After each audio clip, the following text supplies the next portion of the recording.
live. Hello, everybody, and welcome to the Abyss. Today, we'll be playing some more. Whoa, that's not Jump King. That is my Steam. I'm a little bit behind, if you can tell. Welcome in, Call of Duty on phone. How are you doing? I am in a somewhat new setup. So, not too drastically different. I mean, what else is new? What do you expect from me? But I am trying to make sure that everything is all perfect before I go back over to the waiting screen. How's everybody doing? How are you doing? I've got a few changes that I'm going to be trying to implement over the course of the next coming days. So, I'm discombobulated. Not like that's truly different from normal, but it does mean that little slip-ups like that happen. Yeah. Oh my goodness. What day is it technically? I know it's usually like for those who celebrate, it's usually like Christmas Eve, Christmas, and then like Boxing Day or something. But then I don't know what today. Today is, I guess, actual resting day. The day when like there's. It's like the weekend from the holidays, where when you need a vacation from your vacation, kind of thing. That's what today is. Today is your vacation from your vacation. The reminder to be a little bit more mindful about your daily ins and outs. Working. Good. That's not working. Why is that not working? Oh, that is working. That's working weird.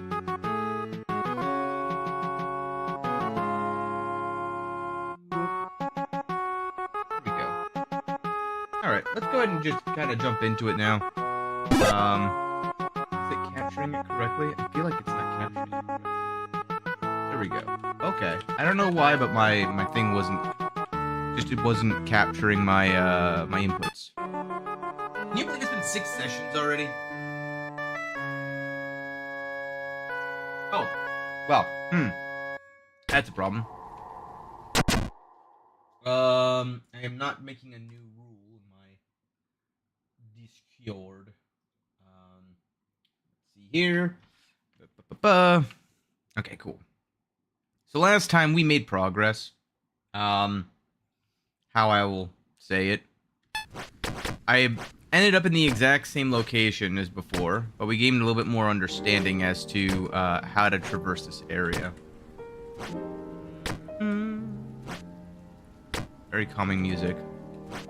But I need to, like... No, back down in the wind I go.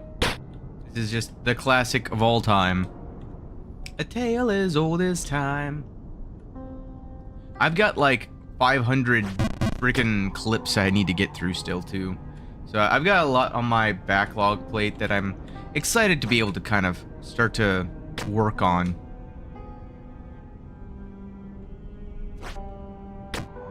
But I'm supposed to keep a lookout. I also gotta just remember exactly what it is I'm doing. The goal, ultimately, is to pull what I did last time and just not fall down that far. But I need to get comfortable again with the controls. Whee!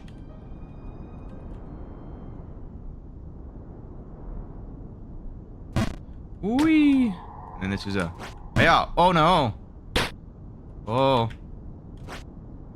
Oh no! Oh, I forgot. That's not a full send, technically.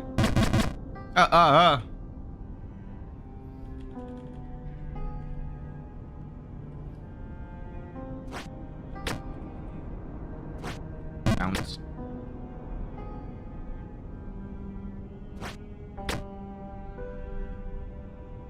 But yeah, it's been interesting. I hope everyone had a great, like, Christmas holiday. I know, for those of you who watch Rabbit Hat Plays, where I also do some stuff, we had a lot of technical difficulties yesterday in particular. So, hopefully that doesn't plague us for this playthrough. There we go. So, there's just a specific amount of force you have to use on those jumps that I had forgotten. And then we wait.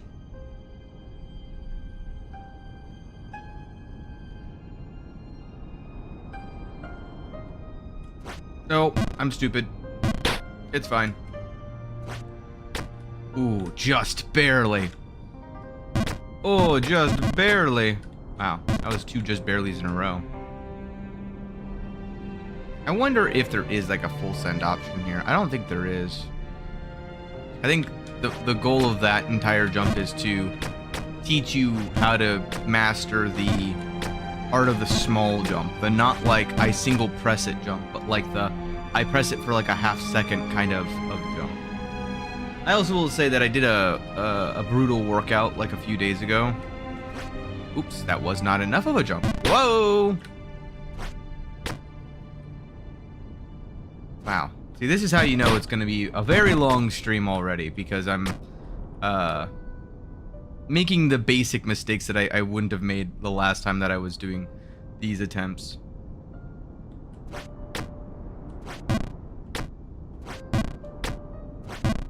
But yeah, my arms, in particular the biceps and triceps, those things are basically non-existent right now. So this is going to be also just a very fun stream in general. This is going to be like a... Hiya! Nope, again. See, I got burned once, and now I just don't want to... I don't want to overcommit. But I'm making the same mistakes that I keep every single time.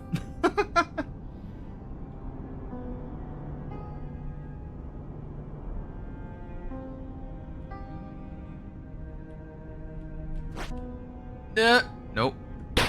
Wow. Ooh, that one was almost not. Whoa, what the heck? See, I overcommit once, and now suddenly I'm flailing around. Oh.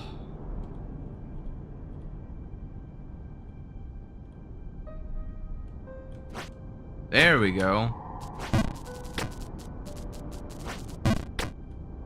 And I still made the one cycle. I've been sitting here for 80 years. Yeah, it's fine. Hello. Nope, not yet. I mean, if you count me screaming downwards, then yeah, I guess I technically did. Doot, doot, doot.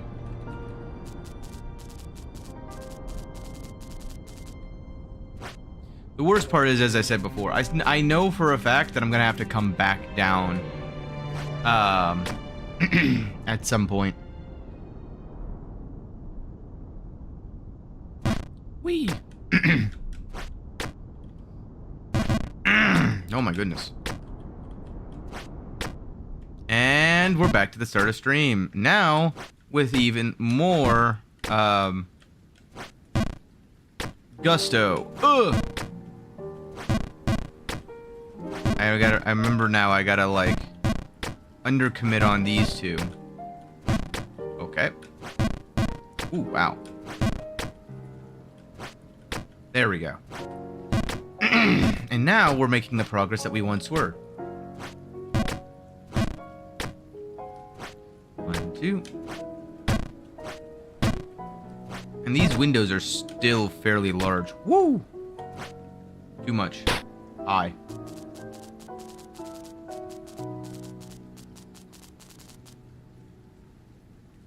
I still have hope that this man will actually make a breakthrough.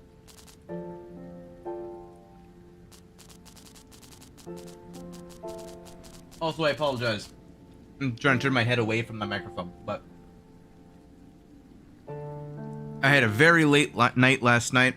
I drove 2 hours to get home and ended up staying up way later than I should have. So if you hear me be a little bit under the weather, it's not really me being under the weather as much as it is me being whoopsie. Exhausted. But I got my energy drink per normal. So I hopefully should be fine. But I'm probably not going to have as many clips as I normally do. I'm going to try to be as energetic as I normally am, but I make no promises. Oh, beautiful. Okay. And this one is gonna be one of those. Oh, too much. Dang it.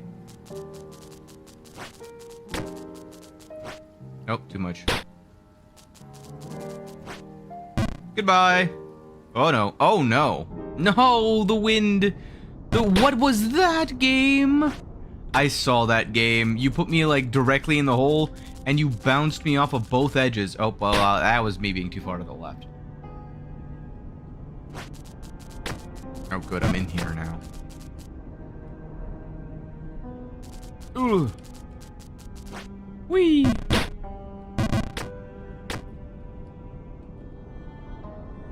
Yeah, sometimes you're just looking at the window and like, oh boy, here we go. Whee!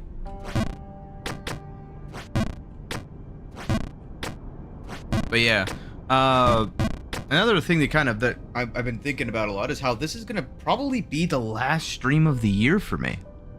I mean, Thursday is the start of the new year. Whoa! I let go. I let it go. I've become one with the how does that song go?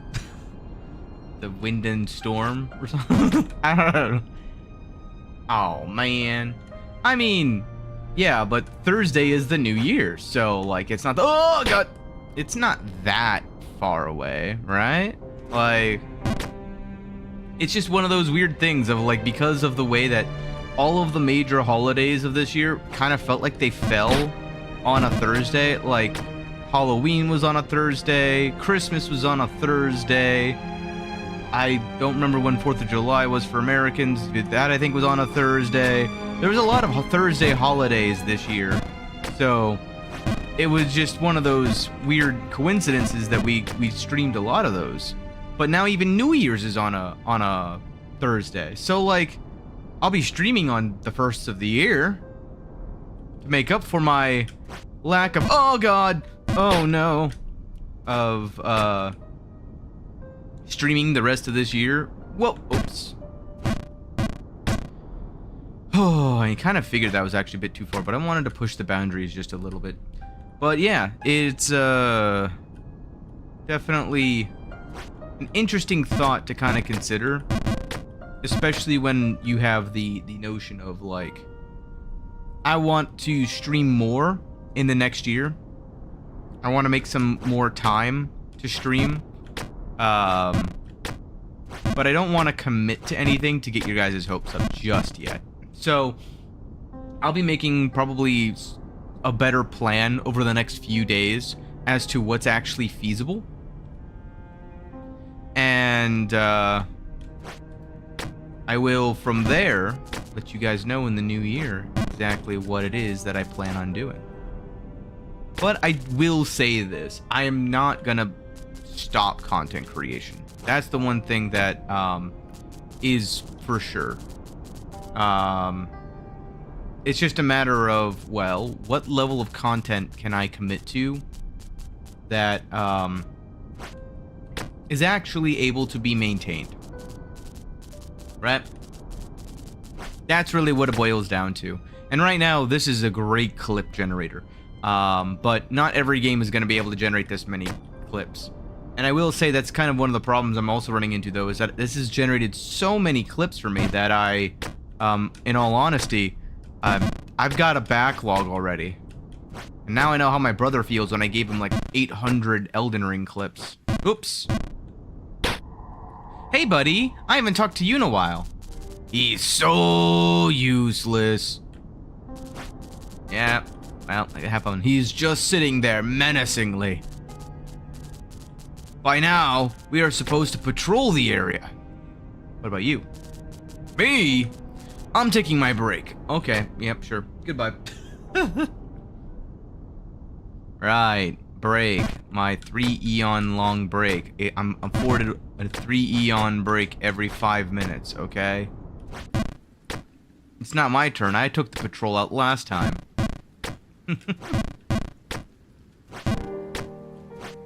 Oh.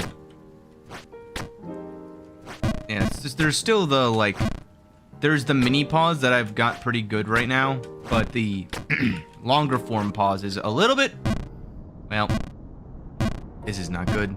And the wind died down. Why? Why? Holy mother of pearl. That was like absolute 1, 2, worst case scenario. Whew. And it happens. Oh, good, and the winds died down.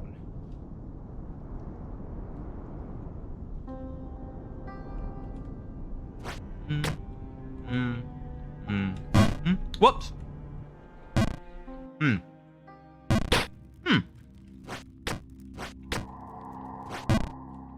Well. And that was one of those unfortunate circumstances where I just couldn't actually, like, let go to save it. It just was the way it was at that point. I had to commit.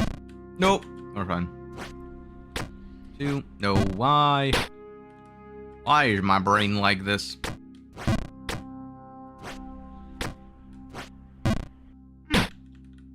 That one actually felt pretty good. But yeah, I'm excited for those kinds of things to come. I did a lot of analysis with my brother. Oops.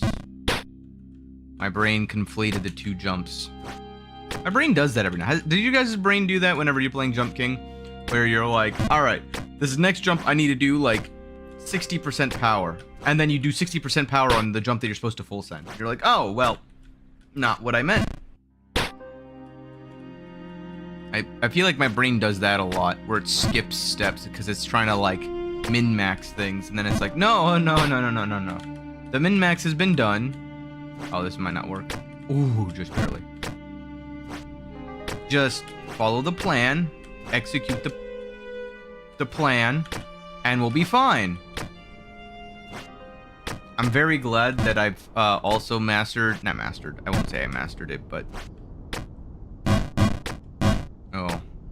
the ability to not hold down the arrow keys when I'm not in wind. I feel like that's a very important skill. Oh wait, I want to be down here, because then when the wind goes back the other way, I have found that I can go bloop, and then it's a freebie, and then it's a hop, a skip, and then I can go back up here, and I can even be here, and that's totally fine. Hi. The speed run strats runs in my veins. It's like I'm Bane. I was born in the jump, molded by it.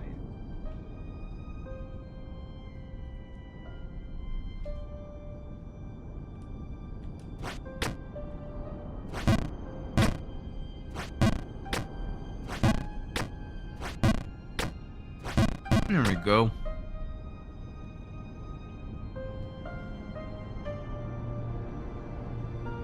God, now that I've made the connection and I hear Fur Elise every single time I hear this song, my brain is... Nope. Don't get greedy. Don't get greedy. Don't get greedy, greedy. Don't get greedy. Don't get greedy, greedy. Ha! I just had to do my don't get greedy dance so that my mental can kind of pick it up and understand, oh, okay, we can calm down, we can slow down a little bit. Oh, let's not slow down that much. When the wind's blowing, you still gotta go. Did I? I don't actually know. Who are you? Do you have a brother by chance? I remember your brother. Anyway, goodbye. Whee! And away! Batman away! Oh, whoops. I was reading chat, trying to make sure that there was nothing I missed during the initial get-go. Which there was. Whee!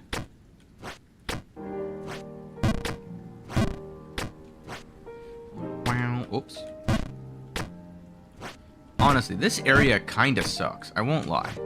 Not because it's difficult, not because it, well, actually, not because the actual layout sucks, but because, like, it's incredibly difficult compared to the rest of the game.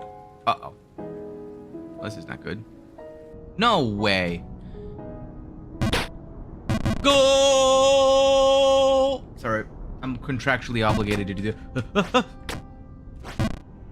Again, it's like 1-2 right now, but still, you know, who's counting?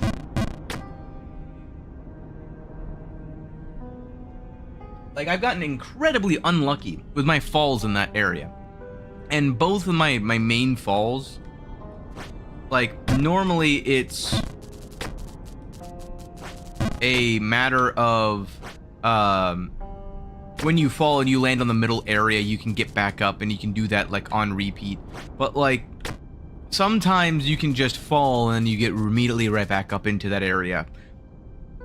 Both of my falls, or I guess I had 3 main falls, right? Sent me down to the Shadow Realm. Like, almost all the way back down to the False King's Keep. And one of them, or 2 of them did send me all the way back down to the False King's Keep. That's the only reason why this area is taking so long. Because I have to traverse through this entire windy area every single time I want to go and actually, like, try to make a little bit of progress. Now, granted, I will admit, the,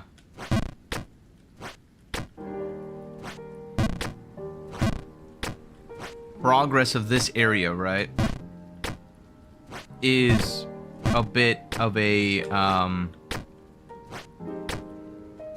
achievement in of itself.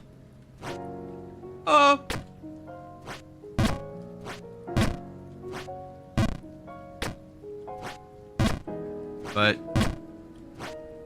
yeah, whoa! It's just a little, like that. Like, that's totally fine.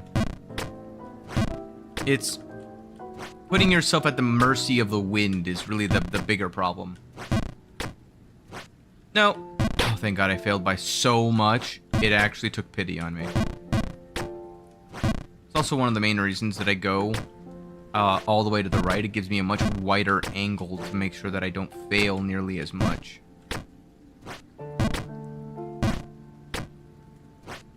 No, no, no. Oh, boy. Oh, boy. Oh, boy. See, like this. This is the 3rd time that I've gone to the 2nd scene of Underberg from the get-go. Actually, not the 2nd scene. The other 2 times I went even further below. Even further beyond. So, that's the only annoying part with this area. It's just that it's like a 2080, where 20% of the time you end up absolutely back to square one.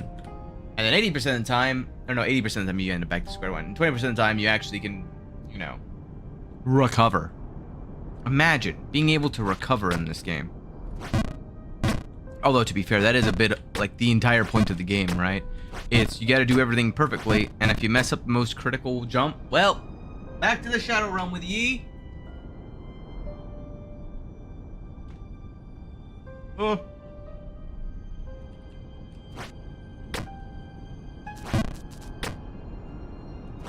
I got greedy. I got very greedy.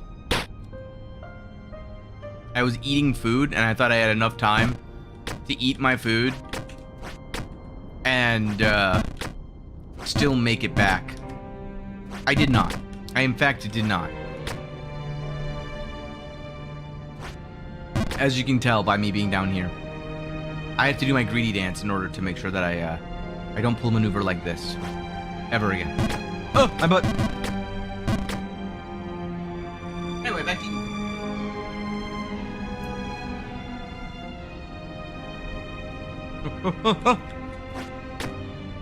It's fine. It's fine. Didn't have a single concern. I'm not concerned. You're concerned.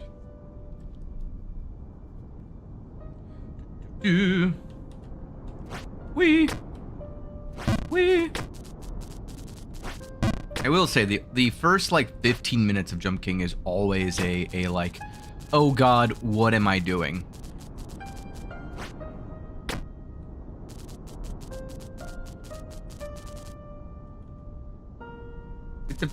It's another one of those things that's like a bit interesting. Interesting? Is interesting the right word? I don't know. A bit frustrating, I guess is a better word. Is I can start with my progress super high up, knowing though that like I'm probably gonna ruin it. And it's part of the game.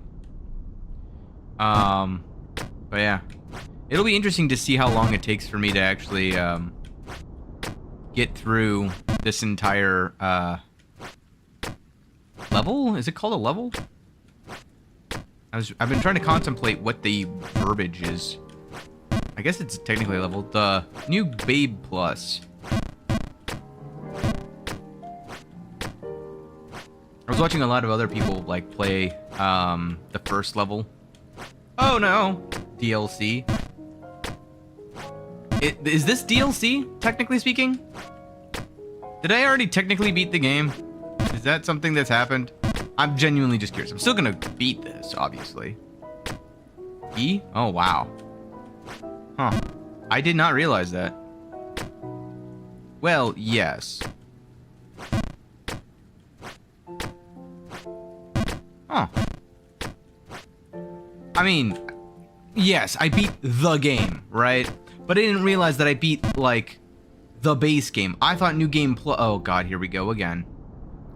Oh, it's even worse. Oh, no! Oh, come on! Well, that's not... It could be much worse. You gonna do Ghost of the Babe? Yeah, absolutely. As I said, when I started this, I have 4 levels I'm gonna do. The first base 3 levels, which is New Babe Plus, and Ghost of the Babe. And then I'm gonna do the regular New Babe again from scratch just to see how much faster I can do it. Oops. Listen. I was distracted thinking about how I wanted to go about this.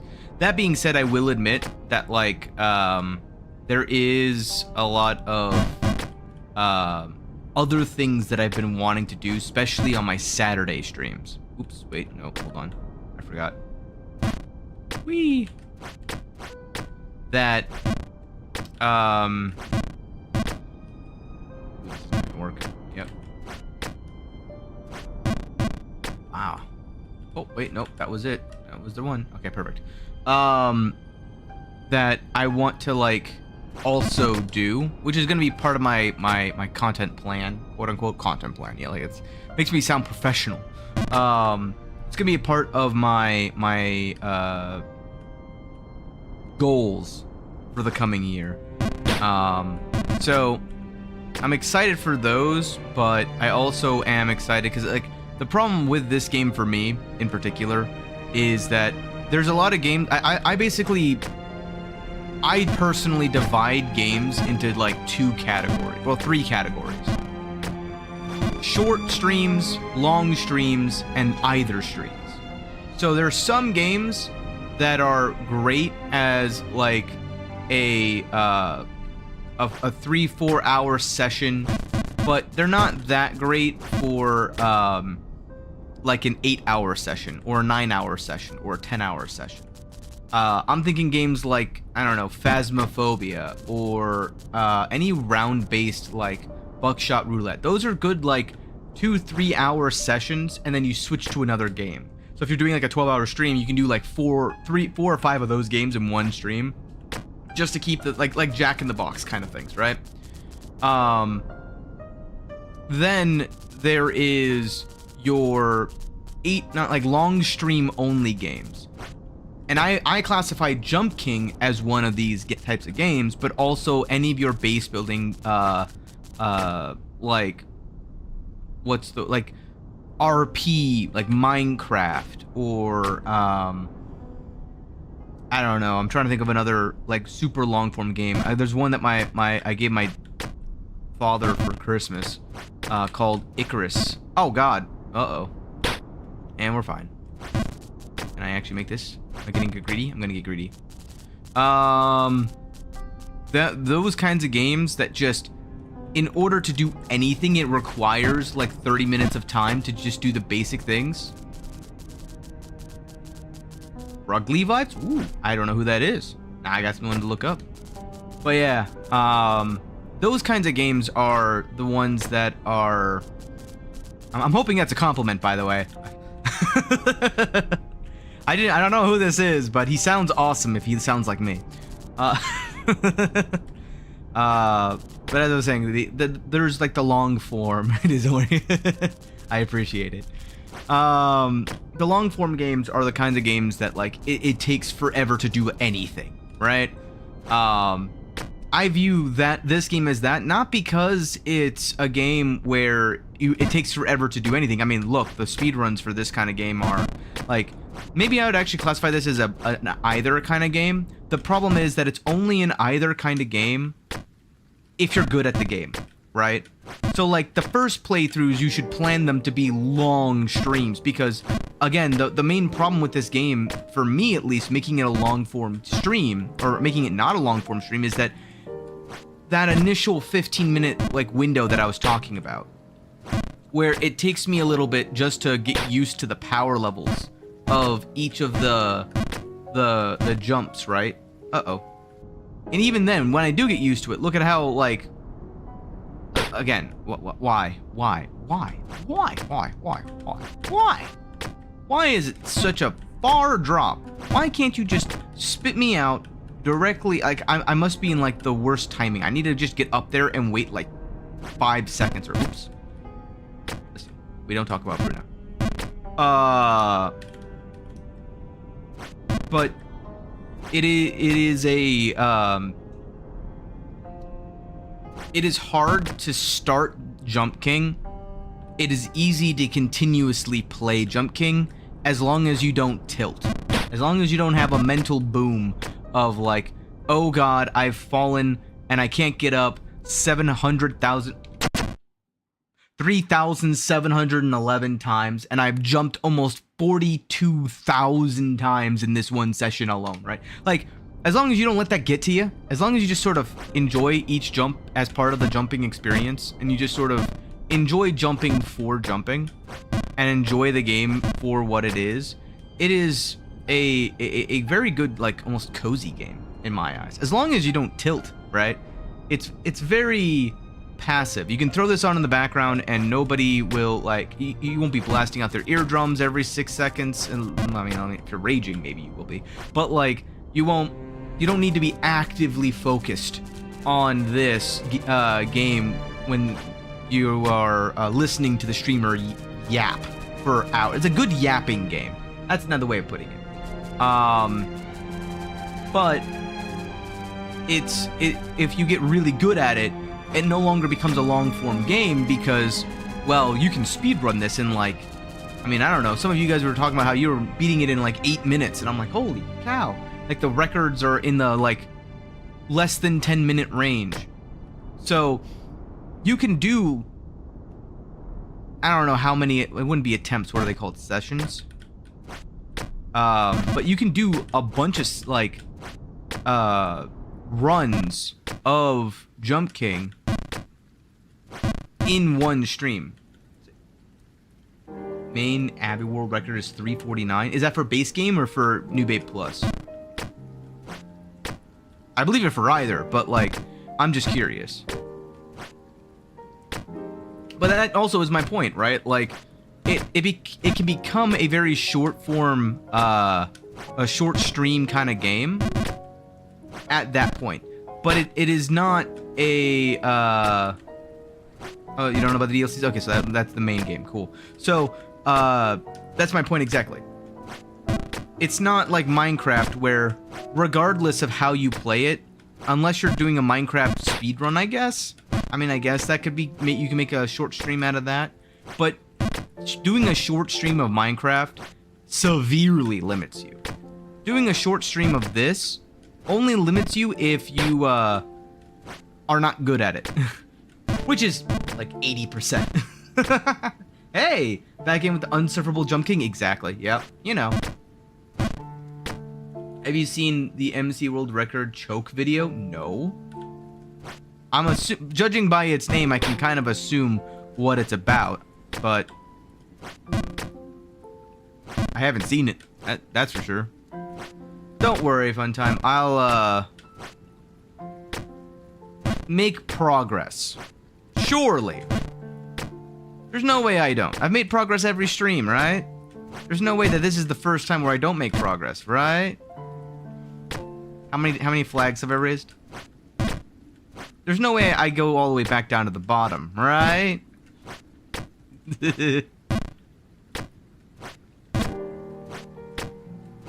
But yeah, I would say that the main problem I have in general is that for my own time, I can do maybe, like, so max end, right? I could do a week 2 long form games and 5 short form games. And that's if I have 0 life and I only stream after work, which is a possibility, I guess. But the problem with my job is that I don't just do the minimum. I typically am one of the people who sometimes I put in, like, I think I put in over like 250 hours of overtime, which for some people that's nothing. For other people that's like, you put in overtime? You get overtime? What? Huh? That's a thing? So, like, it's not a consistent schedule that I can maintain outside of potentially the weekends. And even that's not, like, sacred. Send it to you if you want. I'll look it up later. I'm also still at the stage of I don't have like anything really set. I think did I send you the Discord? Probably. If you you might be able to find me on Discord. Actually, now that I think of it, you sent me a friend request. I think I haven't actually checked my friend. But I have a lot of people from when I did. I used to do a lot of Overwatch stuff, like Division 3. Like I was not good at the game at all, mind you. But I did partake in a lot of party environments, so I was one of the people who they would give like friend requests and a bunch of stuff too. So I ended up I make it a habit of ignoring a lot of my friend request stuff from Discord. So I think you're in there as well, but I think you can message me and I'll be able to see it. Hopefully it doesn't get like scammed, or what is it called, skimmed out by the bots. But, yeah, I also have, my Discord, I think. Called just The Abyss.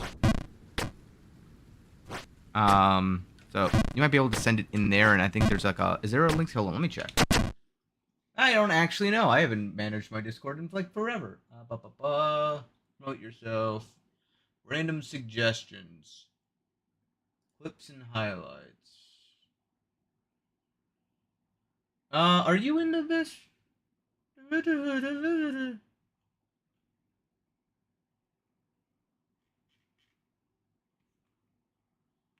Huh.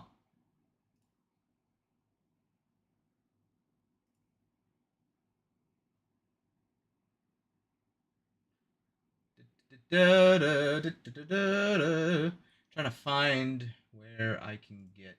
We'll just do this. Invite.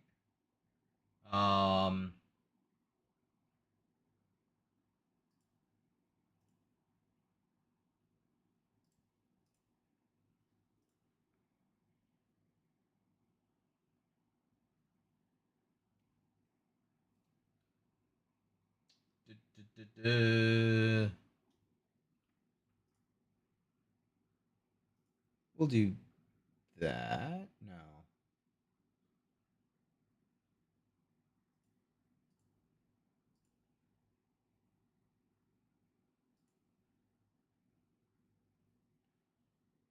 Let's see.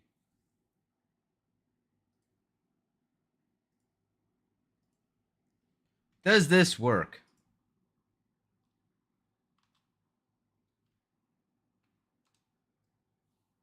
My first words. There we are. I have no idea what you're able to see.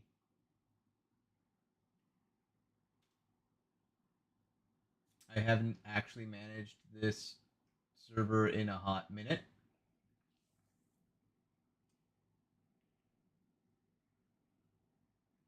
But you could probably put it in there. That probably will work. I don't do anything with that Discord server, to be completely honest with you. But if you got a link or something, I think that's gonna be the easier way into the wind I go to get it to me. But yeah, I can imagine it. I can definitely imagine. Oh, hold on. I would also say that this is where I think in general I gotta actually actively plan things out, because it's just the nature of my work. I like to do things until they're done. I work until the work is done. That's my motto, kind of, or my general philosophy when it comes to my own work ethic. Which leads to its own set of problems, obviously. But one of the main problems that I end up having in general is just the fact that I don't really, like, if I have overtime available, I'm gonna use it, right? But it means that if I want to maintain a consistent schedule, right, I have to actively think about it. I gotta overcomplicate it. Otherwise, if it's not complicated enough, my brain's like, oh, obviously you didn't invest enough into this, so you can miss 1 or 2 streams, you can miss 1 or 2 events, and it goes downhill from there relatively rapidly. So, oopsie, that was just a misinput. But yeah, this is where, like, you'll notice a lot of my own personality kind of comes through with, how shall I say it? The ability to make a plan and stick to it. Why do I only stream once a week? Well, I can only guarantee you guys once a week. And I also feel like obligated that if I start streaming on, let's say, Thursday, right? Or on a Wednesday or something, that it's something I gotta do consistently. And unfortunately, some nights, like even on the Thursdays that I have pre-planned with Rabbit, like part of the compromise I have with my job is that they understand that on Thursdays I go and leave early to go do things. So there's a lot of like compromises that I've made with the job already, because they're really understanding, and they're really a good company to kind of work for. But I also, oopsie, that one I went under on. As a result, I tend to not be able to generate nor commit to what I know I need to be able to commit to if I want to. Wow. Alright, well, okay, game. If I want to be able to grow the channel like I want it to. Because I do enjoy streaming, but I will admit this is obviously a hobby, right? I enjoy doing this just for the sake of doing this. It's the same reason why, like I've said before, and this is one of those things where I will admit I've got a bit of a business brain. So I know that there's like the reinvestment opportunity type of stuff of before making any full commitments to streaming, to more time to streaming, you gotta weigh the pros and cons of being able to maintain the fun side. You can't make it your full-time job, right? But that's really where I kind of zone in on, is the fact that I just want to do this not because it's a job. I won't get like the affiliate program or anything like that, even when I'm able to, only because like I don't want this to become a money thing outside of a reinvesting into it, right? And there's two types of main investments when it comes to these kinds of content creation kind of things, when you start to take it more and more seriously, and that is your monetary and your time investments. And right now I do just feel like that's where I'm at, is I gotta make more time for it. If I really enjoy it, I gotta make more time for it, regardless of what it is that I'm doing or generating. And if I can make more time for it, well, then that means making more commitments to weekly streams, which, more details on Thursday. That's all I'll say on that front. But yeah, no, it's something I've been contemplating for a while. Just more like a challenge, if nothing else. You know, being able to The starting point and the ending points are always the roughest whenever it comes to anything you do. Which is why you gotta make sure that before starting something, right? You gotta make sure that it's something you want to commit to and become known for. And before ending something, you gotta make sure that it's something that you're willing to give up. But when you're just in it, it's a lot like Jump King. Once I've started Jump King, I'm here, right? I'm committed to it. I'm not gonna just quit halfway. I'm gonna raise no quitter. So, I'm gonna be here until I eventually beat it, right? Oh, God! But, even with that being said, right? Oops, not enough.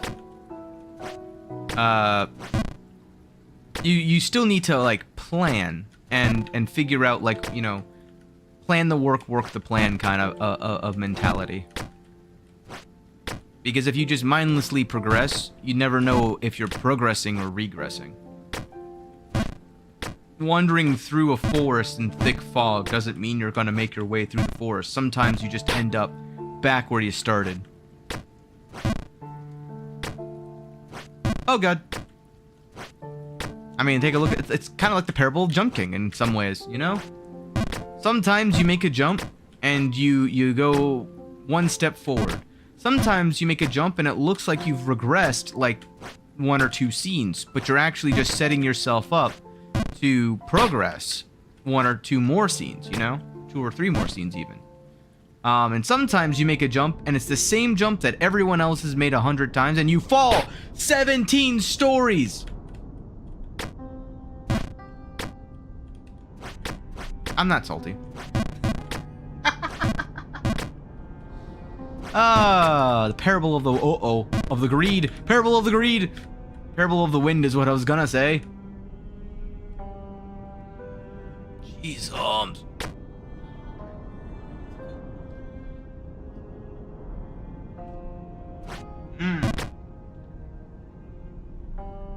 Nailed it.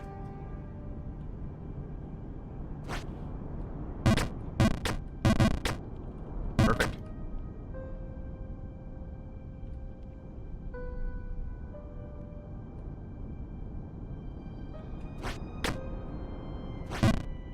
But yeah, it's something that I'm working through. I'll say that, and I'm just I come to the realization that just being here and enjoying the experience of gaming and chatting with wonderful people such as yourselves is oftentimes more rewarding in of itself. And there's who was it? Oh, not Kompka. I have to hold on. It's gonna bug me now. Hold on. Pausing. Oh, this is in a new spot. I forgot. Just 1 second. I gotta look up the name of this guy.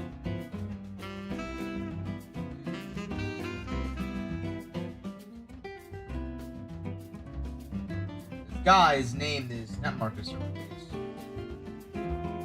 Oh.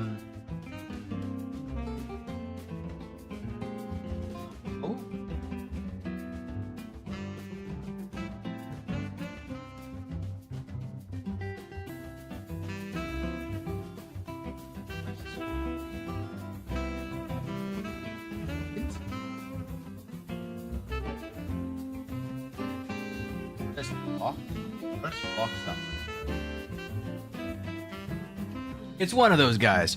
One of them has a great philosophy called just the benefit of doing. I think it's more or less that's sort of what it gets at, right? Where the benefit comes from simply doing the action. And the analogy that they used was shoveling your neighbor's snow. Why would you ever shovel your neighbor's snow? Especially, like one might say, well, I mean, because you're just being kind, right? Well, what is kindness? Well, oftentimes kindness is nothing more than a reciprocation of selfishness, where you do something with an expectation in mind that you will receive something equal or better in value as compensation, whether it's from the person that you helped or from the universe itself. Either way, it's a very selfish kind of philosophy. So how do you quantify an act of kindness without putting it in a selfish frame of view, right? Very hard to kind of like conceptualize once you actually start to think about all of the nuances that brings about. However, in the analogy, sometimes it's the act of shoveling snow and experiencing the act of shoveling the snow in of itself is the reason to shovel the snow. It's not about it being your neighbor's snow or about it being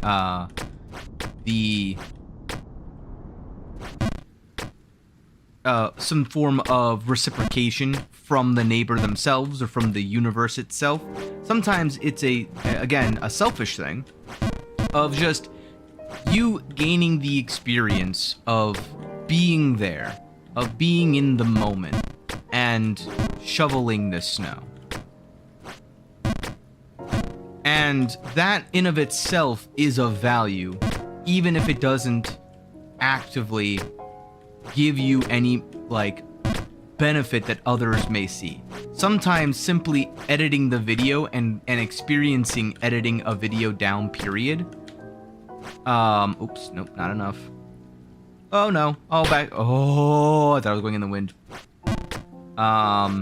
Sometimes just gaining the experience of editing a video in general is invaluable experience in of itself. Sometimes just shoveling the snow builds the muscles that help you shovel your own snow in the future.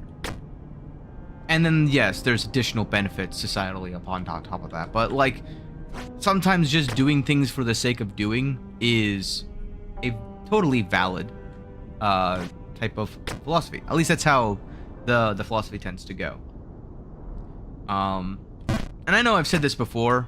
There's a particular podcast that I personally enjoy called Philosophize This. If you haven't checked it out, I would highly recommend it.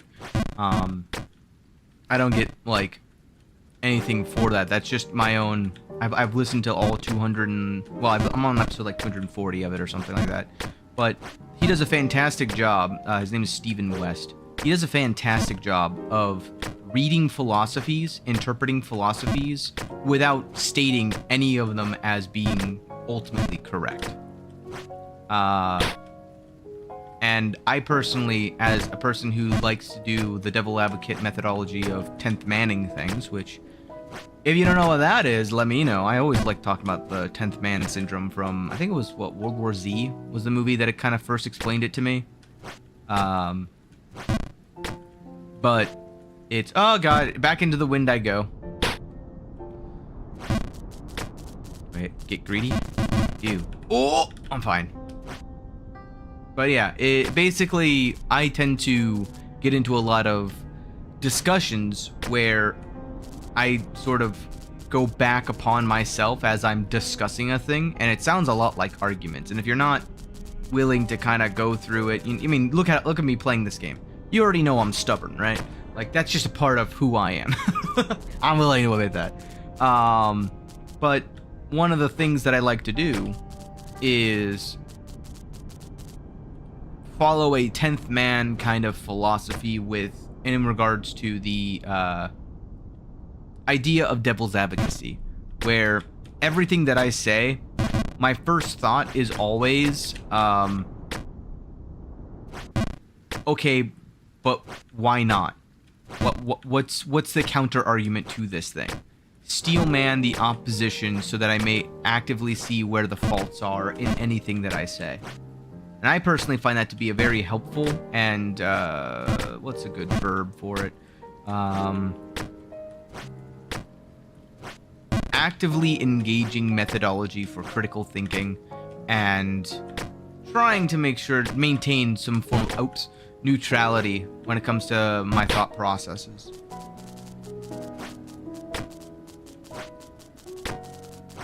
But yeah, the 10th man effectively was, that's too much, a philosophy that was in the zombie movie where you would have a council of 10, but only 9 ever actually voted on anything.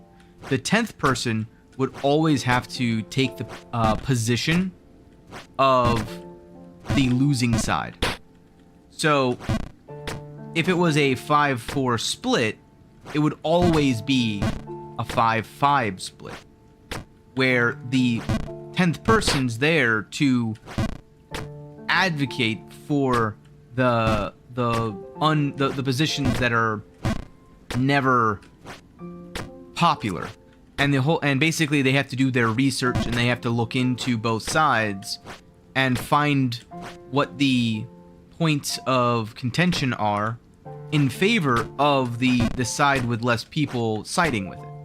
And the reason it became an important thing was because, well, when a report came in that a zombie outbreak was happening somewhere in the world, 9 out of 10 councilmen were like, that's silly. As most people in our world would say whenever there's a report of a zombie outbreak, right? I mean, who's going to believe that zombies are suddenly rampaging through the streets?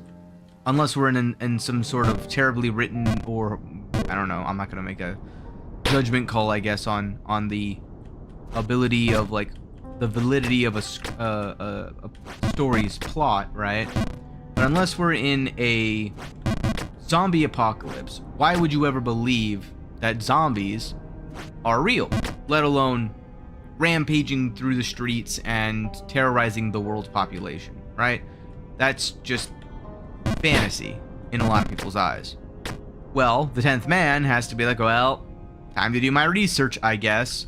So they went through and they actually found a bunch of surveys and a bunch of evidence that, guys, it's real. I don't mean to alarm anyone, but, there's kind of people going around eating other people's brains, and it's a thing. So they started building their defenses, and they were one of the only places that were, saved during, I guess, or temporarily not immediately infected and infested with the zombie apocalypse. So, regardless of who did it or why, the concept of having a person always willing to go against what the current consensus of the discussion is, while asinine in some people's views, is also something that I feel like is very helpful in some situations. Not every situation, in a lot of situations it sort of makes you sound like a dunce because you're advocating for something that is, well, not founded in anything that's actually worthwhile. However, it and it leads to a lot of thought-provoking discussions, and helps develop like your critical thinking skills of like how to navigate situations where you otherwise would never have to encounter those kind of complexities in everyday life. But I enjoy it. Whee! Oh, back into the Wendigo. What? That was malarkey.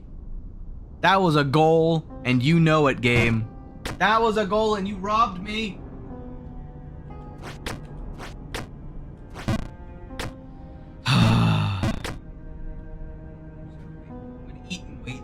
Eat away my pain.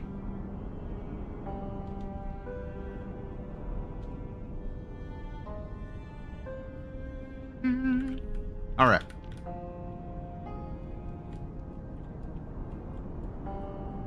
Trying to line it up. Good enough. Nailed it. I went on a massive tangent there, didn't I? It always happens that the first, like, hour of this stream just seems to evaporate for me.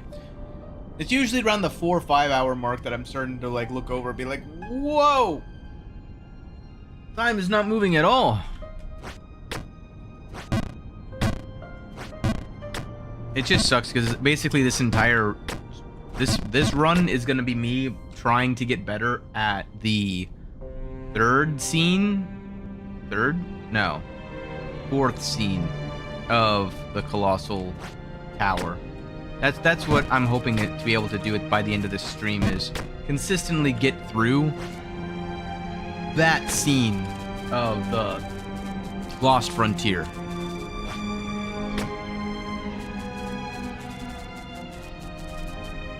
Maybe. Wouldn't you like to know, weather boy? Whee!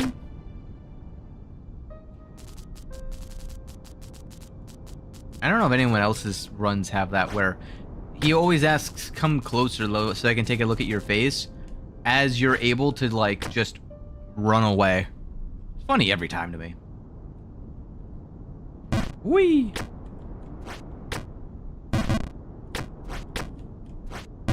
Oops. Well, listen. I am not gonna get greedy. That's not the greedy song. Don't be greedy, don't be greedy. There we go. Well, I used to be an adventurer and then I took an arrow to the knee. But yeah, all of that is just to say, I do this because I love just hanging out with people and yapping. More so, I like yapping. I'm very introverted, so, you know, people in general just sort of wear on me. But I enjoy just playing games and thinking through topics and discussing them in general. I do think that there's some topics I don't ever like to really, I don't think they're productive to discuss. I also just like being an idiot in video games in general. I think those are kinds of like, the more important thing is sometimes just having someone willing to be the jester is always a rarity and a nicety to help. Oh, I'm stupid! See what I mean? Well, it could have been much worse, honestly. You know, I'll take it.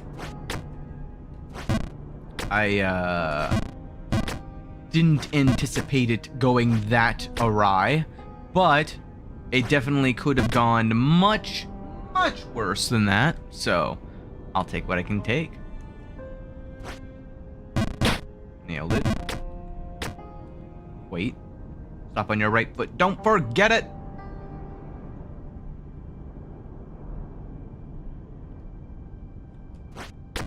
There we go.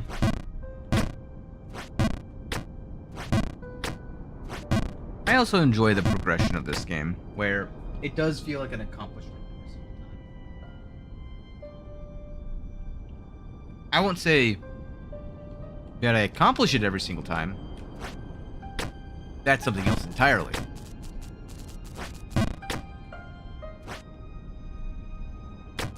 That's a matter of consistency. But figuring out something new that just works and makes your life easier to climb the massive...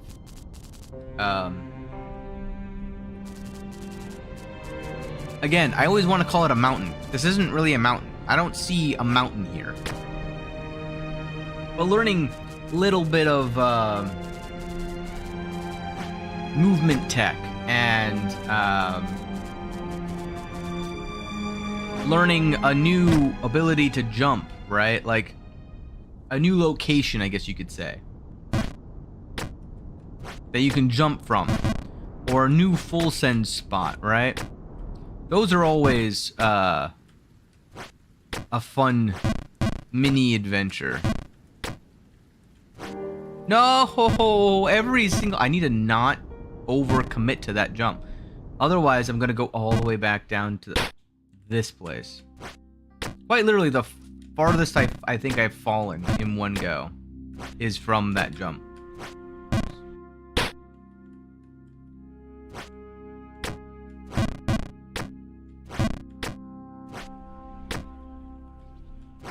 Oops. Oh, man. Full send to the left. 1, 2. Nope. I'm rushing. 1, 2. 1, 2. 1, 2. Still rushing.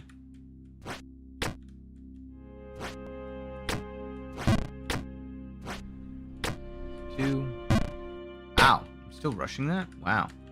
Wow. Turning into Owen Wilson. 2.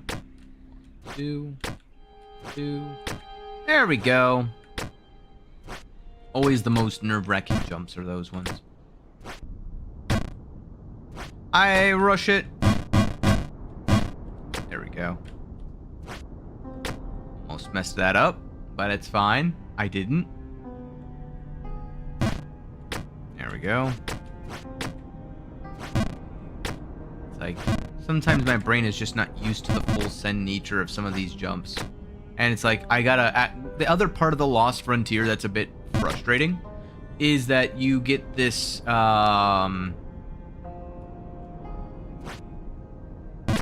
control. This, like, I gotta do every jump with a hyper fixation on the amount of control that I have, right? And then when it comes to these jumps down here, there's a lot more opportunities to just full send it. Send it and forget it.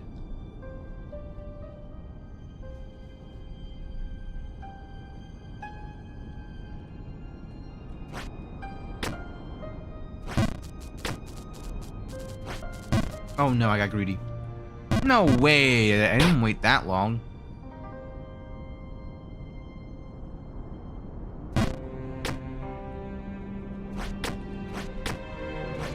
I disagree, game.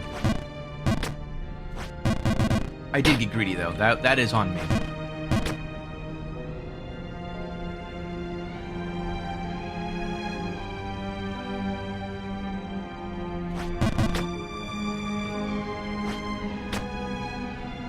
There's also a lot of opportunities for you to mess up, I guess is a way of putting it. Oh, like that. Where you got to maintain a high degree of focus when it comes to this kind of game.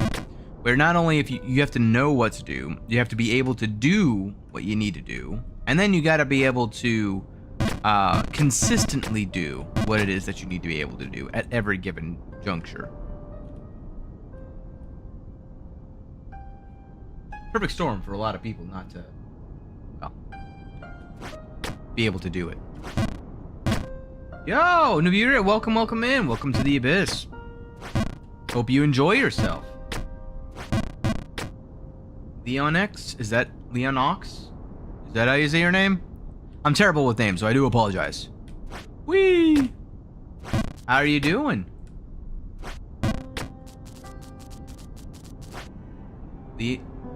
Lennox? Lennox. Great, that's good to hear.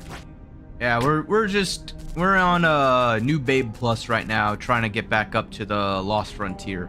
The highest I've been on this run so far has been the 7th scene of the Lost Frontier. You're back? How are you going? I don't know. How are you going? How are we doing? We're doing fine. Yeah.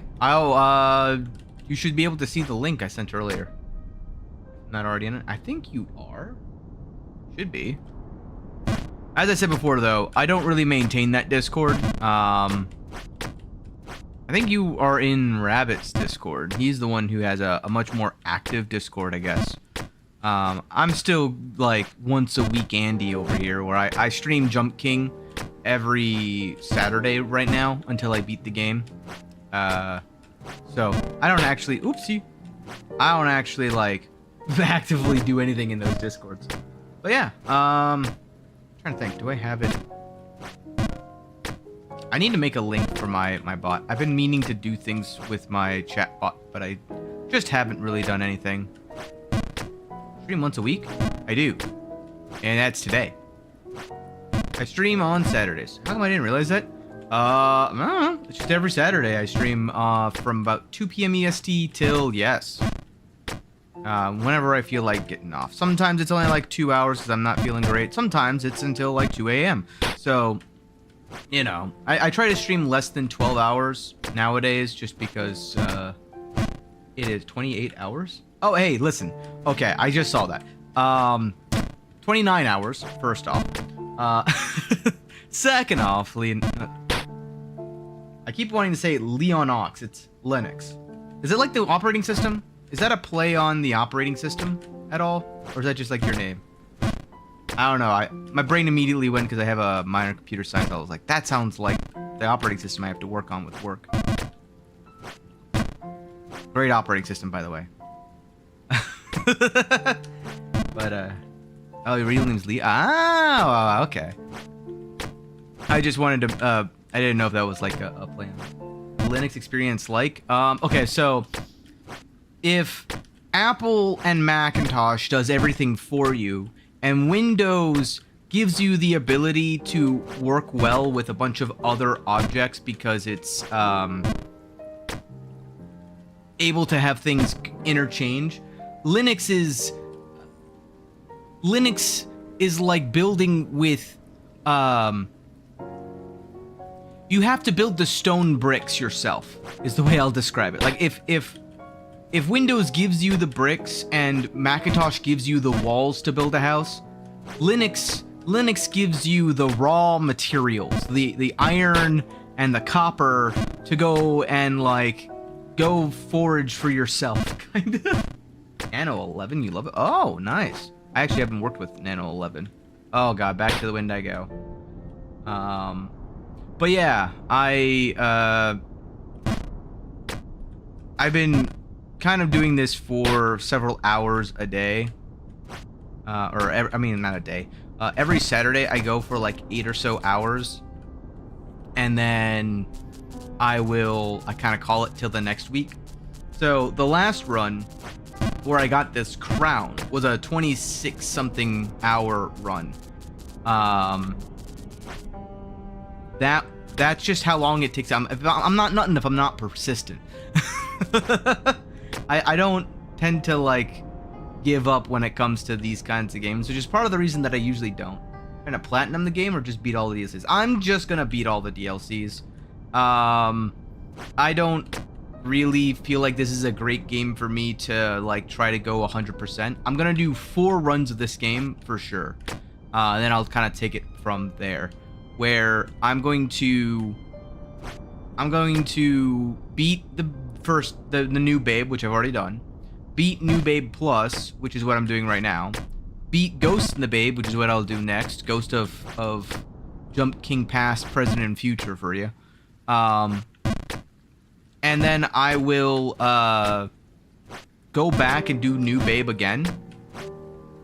And see how much faster I can do New Babe once I've beaten Ghost in the Babe. And New Babe Plus and New Babe.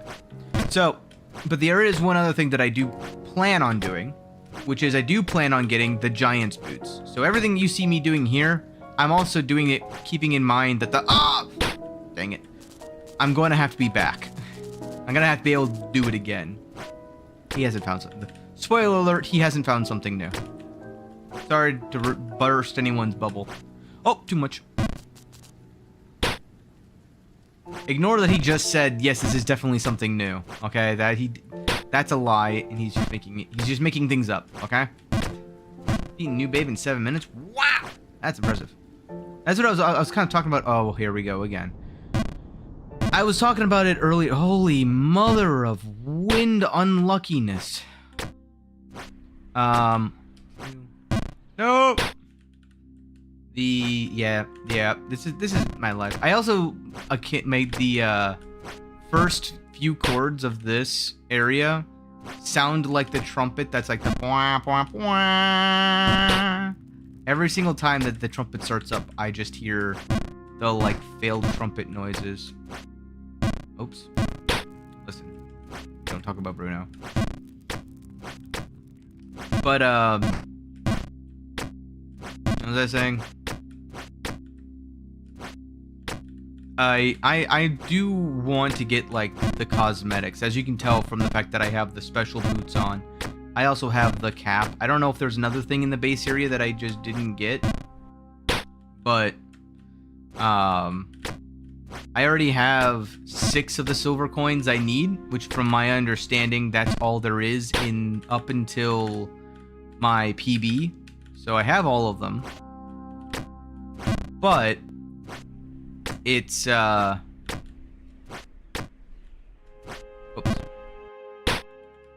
There's still 4 more. Tried New Babe Plus, but I gave up. I think I'm gonna try again. Go for it. I personally recommend it. if you get... Oh, boy, here we go again. I gotta focus. Okay. Luckily, that was definitely not the worst that I could have fallen. I do think that it is always worth giving it, you know, as much of a try as you want. You don't need to be as stubborn as me. I personally just hate 20 hours in saying you recommend it. Okay, listen, I am stubborn. I don't recommend you, you know, suffer for the sake of suffering, right? I recommend doing it only because it's a great teacher. And so the way I always go out at life is that I always look for reasons to do things in certain ways, because sometimes it does kind of become it's like the Souls-like experience, right? What's the purpose of a Souls-like? The purpose of a Souls-like is to show you that no matter how hard something may be, you can still do it. It's not like this is an impossible task. It's just incredibly difficult. So the question becomes, how much joy or how much investment are you willing to put into something, and how many mistakes of your own making are you willing to endure to be able to get the accomplishment that comes at the end of the road, you know? The light at the end of the tunnel, so to speak. And for me, I'm stubborn. So the answer is a lot. I honestly think that the only way that I don't make it all the way to the end of this game is if I put a limit on myself of like a year. Because one thing I will say, as much as I love this game, which love-hate relationship, sure, but as much as I like this game, right, I personally don't like the fact that I'm not able to do anything on Saturdays aside from this game. I feel kind of obligated at this point to see it through to the end. Oh yeah, that was my thoughts all the time the first time I won New Babe. Yeah. Yeah, because it's just like, why am I doing this? Why am I here just to suffer, right?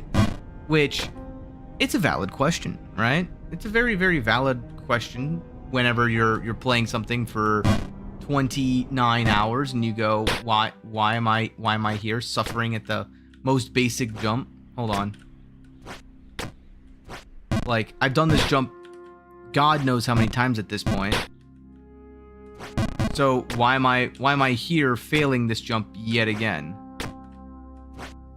I should be a master of this jump, and here I am struggling to just do the like very bare bones thing that I know like a month ago I was trying to figure out how to do it, right? But I've done it a lot now, so now it should be better, right? So why isn't it? Why am I doing this, right? So for me, that's part of the reason I like to stream. There's two reasons that I'm doing this. One, to prove it to myself that I can do it. 3, 2, nailed it. Face away, jump up. The second reason is because it's a great game that I can build skills to. I can build my own talent of talking while doing relatively precise and complicated maneuvers, right? So the fact that I'm able to make these jumps while yapping is something that is something that I wasn't able to do a few times ago. So I'm trying to do New Babe without falling, and I think that all the time when I fall, oh yeah, that's the other thing that like I'm crazy, and I'm probably like I've got some level of like masochism or something, I swear, for being willing to go through 29 hours of this torture. But even I know that I'm not gonna do something that requires me to be 100% perfect all the way through, because I'm not gonna be able to do that. I know my limits. And maybe in like 2-3 years down the line, after I've beaten all 3 modes and I've gone on and done other games and I come back to Jump King, maybe I'll make that like a challenge run or something. Maybe I'll do a thing in the distant future where when I make it a sub goal, right? Like I return to my roots and I play Jump King, and I have to platinum the game. Maybe then that would be a decent challenge. Although for me, it would be a Steam achievements because I do it all on PC. So, but yeah, I don't think that's gonna be in the near future. I've got several other Souls-like games that I want to be able to actually do before I get to that point. Whatever you want, exactly. And that's the other beauty of being the streamer, is that, like, there's gonna be other games that I'm gonna eventually move on to. I'm not gonna kind of hide or sugarcoat that, I guess. But the joy of the game is you know, for the sake of doing the game. It's to be here in the moment as we're playing this kind of game and enjoying the subtle stupidity that I bring as my own twist and flavor to this. If you're here for countless rage, even though I put rage game in the title, I'm sure it'll come one day. Not gonna be anytime soon, though. A little bit more than that. But it's also a good teacher of your own mentality, right? It's a great game to learn how to control your rage, even when you're at your weakest. So, those are the other reasons that I enjoy this game in particular. Yes. Exactly, yes. You all understand. I know all of you have tried this game out before. It is definitely a patience tester, to say the least. But sometimes it's just silly. It's just a silly little guy. They like. I'm gonna go off on a rant again about how. Oops. Oh lord, that was like the perfect jump of. Trying to think of how to describe it. It's like a bar where you have to hold down spacebar to charge up the bar. Wow. And directly in the middle is a miss, and I somehow managed to hit directly dead center. It was a perfect arc, if you will. Broke my desk playing this game. Oh lord.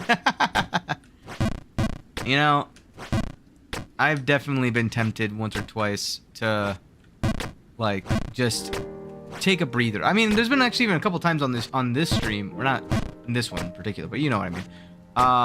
Where I've just stood up and said, I'm gonna be right back, chat. I put the be right back music on, nice and calming. Meanwhile, I'm just walking away. I gotta do some push-ups, you know, anything to just get rid of the pent-up anger from having to climb back up. And I mean, at the time, it was like 3 scenes. And I was like, oh my god, whatever will I do? And now here I am, falling like 10 scenes at a time. We call that progress. Like, that's nothing. That's a common jump. That's like, okay, thank God, I'm still in the same area at the very least. Well, like when I was in Bargenberg and I was doing that stupid shoot, whatever it's called, the chimney jump. That jump was atrocious. It was abysmal to try to get through that area. But, you know, it does teach me to be like, here's how I do the lineup. Here's how I control my power. You know, I gotta get good. Well, there we go. I gotta get good. Speaking of, actually, that's another game I want to play on stream. That is, I've gotten all but 5 achievements in Silksong, but I want to save the remaining achievements for stream play. Nice. Go. There we go. Also, my friend Willie game took him 2 days to win. Wow, that's impressive. Nope, too much. Way too much. Uh-oh. Oh, thank goodness. I mean, 2 days is actually really, really fast for this kind of game. It took me, I mean, 2 days as in, like, under 48 hours? Or, like, 2 days as in, like, he did it, or they did it within, I don't know, 8 hours of playing the game.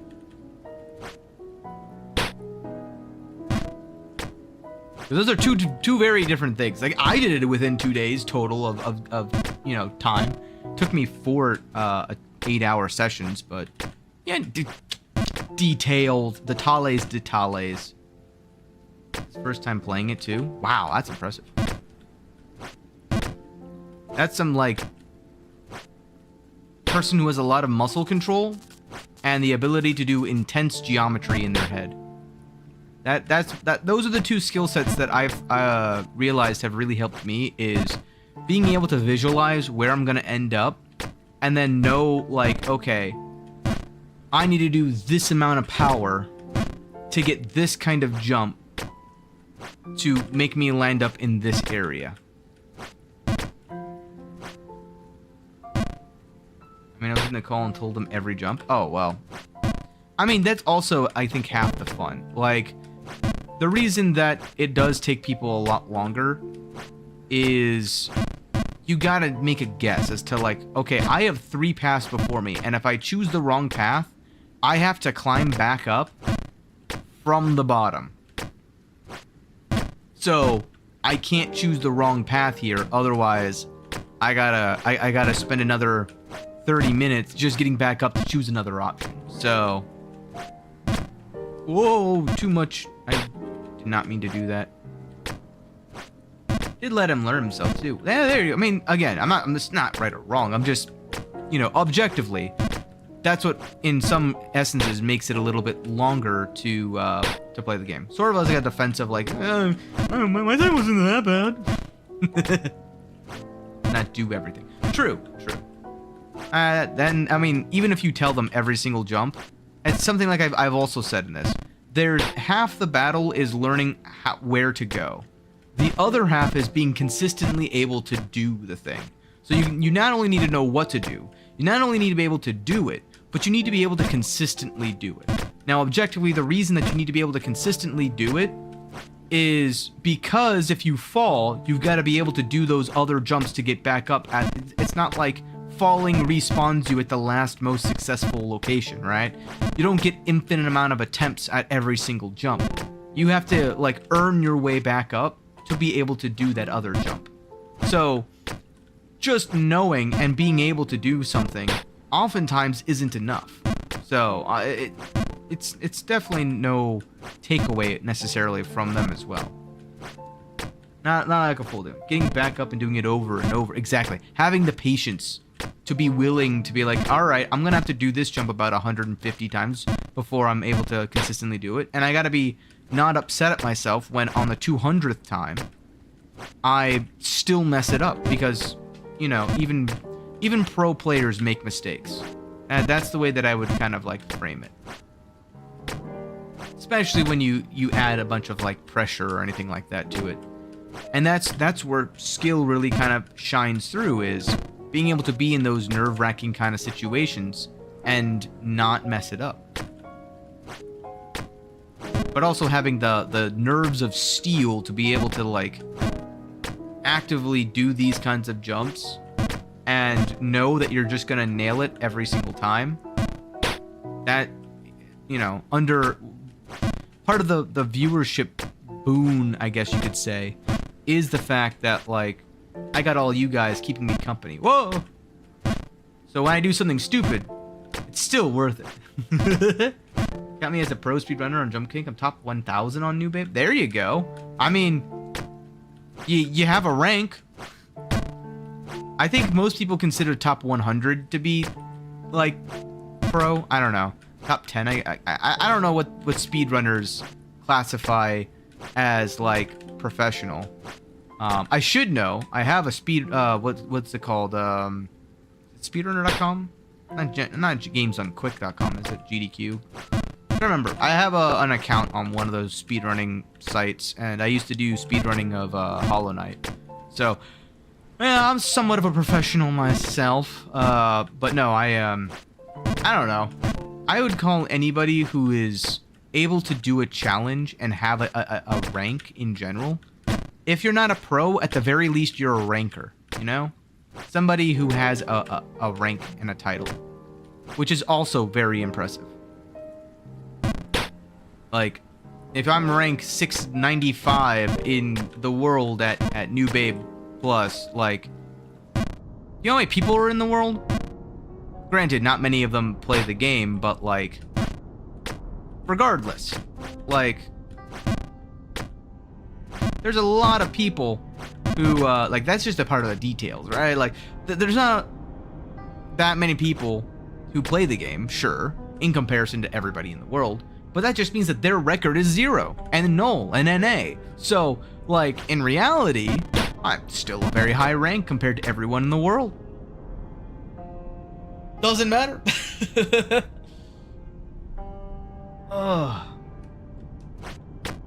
It's a very unique subset of skills to get really good at, but it also has a lot of high translation because if you're able to learn the skill set of Jump King, you can easily, I feel like, transfer a lot of the skills of this game to other games. That was very bad. So, I don't know. I think it's worth it to say that. I do think that there are some games, though, that are, like, how do I put it? Silly to go for the 100% on. And I would classify Jump King as that. Because what does the difference between beating the game and getting perfect at the game really get you? The skill set difference between the two, in my eyes, isn't necessarily worth it. And a lot of cases, these games are carried by the mechanic. Or, like, I don't know. This game is geared specifically for speedrunners, is the way I would kind of put it. More, like, the only other aspect of this that isn't speedrunner oriented would be the story.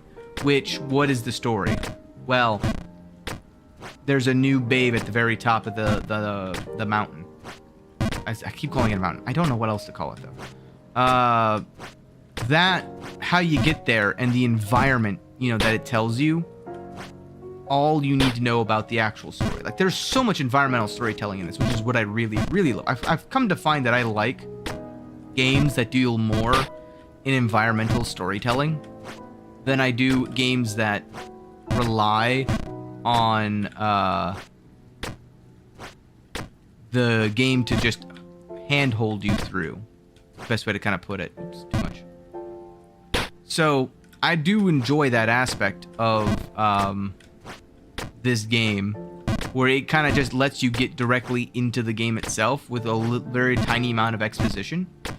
But once you've beaten the game, right? Why go back and do a lot of the achievements? There's no real, like, challenge to the achievements.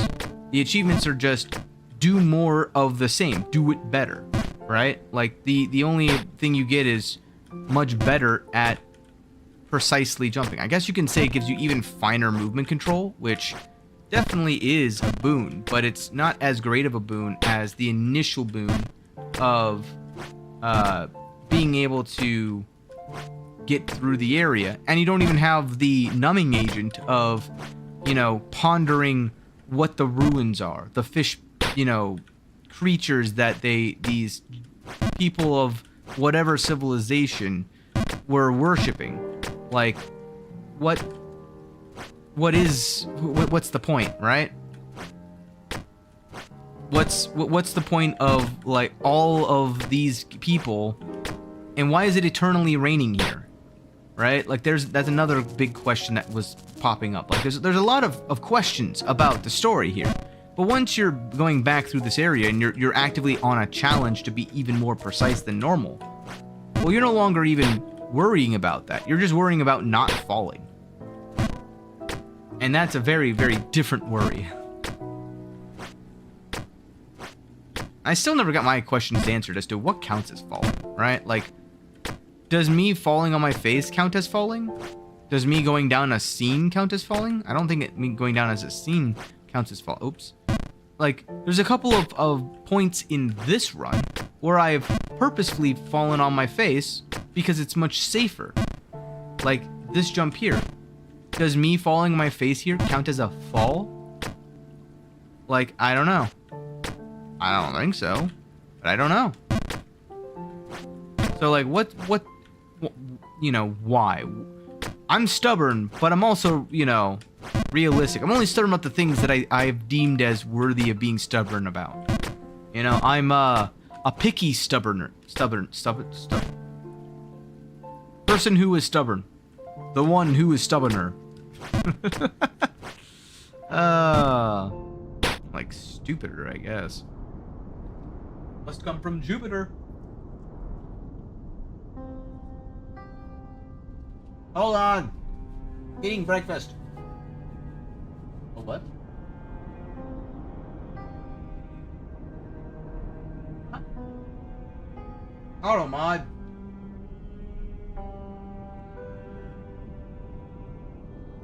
Tell the message. Why? I just saw. Sorry, I just saw the auto mod. I didn't realize that was Why does it not show up in my other thing? The heck?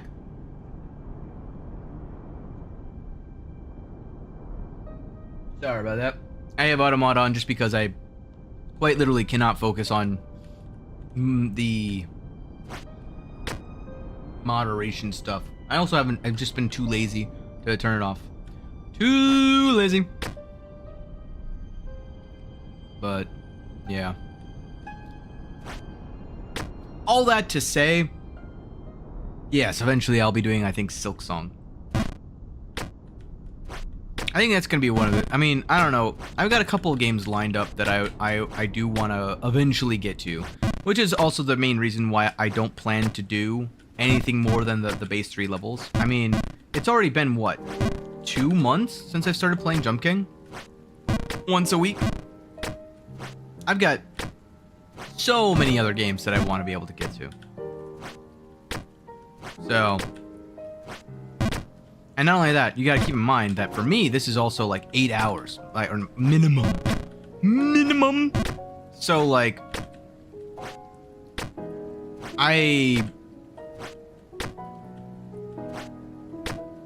hold on, focusing.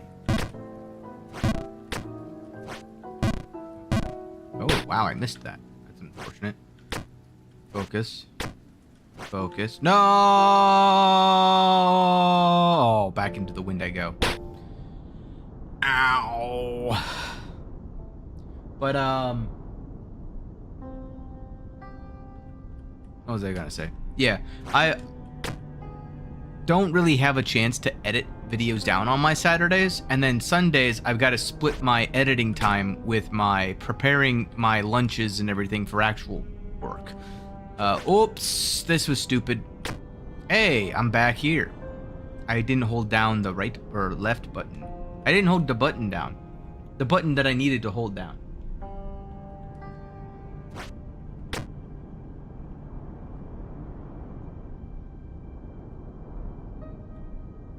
There we go. All in all, though, the fall wasn't too bad. Could have been much worse. And it's very, very weird when you get to that stage of Jump King where it's like, yeah, that jump was bad, but man, could it have been way worse. Uh-oh.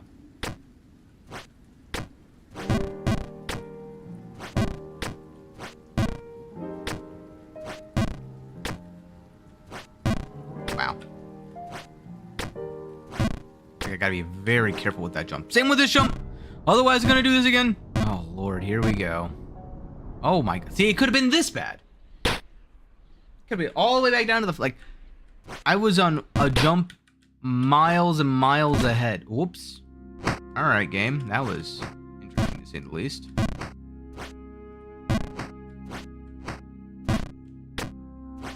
Sure. Oh, here we go again.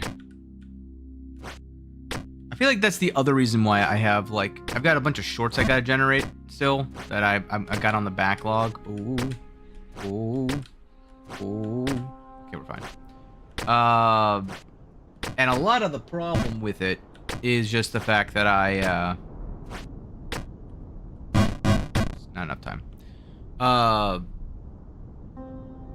gotta go through and manually adjust. It's gonna take, like, I don't know, a couple hours, 4 or 5 hours that I've already, I just basically don't have, but I'll find time for it, obviously. go. 3, 2, 1. 1, 2, 3.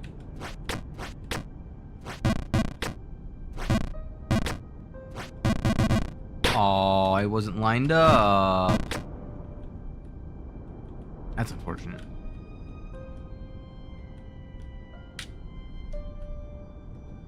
Good enough. But yeah, those kinds of thoughts kind of cloud the mind and makes the content creation path not as fun as it should be. But those are the kinds of things that I'm gonna try not to worry too much about, nor am I gonna actively talk about it too much. I'm sort of just saying that to filibuster time at the moment. Because what matters more is me not falling 7,000 feet downwards, but me climbing the mountain upwards. Because, I mean, you know, that's kind of what we're actually here for, right? Or are we here for me to fall? Well, I guess we're both here for both. I feel like the people with Jump King typically start off usually as 1 or 2 main camps of like, I want to see this person suffer as I have, or I just want to see this person succeed and get through the trials of the mountain. You're not watching me suffer. You're suffering with me. It's a community event.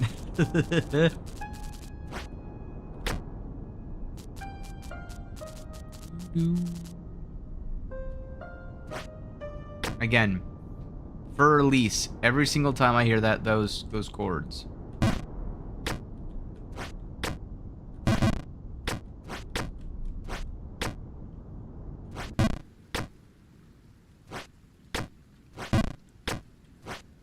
Oops. And this still reminds me of Charlie Brown. I don't know why, but it does. Reminds me of the Christmas Time Is Here song from Charlie Brown.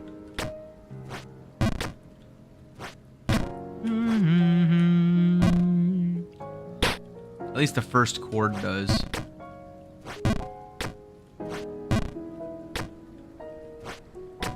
This is how I know I'm getting old. I'm like nostalgia baiting people. No!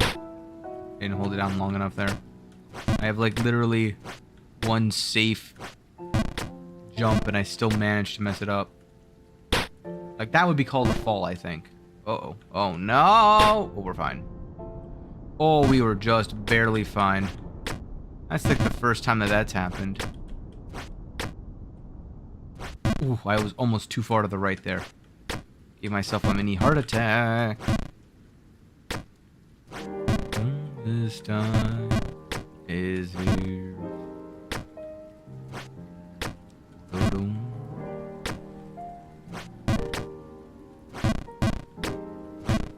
I think it's just like pareidolia of the audio. I don't know. There's probably a word for it, but I don't know it, so I'm just gonna keep calling it that. I should probably like Google search that. What is the equivalent of pareidolia for your ears?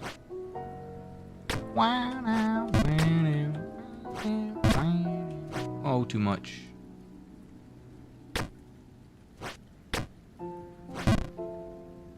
There's gotta be something, right?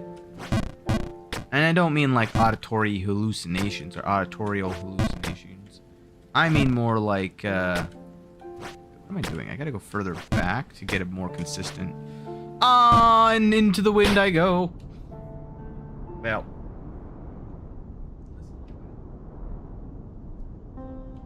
I'll be gone in approximately 2 seconds. To Mississippi. Whee!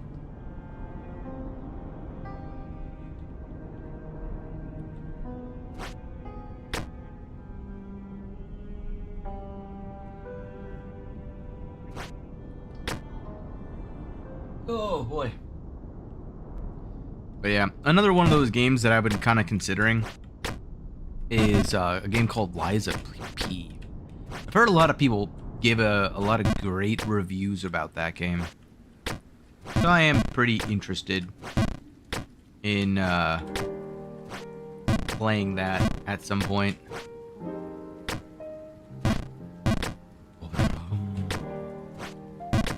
I feel like that would be another one of those games that's like right up my alley. Considering that my Saturday session started with the Dark Souls series. I don't remember, did I? I'm pretty sure if I go back to Rabbit's channel, I'll be able to figure this out, but I don't remember if I started with 3 or if I started with 2 when it comes to streaming. So I have a weird, like, what's the word? Quirk? A weird habit? A weird mental block where if I'm playing a game like Mass Effect or Metal Gear or, well, Dark Souls, I have to play 1 before I can play 2, right? And I have to play 2 before I can play 3. And I have to play 3 before I can play Elden Ring. So that's what I did. And that's why Rabbit and I's challenge of Elden Ring was, well, last year. It's because it was waiting on me to finish, the actual, like, baseline Dark Souls games. Because I have refused to play Elden Ring, without beating Dark Souls 3. So, it's the same thing with, like, I wouldn't have been able to play Silksong if I hadn't beaten Hollow Knight. Luckily, I'd already 100%ed Hollow Knight. So, like, I mean, not 100%, but 100,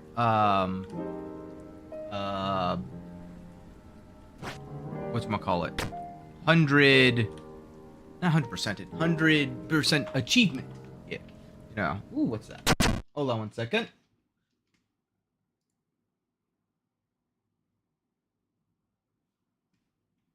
Okay. That was a different thing altogether. A different, like, challenge, I guess you could say. The Pantheon was the only... I was at, like, 99% achievements for the longest time because of the stinking Pantheon. Oh, too much. But eventually I got there, right? And then I played Silksong, and now I've got just the what do you call them? The speedrun achievements, and there's still the Curse of the Witch one that I gotta go do. But I'll probably get that one before stream, and then I'll go back and try to get all the achievements again. Kind of where I'm thinking about it with, like, from a streaming perspective. Well, yeah, I've got that game. I've got Liza P. And of course, for, like, another day, I've got the Metal Gear things that I got from Otter last stream. So, was it last stream? I think it was last stream. So I've got some other games that I'm kind of really interested in. Oh god, in picking up, but I can't really do any of those if I've got this going on as my only one stream a week. So once I beat the DLCs, oh, too much. I'm going in the wind. Then, and only then, will I actively seek out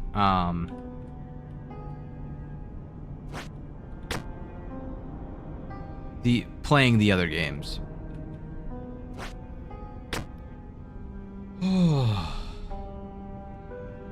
There's also the fact of, like, days like today, right?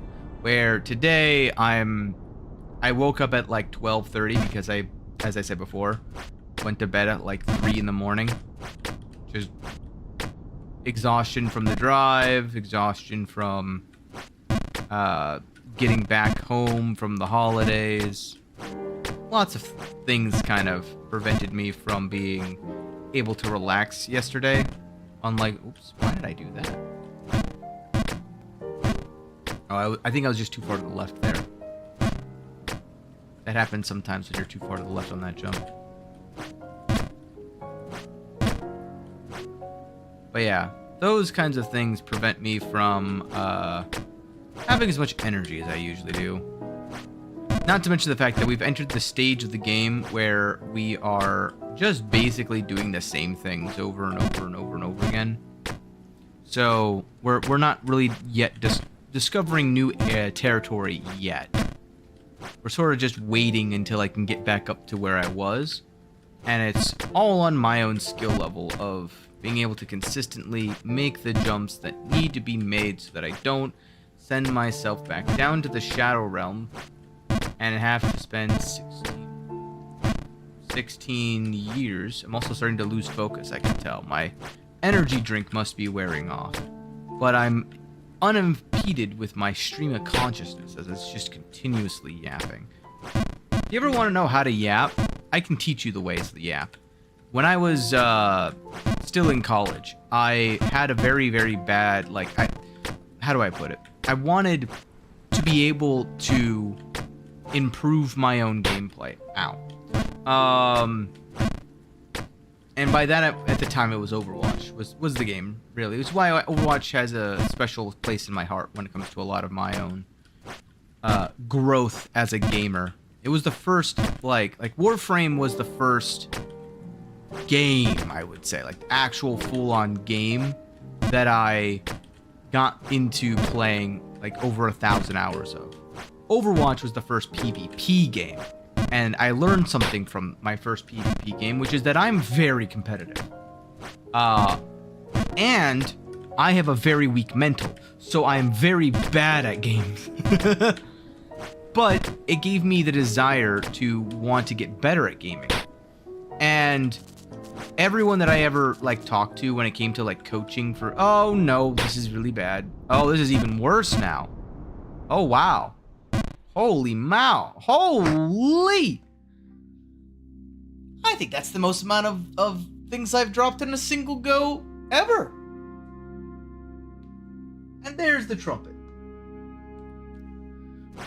But what was I saying? Oh wow. I'm all flustered now from how far of a drop that was. That was insanity. If I drop to here and I drop to go to here. What? Why It caught on the edge. Am I holding down a button or something that's causing that? I'm just trying to see how can I prevent that, or if that's just unlucky. If it's just unlucky, then it is what it is. But if it's something that I can help prevent, maybe I can get better at it. But yeah, that was one of the things that going back to learning how to yap, right? One of the... Whoa, no.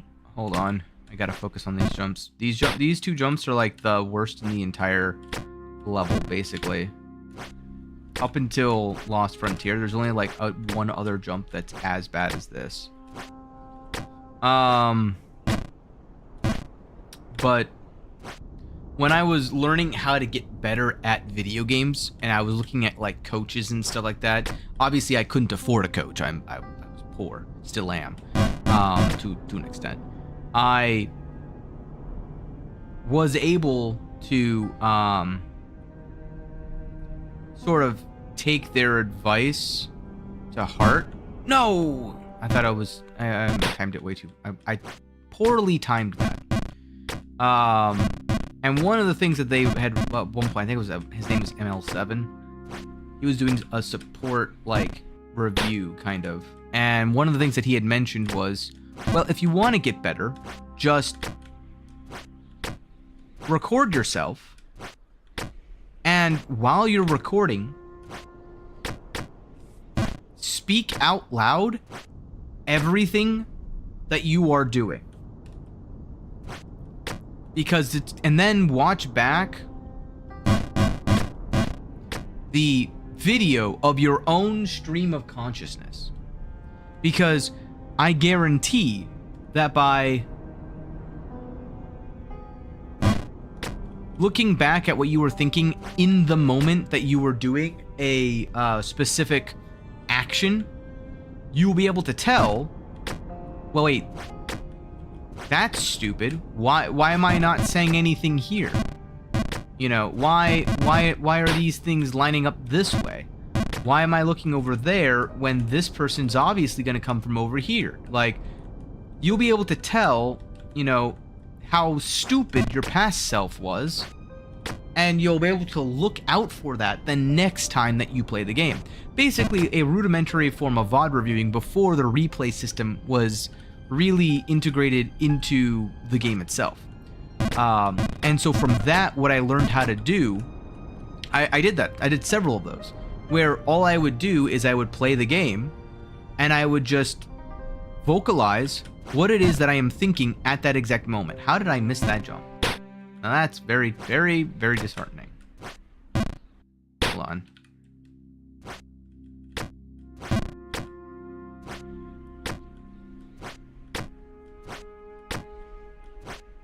Oof. Well, unfortunate. But yeah. So I remember distinctly the first time I ever did it was on Watch Point Gibraltar. Watch Point Gibby. That place I was playing, I think I was playing Widowmaker at the time. Because that was my first main before I went over to Anna. Yeah, Anna was my second main. Hold on. Gotta reset myself. No! I was trying to prevent that from happening. Whew! Okay, we're fine. But from that, I developed a unique habit. Anytime that I was starting to play a game, I would have to mute myself because I would just start yapping to myself. And I didn't need to yap to myself, but I did that almost out of habit. And so I developed this ability to just yap and talk without really thinking. But I did notice, and I've mentioned this a couple times on these streams before, that yapping doesn't necessarily mean that you're performing at 100%. In fact, yapping takes away your focus. So, to be better at the game, you kind of have to not yap. You have to just internalize your own thoughts. And kind of like lock in, I guess is a way of putting it. But if you are like me and you're trying to give a stream of consciousness to a bunch of people and think about, like, stop thinking and just start saying without losing your filter that you have naturally simply by you existing and saying stuff. I would say that the easiest way to do that is just practice. It's just, yep. I'm sorry, I was very close to the edge there. I got very concerned. But yeah, just practice yapping with a recording. You don't need to be in front of anyone. Just go ahead and record yourself in your own stream of consciousness. You may be surprised as to what you will say. And you will definitely figure out how difficult it is to just constantly verbalize everything that it is that you're thinking. While simultaneously contemplating whether or not you should or should not say things. This is why a bunch of people leak a bunch of content constantly. It's because they try to be very consistent with their, not vernacular, what's the word? Not inclination. Goodness gracious, why can't I think of the word? When you're speaking, you have a certain cadence to your own speech. Learning how to maintain a specific type of cadence while also becoming very entertaining, manipulating that cadence and adjusting the tempo, the tone, the all the intricacies of like voice acting kind of levels of stuff. Those are all skills you can learn. Do you need to learn them? No. But to say that those aren't skills that you could learn would be discrediting. It wouldn't, disingenuous, I guess is a way of kind of phrasing it. It's not really disingenuous as much as it is don't look past them. Just because you don't need those skills in everyday life doesn't mean that they wouldn't help if you're trying to be someone who's a professional yapper. Because Because let's be real. That's all streaming is. You're yapping professionally. That's, you know, having the ability to just have a stream of consciousness that is relatively relevant, while also having the ability to be willing to do the stupid things, right? That's, I think, like, knowing exactly what stupid things are a good limit is a sign of a good streamer. For example, context matters, but saying random things tend to give you more views, especially if those random things are unhinged. Oh god, this is bad. Oh god, this is really... Goal! Sorry, contractually obligated. You know how it goes, guys. It's just how it has to be. How it has to be.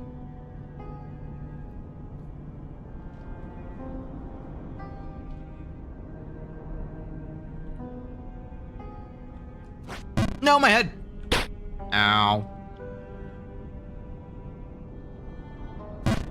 But yeah, the ability to like control your own cadence and speech and your vernacular in a way that is witty.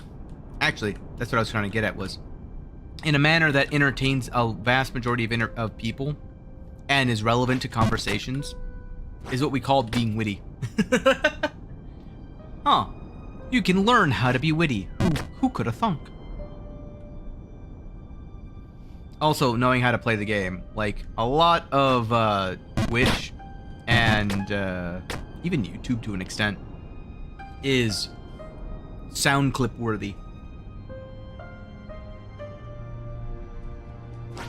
It's sort of like it's how bad could it be? Like me saying, how bad could this run be? It's just another run, right? And then you just have the Ocarina of Time music in the background, and just showcases every single fall that I have in like 100 like smash cuts. Because like, let's be fair here, I have probably close to 4,000 now falls. Ooh. About to be another one right there. And I make really silly noises every now and then. But like 3,867 falls. I'm pretty sure you can make a pretty decent smash cut with all those. Not to mention the zoom in on the 6-minute mark from now, where you'll see me be playing for 30 hours. Not straight, mind you, but like 30 hours nonetheless. So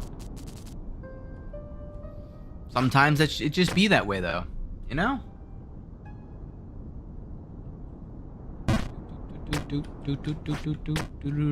Great, that song's gonna be stuck in my head now. Now I've thought, see, this is the downside of stream of consciousness, is now that I've thought about it, ow, my eyes again.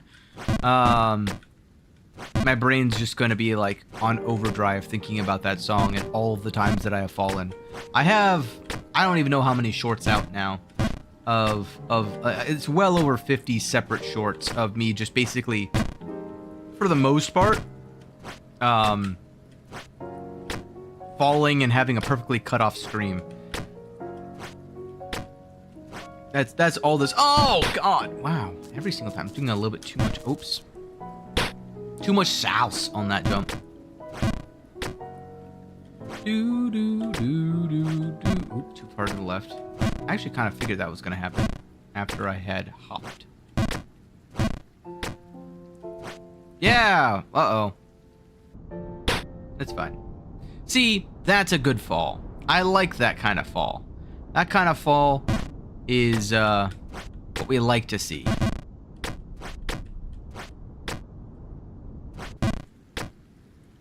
Unfortunately, that's oh, I gotta rely on the wind kind of fall. Oh, give me up. No, this is stupid. Oh, thank God, I messed it up enough to where I didn't actually mess it up. Oh.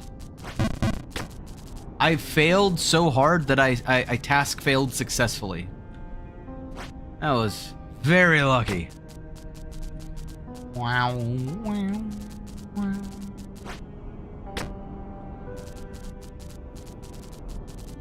You're supposed to keep a lookout, but then I took an arrow to the knee. I'm sorry. I make that joke every single time I arise here, and he says that exact same line. Must have been the wind. Or was there? Must have been the wind.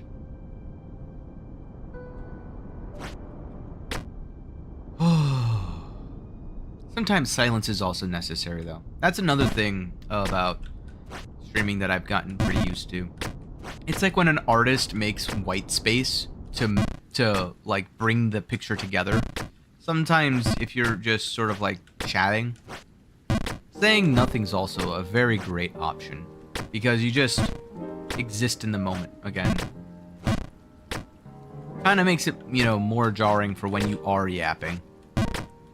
So consistently yapping sometimes is not the best option. Especially when I need to freaking focus. I need to get more forward focus going. Whoa, my entire game lagged. What was that? Do do do do boo boo boo.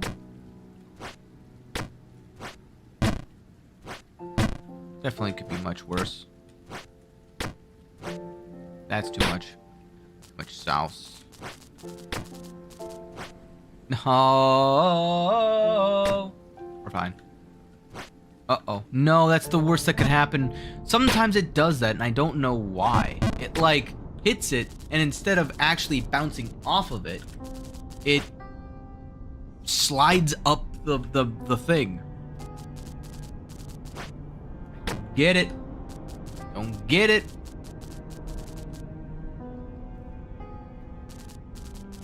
You get it, chat? Do you understand my pain?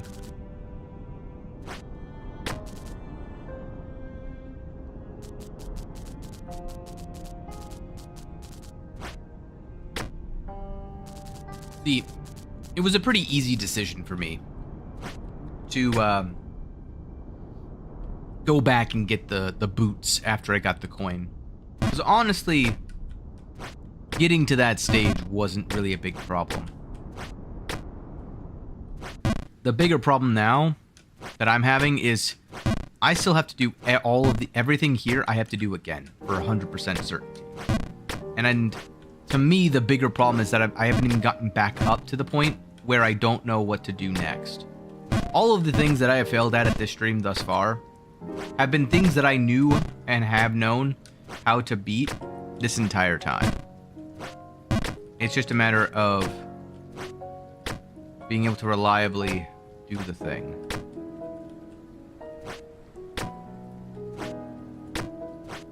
No! Nope. Nope.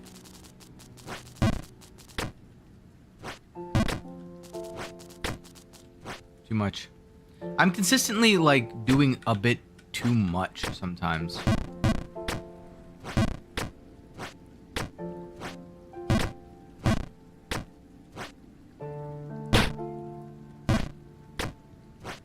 I don't know why that is.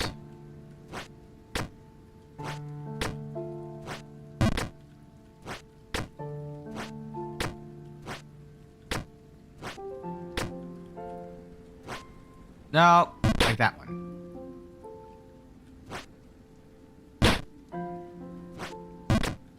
I know why I did too much on that one, though. Because if I don't... Oh, I end up all the way back down here.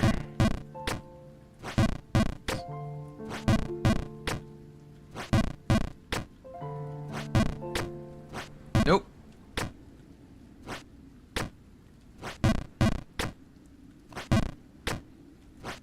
No, this is bad, and it's going the wrong way, so I'm gonna fall all the way back. Oh. Wow, that's unfortunate. Hey, we hit the 30-hour mark.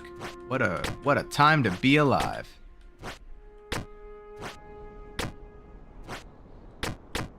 See, these are the things that I'm thinking about in the back of my head.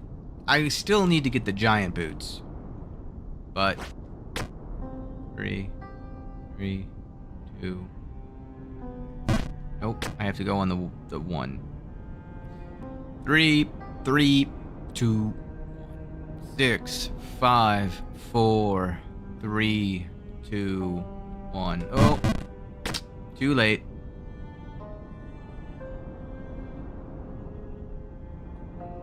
This is the one jump as well for me that's like annoying more than most, because the other jumps I sort of have a generic lineup. That's the only one that's I gotta wait and then perfectly control the amount of force I need to use to go against the wind.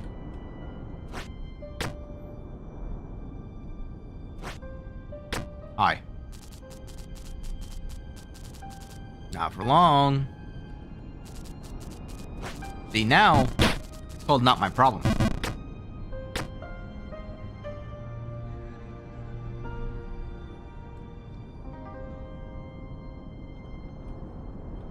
See, when I speed it up like that, suddenly it sounds a lot like for release, doesn't it? Not this part.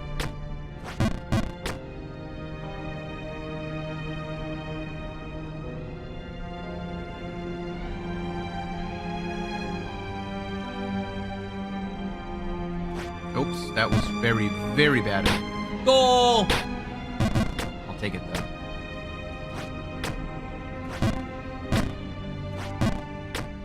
Don't mind the score though, because it's kind of, I think, somewhere in the ballpark of like 2 to like 8 or 9, 10. Something kind of extreme like that. Whee! Uh-oh. Don't get greedy, don't get greedy, greedy. Don't get greedy, don't get greedy, greedy. Whee! Oh good, now I gotta listen to the typewriters talk.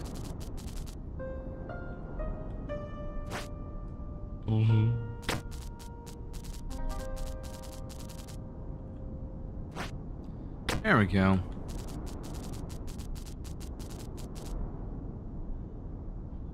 There needs to be an achievement for making one of these guys talk like 150 or like 200 times, or I don't know, 1,000 times, or like, I don't know, 10,000 times, because like, man, have I sure as heck listened to that guy talk for what feels like at least 10,000 times. 10,000 conversations ignored.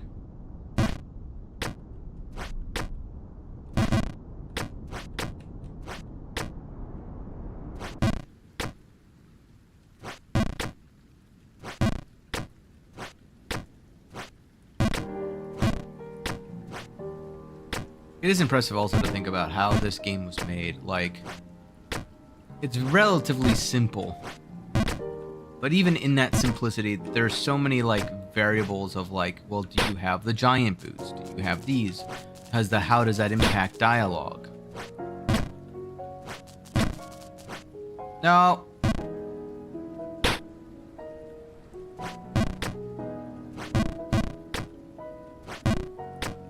Oops. I'm trying to get a little bit closer to the edge there.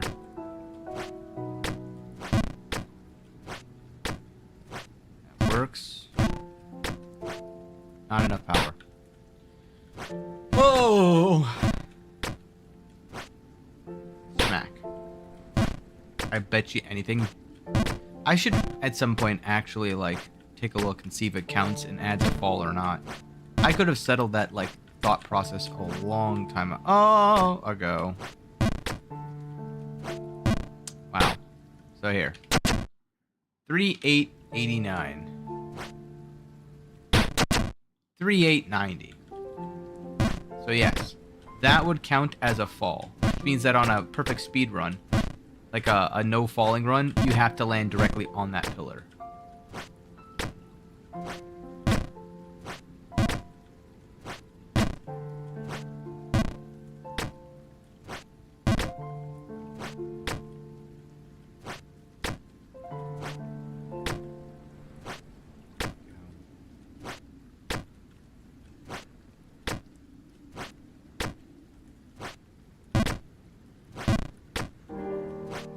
Oh, now how do I miss that again?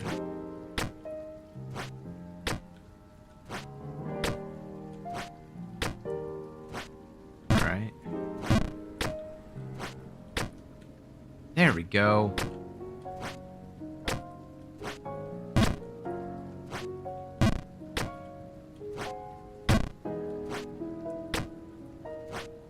No, no, no. Wow. That's highly unfortunate.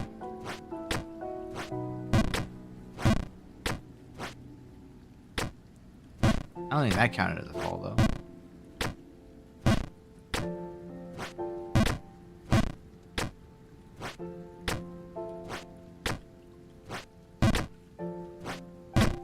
I do think that, like, if you do a no-fall run, though, you get really good at specific, like, subsections. I will say that it would be annoying to do a new Babe Plus no-fall, because you also have to do the beginning of, no, what's to call it? Oops, it's again gonna smack me in the face. The regular, new Babe, because you don't get to this section until you get to Bargenberg. You gotta do the chimney jump with no falling. Consistently.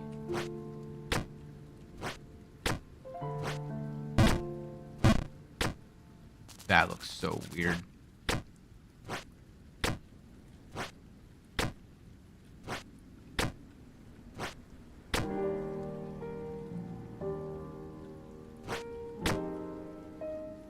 Don't recall. Ooh. All right. No, I didn't even get back up to my PB. Oh, that's unfortunate. Too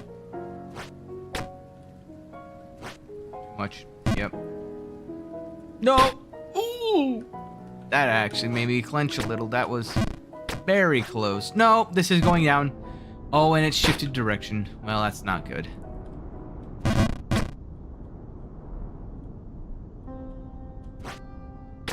Nailed it.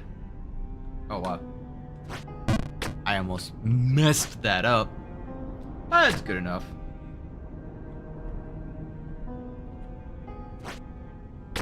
Bye. Maybe. This is what I mean. Come closer. Goodbye. Whee! What I was talking about when I was like, come closer. I need to see your face. Where'd you go?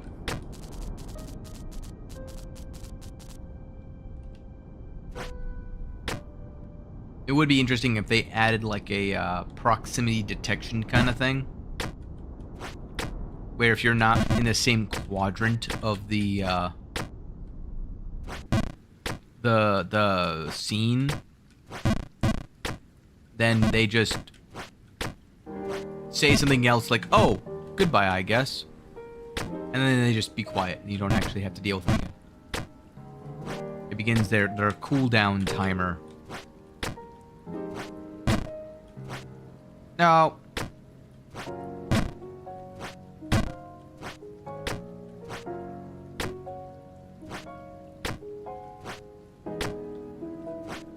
No.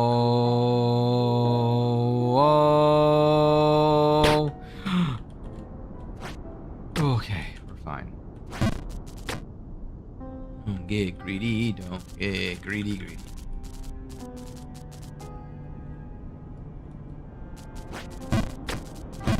Because otherwise now I gotta listen for like minimum 6 seconds of these guys both talking simultaneously. Now I gotta listen to this guy.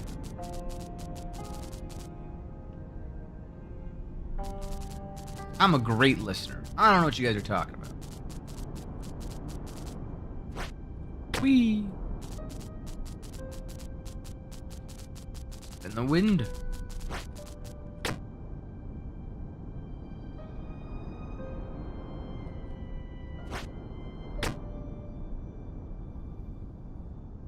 This also goes back to like what I was talking about with the whole like long form content, short form content, what games work better for what. Like that wasn't the worst fall in the world, but it was definitely a pretty bad fall. And within, 10 minutes, I've gone all the way back down. Like, remember the 30-hour mark I was talking about? How I was at the back down to the false king's keep or whatever. And I've already since then gotten up to basically my PB. I was one jump away from my PB. Which the good news with my PB location is that the jump itself is pretty like straightforward of like I go here kind of thing. The bad news is that it's like these ones where it's like, well, where do I go? Right? Oh, I just got to be ultra precise. Ah, that jump. No. Why? I'm turning into like freaking Waluigi. Oh God. I'm fine, but now I have to wait.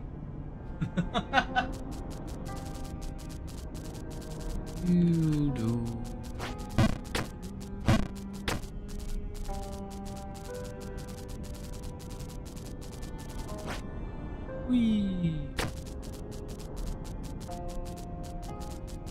Huh.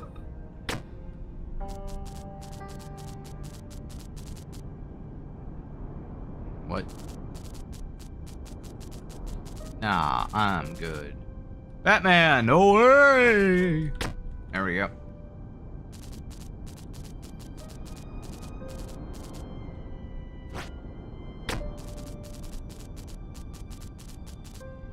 Yeah, another game I've been playing a lot of. Like, the other thing with, like, the stream of consciousness stuff I'm kind of thinking about was, like, the problem with the stream of consciousness is that it's great when it comes to... Ow, my head 3 times. It comes to, like, those moments, it's fantastic because it's just, you know, a great way to describe actively what's happening in the game. However, the downside is when you're actively doing the same things over and over and over and over and over and over and over and over and over. My stream of consciousness goes to the end is never the end. It's never the end. It's never the end. It's never the end. Is never the end. Is never. Jumping back on up, falling back on down, jumping back on up, jumping back on down. Like, there's not much more I can really add to this yap session.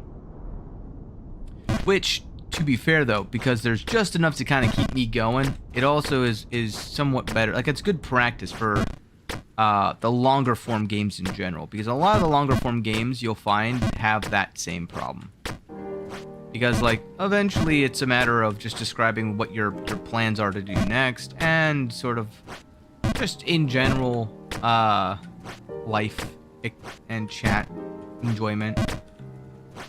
One upside to a lot of this game, though, is that I do get a lot more moments to just sort of slow down and talk with you guys. No! We're fine. I thought for sure that was actually going to send me all the way back down to the Shadow Realm. There was a spot there. I don't remember where it was, but one of those spots sent me, like, to the False King's castle. I thought it was that spot. I don't know why I did that. We're gonna ignore that ever happened. Nope.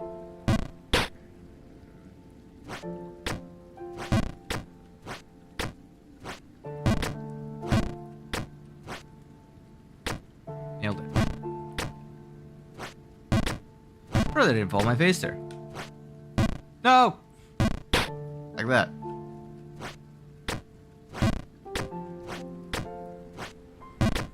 Just the level of concentration kind of goes up when it comes to those kinds of jumps now. Like before, you could just keep smashing your face against a wall and the window was wide enough to where eventually you'll make it through as long as you get lucky. Oops, too much. But now it's getting to the stage of, oh no, we're fine. Shelter from the wind.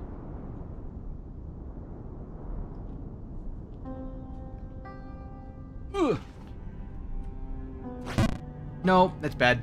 It's really, really bad. I rushed it. Whoa!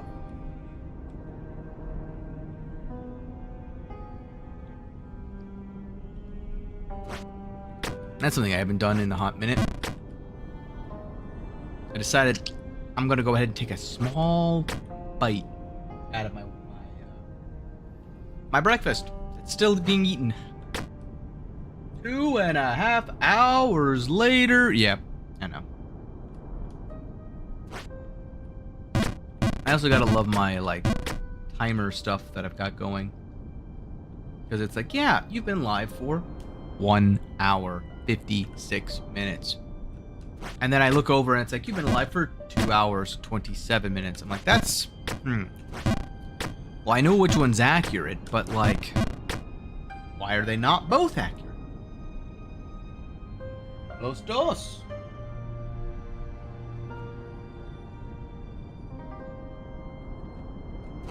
Oi. I got greedy.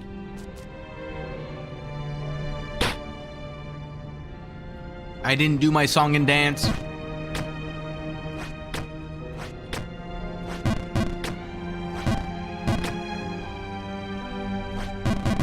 No. Thought I was lined up. Oh, now I'm lined up. So why does it line up that jump but not with my other jump?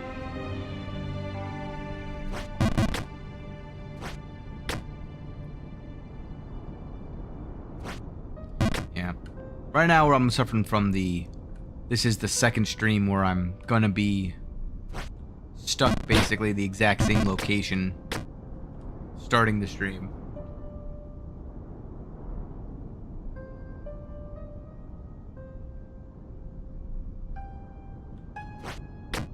Usually by now, I at least will have made a little bit of progress. So, it is one of those moments for me where I'm like, holy moly!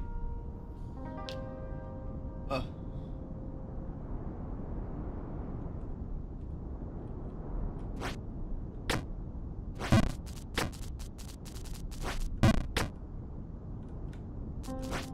we go. But it does allow me to focus up a little bit more. I can't complain too much.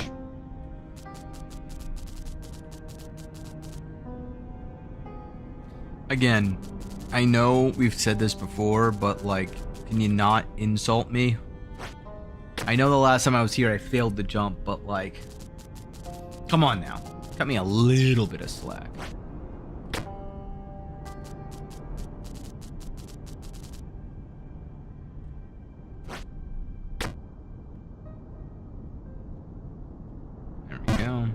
Music goes away.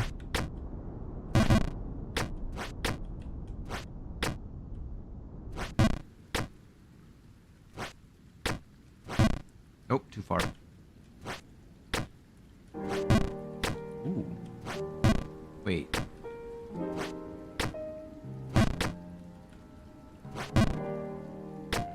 I have an idea. I want to try something.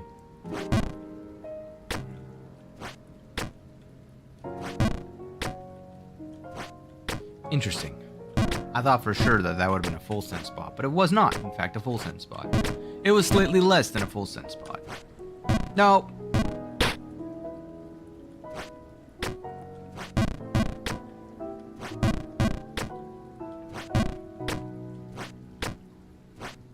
Music is also very relaxing, very calming. It helps a lot with, like, unlike other games where the music kind of adds to the suspense and adds to the frustration, I will say that this game is very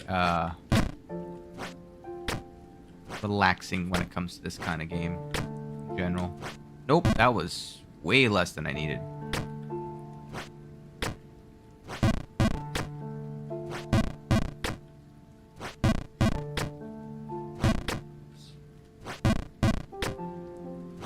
Oh. Posture check. Ah, I got some of you. I know someone out there just got posture checked and they're not happy. In the slightest.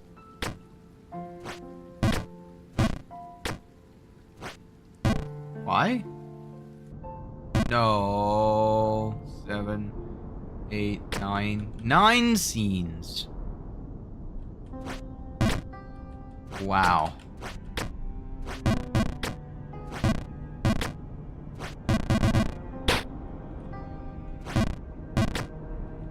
What was that noise? Hold on, chat. That was a noise I have to actually go investigate. I'll be right back.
Hello, George.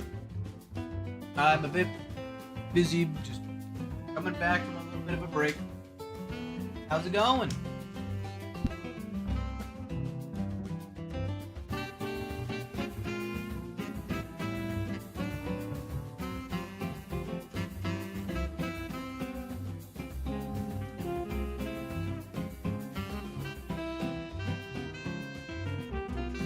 Trying to beat this map, no falls right now? Oh my goodness. I can't even beat this map with falls. Sorry, I had a noise happen in my house that I had to go investigate. So, that happened. Oh man, I keep getting to the end of The Lost Frontier. At least I hope it's the end. Your best is the white part? I mean, the Lost King's Keep or The Lost Frontier? What was what noise? Is it another noise? I can only hear half the noises because of my headphones. Lost Frontier. That's the part I'm stuck on. I'm almost there though. I'm on the what's the jump? The seventh scenes jump. Whatever the seventh scenes. The one that's above the rain. When the Lost Frontier stops raining, that's as high as I've ever been. Oops. Go to the left. I got back to that scene this stream already once.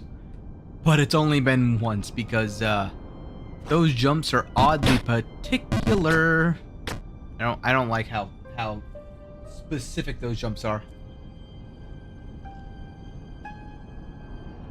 We're making progress though.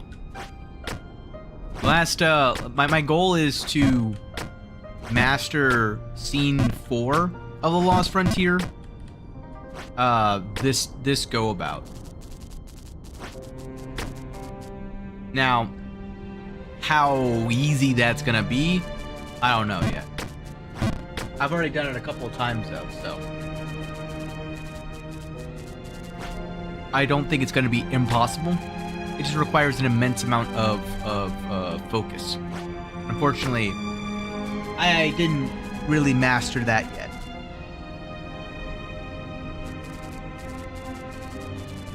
I'm still falling sometimes on these types of jumps down here.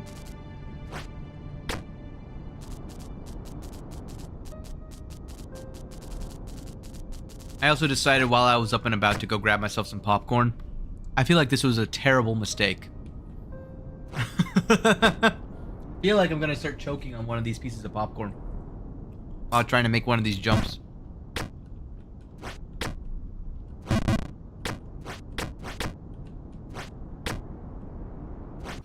I had like 50 attempts at no fall. My best is wind chimney jump, so it's not going that good. I am impressed that you're even doing no falls at all, like period. Because at the moment, like, well, case in point, I enjoy the falling more than I enjoy the actual game in a lot of cases. Is that weird to say? More interested in the popcorn. Yeah, that's fair.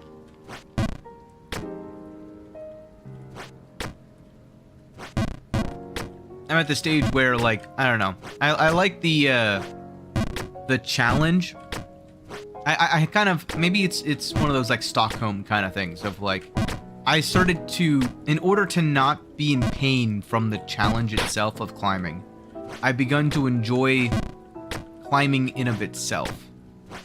But the process of enjoying the climb is antithetical to fully enjoying the brevity of it all, because it's sort of one of those moments of like, well, to get people into the game, you want them to understand that, yeah, but just think about it. When you finally get to the top, how happy will you be that you're finally done with the game? But in order to endure the suffering and insanity that is the journey to the top, you learn to enjoy the journey itself. But what does that mean for the end? It means that the end now is the end of your suffering, but it's also the end of you enjoying the journey until you begin anew. That's always why I liked Souls-like games. Well, I mean, I didn't always like Souls-like. That's a false equivalency. I hated Souls-like games for a long time. Oh, I wasn't lined up. I thought I was. But one year I finally just was like, so you enjoy the feeling of suffering? Listen, I'm not a masochist, okay? I simply learned that suffering is just another aspect of living, right? Without the need to suffer, you don't actively know that, like, you're alive, I guess, in some essences. There's a lot of debate on that specific topic, but it's more of why hate suffering than it is why not enjoy, you know? It's like an active choice that the pain is an understanding for your body to avoid things that could potentially bring harm to itself, so it associates pain with negativity. But if you can mentally overcome that and associate pain with positivity, certain types of pain anyway, then you can enjoy the process by which you get stronger. That's sort of like, it's like a coping mechanism, is another way of kind of putting it. Which is kind of what, like, Stockholm's is in essence of itself. It's a coping mechanism for an extremely, well, in those cases, extremely terrible situation. Without the suffer, it wouldn't feel like an award afterwards, because it wasn't a hard or a challenge. Exactly. But at the same time, if the suffering is so intense that you lose your sanity before you achieve the award, then what's the point, I guess, you know? Because if this insane, like, I don't know, it's like, it's an achievement to say that you suffered through the insanity and got so good at it that the insanity didn't bother you. But while you're in it, right? Why would you actively suffer? Because, like, I could easily just turn this game off and go play Stardew Valley, right? I don't need to suffer. I don't need the reward. So, in order to maintain your own sanity as you go through it, part of what you do is just learn to enjoy the suffering. It's the syphilis, no. What's the Greek guy's name that has to push a boulder up a hill? Next Shakespeare. yeah, exactly. Modern day Pluto over here. Syphilis, yeah. That's there's a lot of philosophy talk around him, especially nowadays, because he has a lot of parallels to a lot of, like, the Western world's methodology of working, where if you look at it in its entirety, if you were to take a macro view of an individual's life, a macro view of a microcosm inside of the society, right? A lot of it is just kind of boring tedium of doing the same thing day after day after day until the day you die. So the people who argue with that line of philosophy is, well, then why, at some point, why wouldn't you just enjoy pushing the boulder up the hill for the sake of pushing the boulder up the hill? Well, I mean, it's not a matter of should you or should not, it's a matter of why. If you like games like this, I don't know, is a game about syphilis? Oh boy. Uh-oh. It's fine. I gave myself a mini heart attack there. Don't mind me. I'm interested in games in general. I think my Saturdays, I want to eventually transition back to Souls Saturdays. That was sort of how my Saturdays started.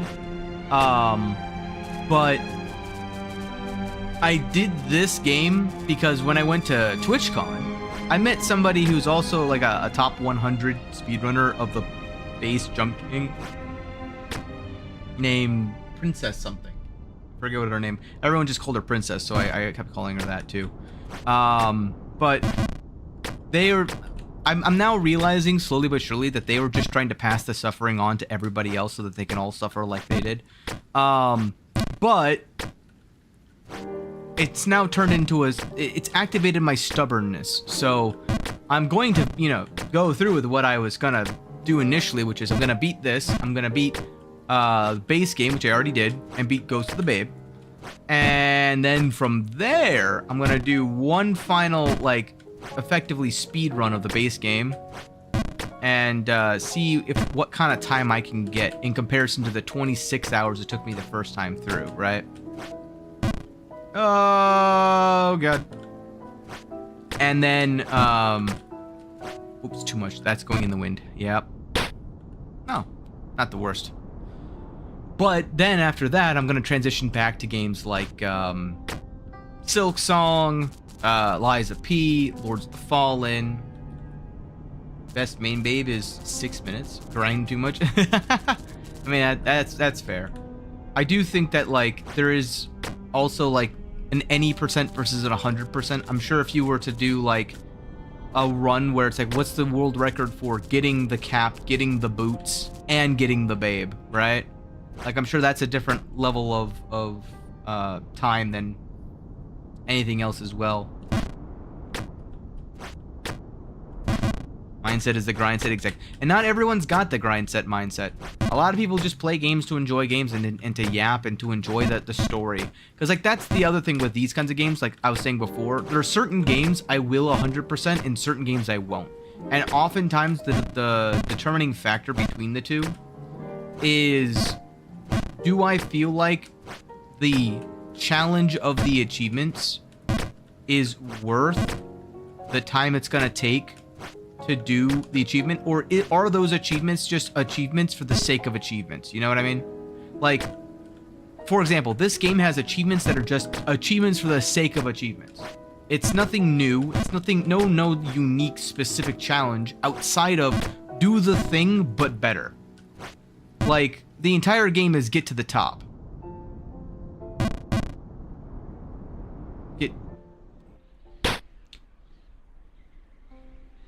Unlike that. But the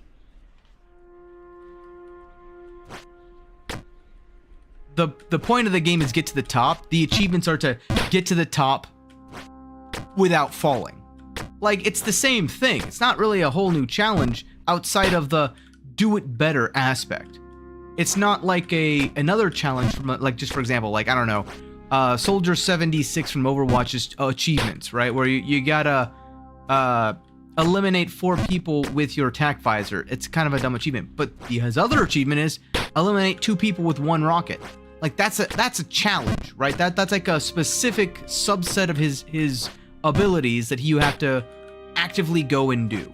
I'm trying to think of another, like, achievement that's more of like for example, Pantheon in the Hollow Knight. Like, that game was a nightmare to get 100% in. But the achievement itself is some... Oops, I brain crossed wires again. Okay, we're fine. We're not fine. The idea there for those achievements is you're gonna actively go out of your way to go do something new. And in the process of doing that new thing, you're learning more about the story. You're learning more about the environment. You're getting better at the game, sure, but it's like you're getting better at a specific subset of a new part of the game. There's some new experience that's really awaiting you inside the achievements.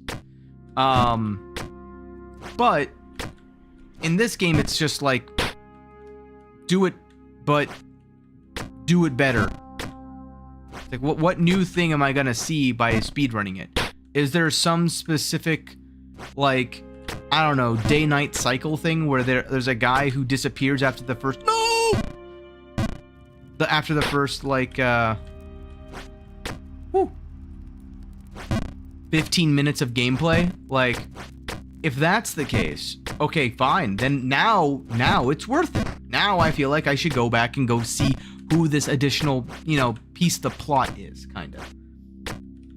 But if it's just congrats, you did a thing that is, effectively the same as the congrats, you beat the mid-boss level of achievement. Like, I wouldn't really go out of my way to go and get the achievement of defeating a main story boss in a game if it didn't automatically need to be gotten because, well, in order to beat the game, you got to beat the mid-boss, right? That to me is the kind of level, like, for example, Darksiders is a game I absolutely loved. It was one of the first games in the Xbox era that I 100%ed. And I got a bug in Steam where my achievement didn't proc for certain bosses that I did beat. But, like, it's obvious to anyone. It's like, how did you beat the game if you didn't beat this boss? You need to beat this boss to beat the game, right? So anyone who looks at it, it's like, okay, you had a bug, right? Like, we know that you should have that achievement. But for some reason, the game said no. That's the only reason why. I'm not going to go back and actively get that achievement. I'm just not. But that doesn't change the fact that, like, I've gone out of my way to go get all the bonus achievements. I like getting achievements in Jump King. I get it fun to explore more in other games. Let me set myself up. But I'm not good at online games, and a lot of achievements in some games are due with online things. Now, that's another thing. For example, I don't think that online specific challenges in a campaign kind of game, like for example Doom, there's a lot of achievements in Doom that I just don't have because it's like, get 1,000 damage in an online match. I'm like, I'm sorry, I'm not gonna go out of my way to go do an online match in Doom just to get this achievement. I'm just not. I'm here for the Doom campaign. I'm not here for some online competitive nonsense. So I'm agreeing with you on that. I think those are just as bad as the do the thing but better. It's the do the thing for the sake of doing the thing achievements that as well that are like, that to me is just not worth it. It's just not worth it. But at the same time, right, oh, I got greedy. Oh, I got greedy. I didn't think I was greedy, but I got greedy. Oh no, we're fine. Whew. It is like for example, it's the same thing with like what I was talking about with Overwatch, right? I don't have every single achievement in Overwatch either. And even though I play the crap out of the game, the reason's actually relatively simple. It's just some of them are just absurd. And I'm like, why do this? It doesn't give me any benefit outside of do the thing but better. I don't know.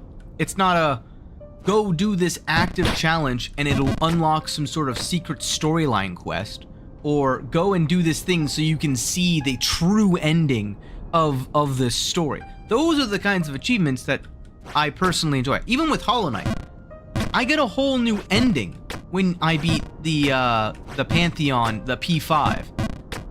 There's a whole brand new ending that very few people outside of people who just look it up online get to see. That to me is worth going out of my way to go and try and get. Now, granted, it takes me a couple of years to get to that, but like, I still want to go do it. I still find value in it. But like, I don't know. And going back to this game, it's just a matter of like, I look at the achievements for these games as like the ones that I want to get in this game is get the giant boots. Get the snake ring, whatever that is. I don't know. Someone mentioned that before. I looked at it as one of the achievements. I'm like, okay, I'm probably going to go try to go get the snake ring. I don't know what it is. There's even one to get the giant boots and the snake ring and wear them at the same time and do something. I don't know. But like, those are the kinds of achievements like, yeah, well, you know, that doesn't sound that bad to go try to do. The hard part is getting the giant boots and getting the snake ring, right? I can do that. I can go get those things. This isn't that big of a challenge, right? It's not that big, bit of a problem. I say that, and I fully recognizing the fact that I still have 4 silver coins that I have no idea where they are. And, I need to basically do all of these jumps twice over just to be able to go and get that. I don't get achievements to show off, but I like to do them for my personal personal development. So I know that I can do it. I don't really care about showing my friends. Exactly. No, I'm in the same boat. I have like 20 or almost 30 games I've 100%ed, and a lot of those are just like Souls-like to prove to myself that I can do it. Even this game, like, there's, in all honesty, no real reason why I should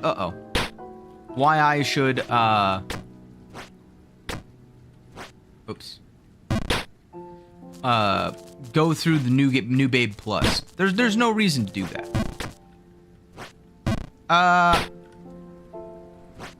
But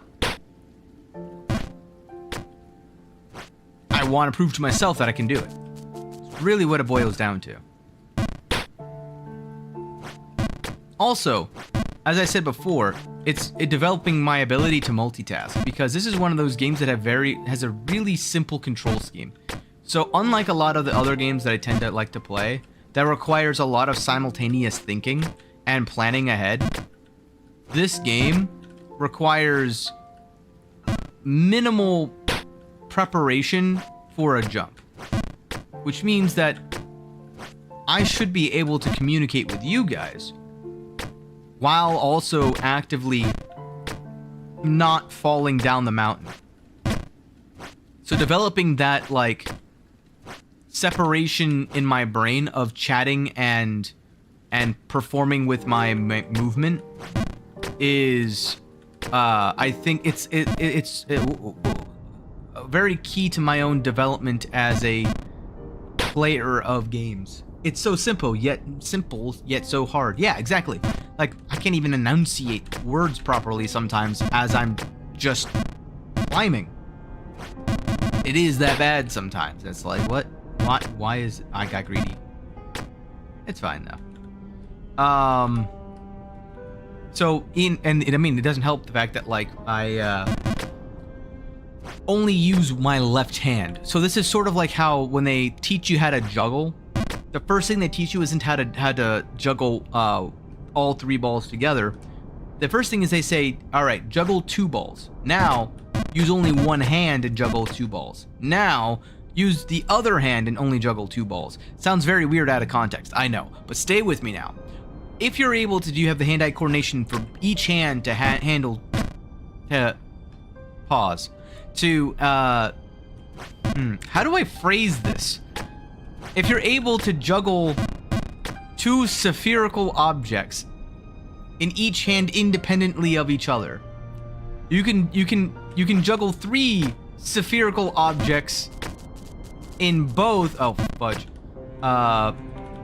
hands much easier. It still doesn't sound right, but you know what I mean. It's simple, baby steps, okay?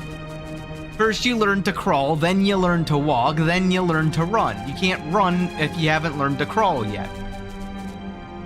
That's what I'm getting at, alright, chat? Same thing with this, is I'm only using my left hand to play the game, pause, and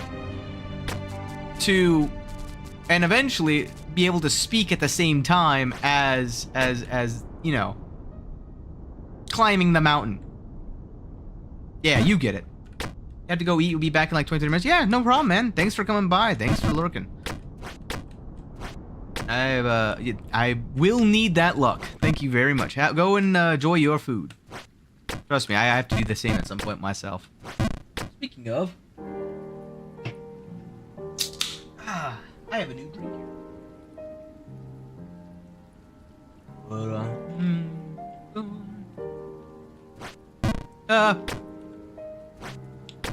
I'm absolutely gonna choke on this popcorn at some point.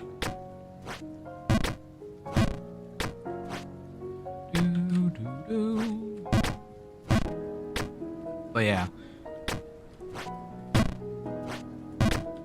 it's always about that grind set mindset that's very hard to obtain, and that's the other part of it, right? It's the same thing for me with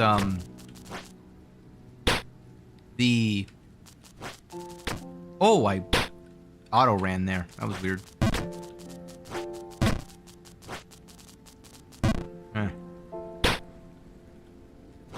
Trying to think, what was I gonna say? Yeah, it's just like with the ability to yap. I do believe that the grind set mindset is something that is able to be learned.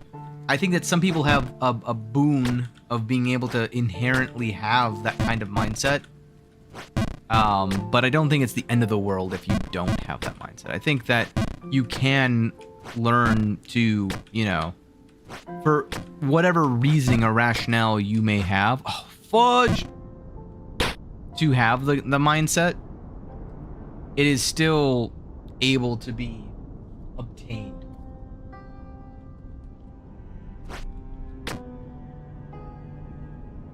I think the ultimate thing it comes down to is purpose and reason. For what reason do you do those kinds of advancements? Like for me, I got up to GM in Marvel Rivals for the only reason to be able to prove to myself that I can. It's not a matter of like a need as much as it is I have my own reasons to do things. And if I don't have a reason to do it, I tend to be less motivated to go and do the thing. Therefore, I tend to not follow through.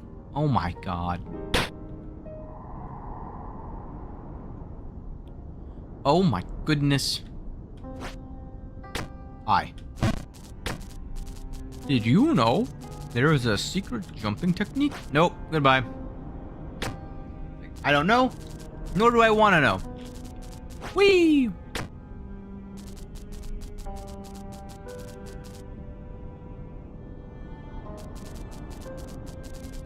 I wonder if there is another, like, way of climbing these areas. It's the same thing with, that Lost Frontier area. There's gotta be a better way about climbing that area, right? There's just gotta be.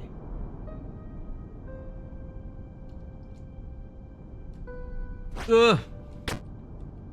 I was taking a drink.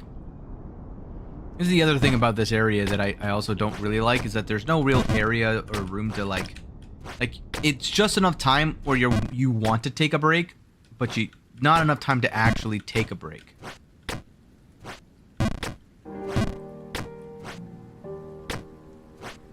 Oh, too far to the left. Bum bum bum bum. No, no.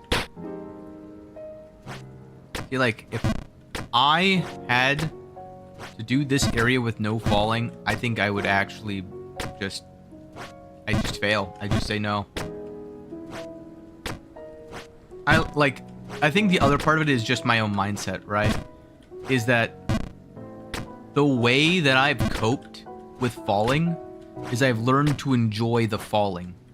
If the challenge is now to take the thing that I used as my coping mechanism and turn it on its head and say, well, yeah, but now falling isn't enjoyable because it means you have to start completely over.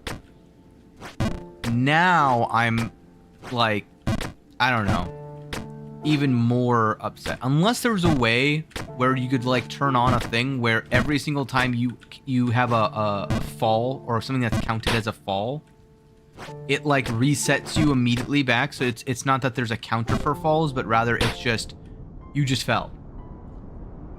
Start over.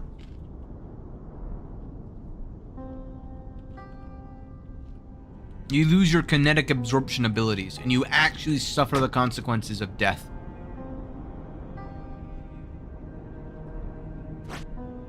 You know?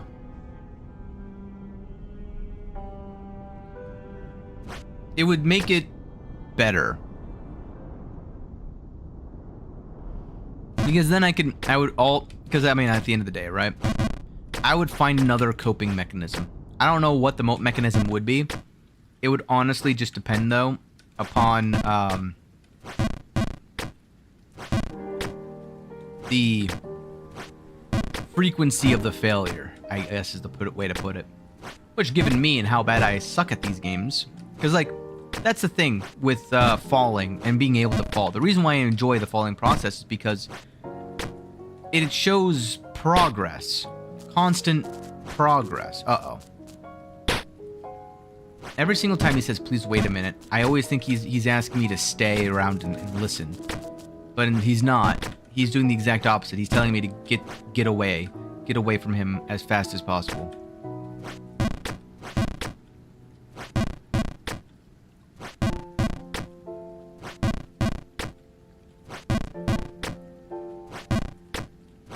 Nope. Yes.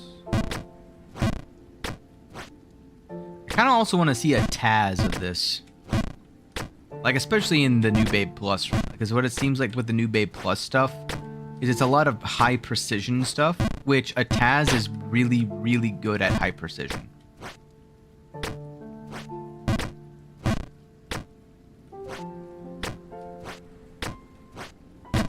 Nope. Yep, as soon as I realized how far to the left I was on that jump, I was like, oh, that's not making it.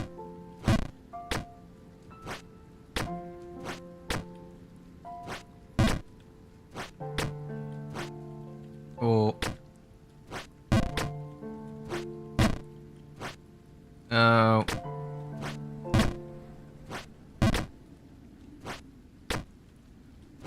Too much. Too much.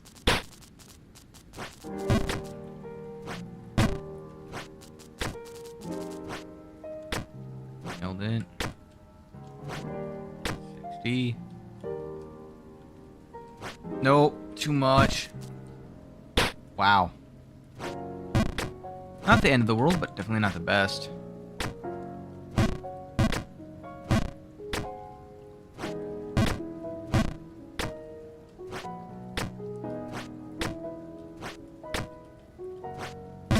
Boo-doo, ba-da, boo-doo, ba-da, boom. Too much. There's gotta be a better way of going about that jump. Because I used to be, like, nailing that jump. I think I have to, like, turn back and face it, and it might give me a better result.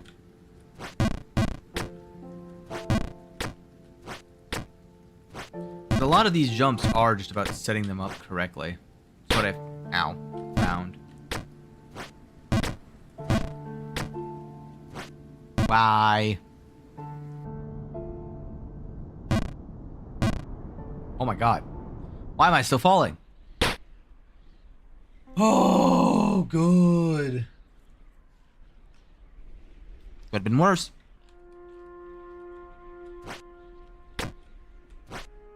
Ah.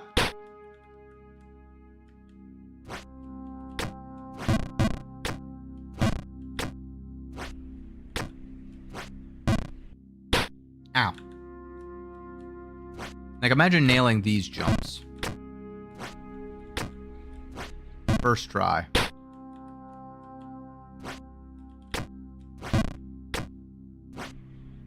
Be incredibly difficult. No.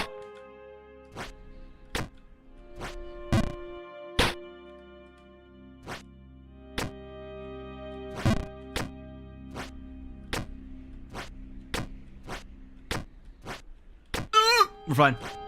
I thought I panicked a little bit too much on that one. We're fine. This is fine. Everything is fine. Oh my goodness. Nailed it. First try. Perfect. And that one, for some reason, is also one of the ones that's just annoying because these ones, I don't have to do like a 20% power jump while timing the wind. That's the only one that I really needed to do that. Oh, well. Well, that's unfortunate. Come on. Come on. Good enough. Whee! Whee!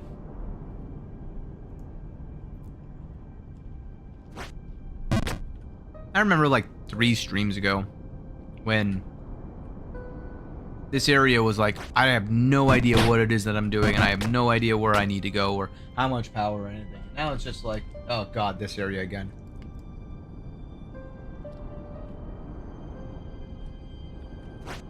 Whee! Gotta wait this one out. Then, and wait.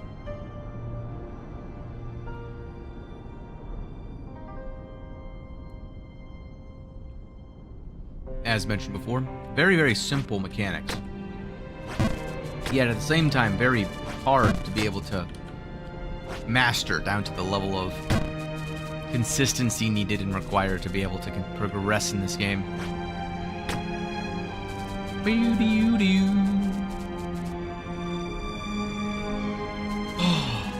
Soon though.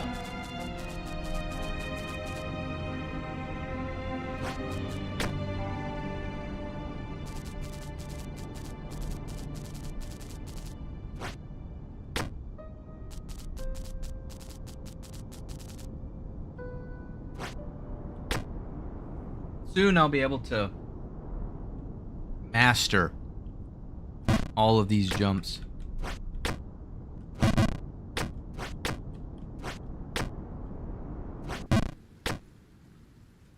And then I'll be able to get back up to where I was before. Damn it. Oops.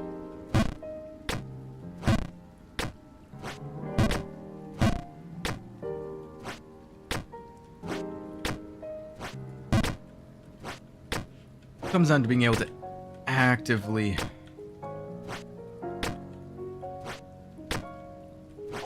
nope.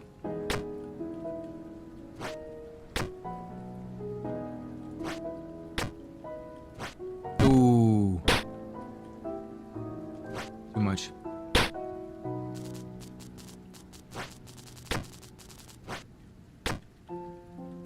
It's also just like honing in the precision needed, because the precision needed sometimes is within like a 5% error margin, which for these kinds of things is the difference between falling into the pit, the Sarlacc pit, or making the next level.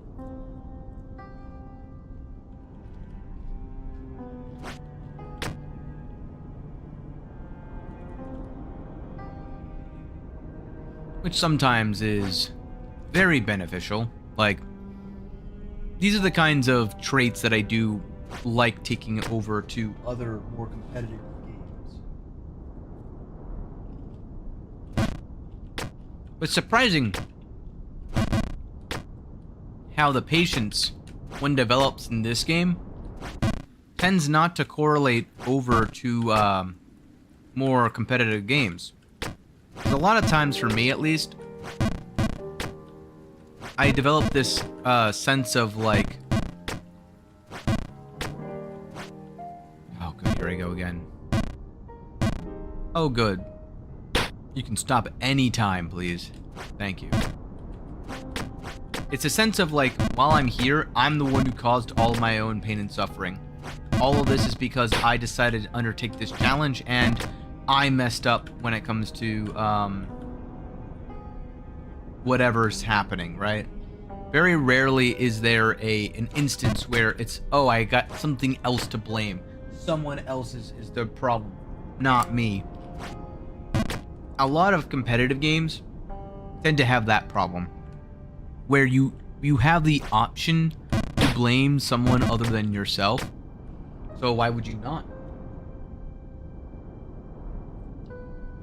That tendency is a very, very deep, subconscious level kind of thing. It's ingrained into all of us. Because why do hard work when don't need to do hard work? Only a person who wastes energy and is silly does that. So, naturally, fault elsewhere, not me. Big brain time. Whee! Well, this game, it's like, the game is stupid, but it's on me, ultimately. Even if the game is stupid, it's on me for not compensating for the game being stupid, because yeah, the game is stupid, but like, your only two answers at that point is get good or don't play.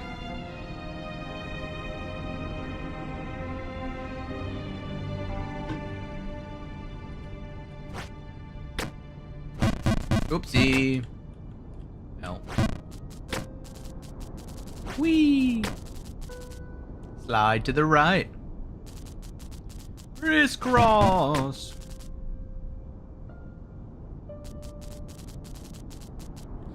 I'm also trying not to take too many more shorts until I get to the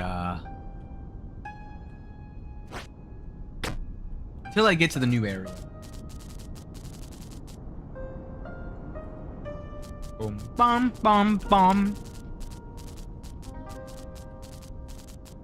Oh, okay, thank goodness. Woo.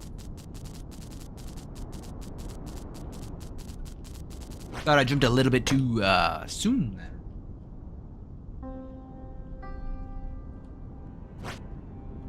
Not me going off and eating popcorn and not paying attention. Couldn't be. Me? Nah. Not true. And we're back to the start of stream.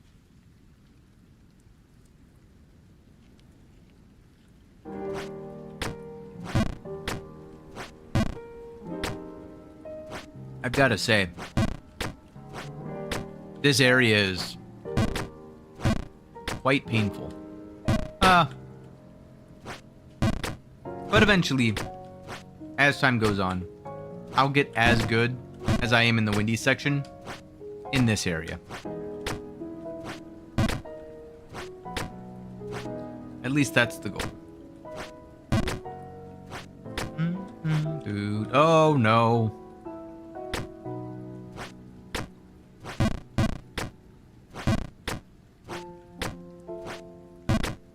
I also enjoy having really, really long runs because it's sort of like the experience of you know, having everyone here. No. The game heard me say I like really long runs and said, okay, bet.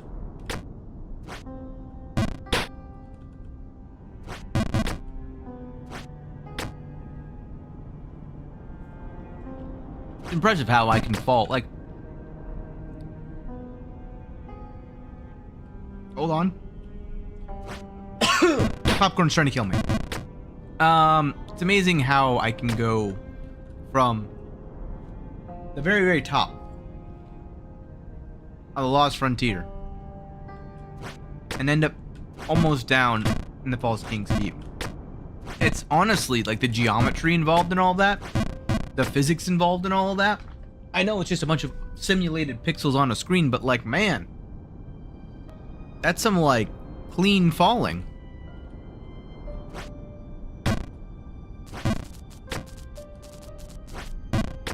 See, the only way to be greedy is to not think about the greed. If you hesitate for even a moment, it becomes an act of futility.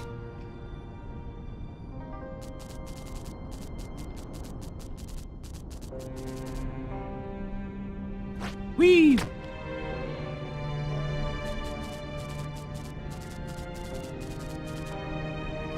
Whee! Whee!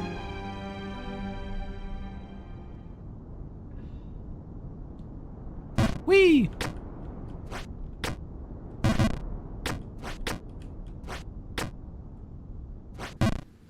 Flashbang.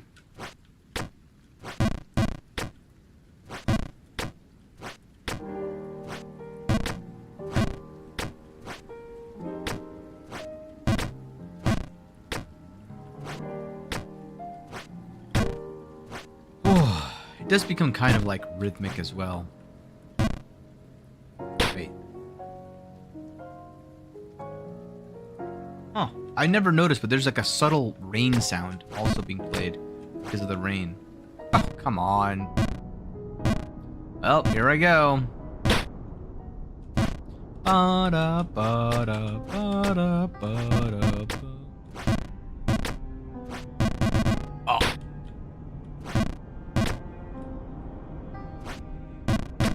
Lonely, so lonely. Again, it should be like perfectly aligned. Okay. Well, now I'm for sure perfectly aligned.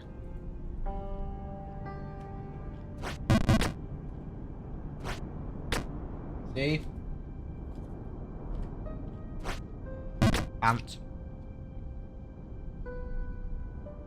Trying also my hardest to Munch between speaks. Oh, there goes back to win. Oh god! Oh! I just flung a chicken wing across my computer. Oh god. It's fine.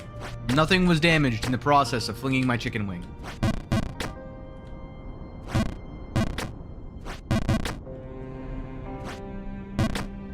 Good enough, I can make this work. Hello. Hi. Woo! Ow. See, I bet that counts as a fall every single time. Because I would have to if I were to do a no fall run, I'd have to relearn how to do that jump. And let me tell you this. Relearning how to do something is much harder than learning how to do something.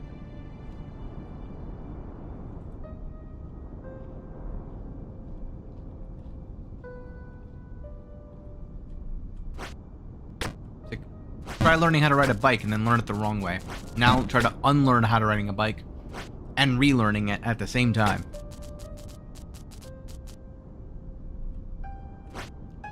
Hi.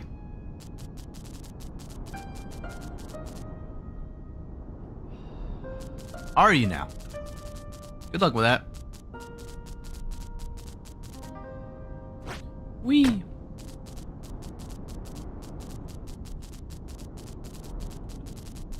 Wee. Wee. See, this has become one of my favorite jumps in the entire game. I explained last time why it's the case, so if you were there, you know. If you weren't, well, how it goes.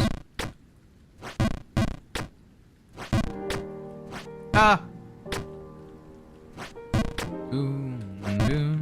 I jumped off. Oh, we're fine. Angles. Angles, Mason, what do they mean?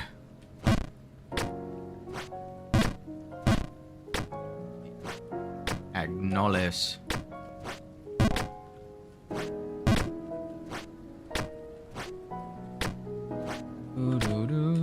No, I did.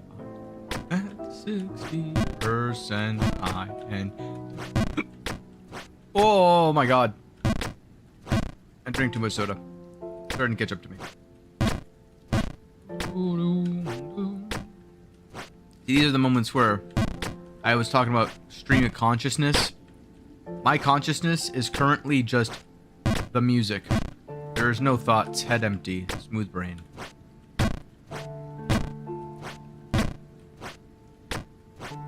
Only jump. Big brain for jump. Oh no! I'm here now.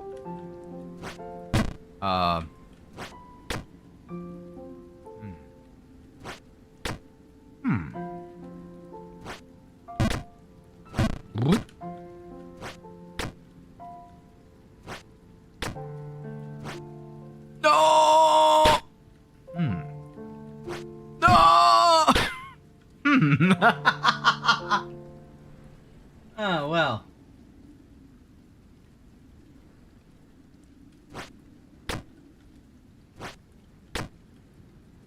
I'm trying to think. Is there a better way to do this?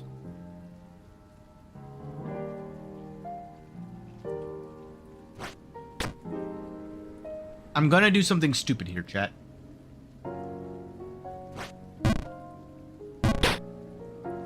Less stupid than I thought it was.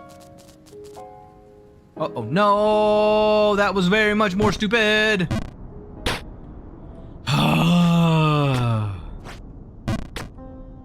See, these are the kinds of things that need to happen in order for you to get better at this game.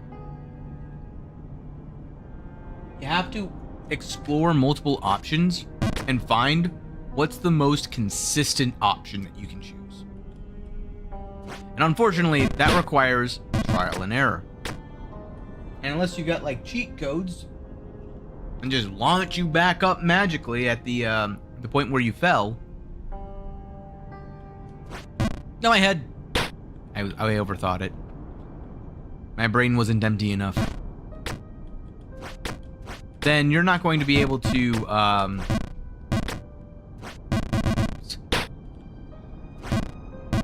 experiment around to the same degree as those who can. Like, otherwise, you gotta suffer and climb manually back up. And sometimes you're just like, I've already found a way. A way is better than multiple ways. And it may not be the best way, but it's a good enough way. And unless the risk is so great, right? Like, that last jump that I failed. The risk was pretty big because I fell like 10 freaking scenes. So if I can mitigate falling a million scenes downwards, I probably will.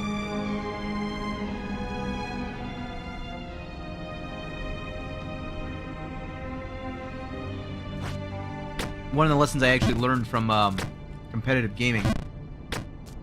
Sometimes hitting the shots isn't enough. Sometimes all you need to do is set yourself up so that the shots that you need to make are much easier. And the risk is much less. And then what separates the top tier from the bottom, or from the mid tier, would be those who can hit the 1 in a million shots while also hitting the 80% shots that they need to as well. Wee.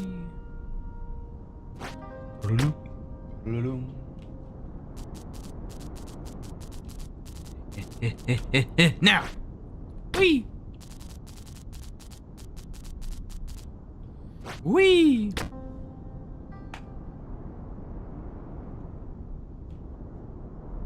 Wee. But yeah.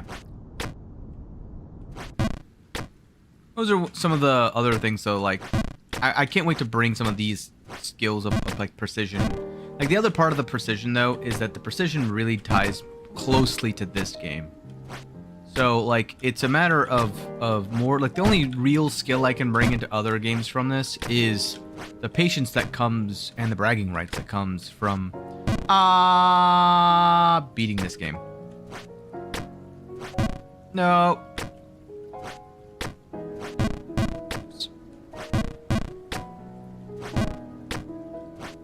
Oh, here we go again. I may have fallen the exact same way like 5 times now. At some point you'd think it'd get old. It doesn't.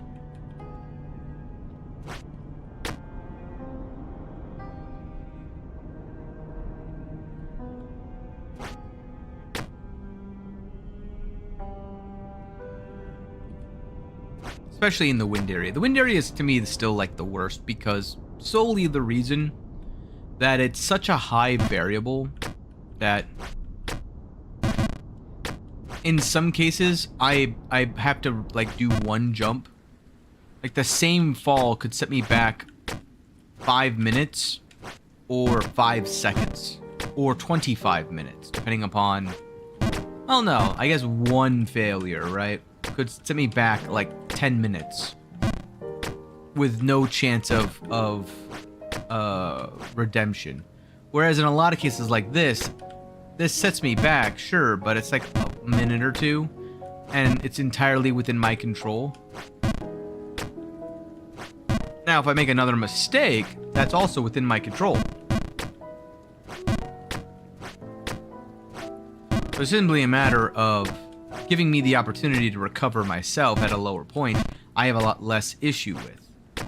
The problem with these jumps is that sometimes with the wind, I have no chance to recover and I fall like 11, 12 scenes downwards. Which can be very annoying. But it goes back into the skill set that I was talking about of, well, yeah, but it happens, and your ability to learn how to deal with what happens that really sets you apart. Gonna hit, yep.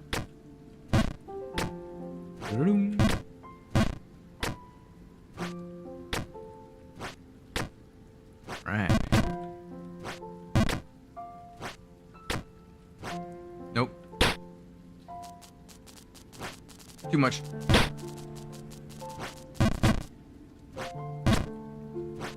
Nope.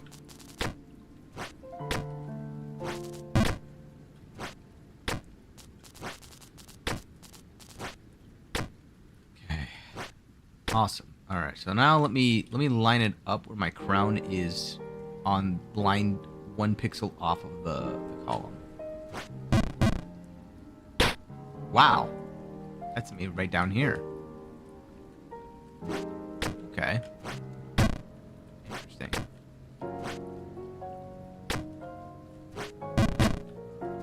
I'm now entering the stage of, well, I didn't one-shot it, and I didn't find a clear-cut path, right? So let's experiment and get hopefully a better understanding of one. It's one of two things is going to happen.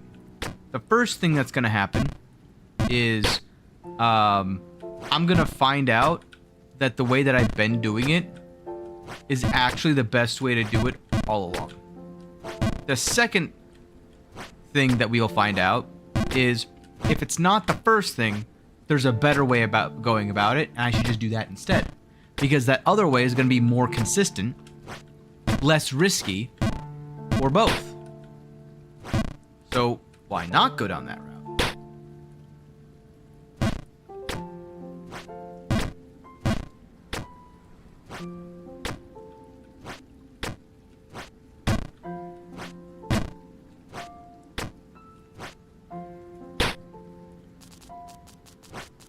Nope. I got distracted by him typing. 5, 6, 7, 8. Oh, get me up! Oh, thank goodness. Only 8 scenes. Not bad.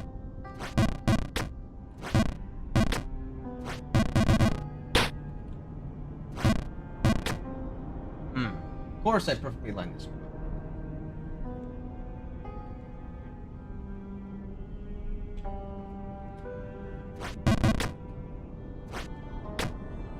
Wait for the wind.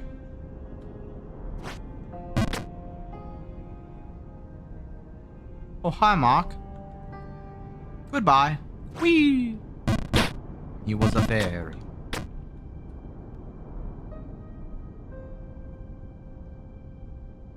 Why does he kind of look like a toad? I'm sorry, that was rude. Good luck, Toad Man.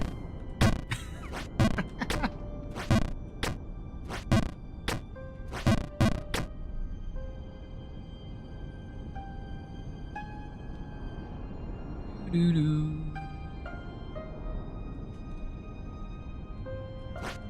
Wee. No, I'm stupid. My brain lagged, which caused me to hesitate, which caused me to fall.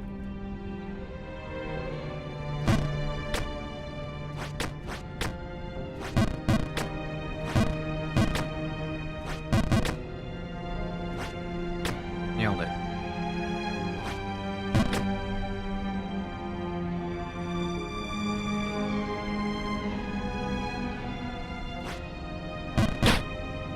Like that would kill me if that counts as a fall.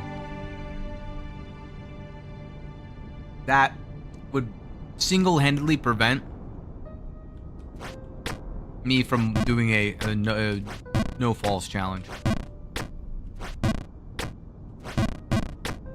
Oh god, there's a piece of chicken next to us. Chicken wing that flew by earlier. Someone chucking wings across my room. What could that be?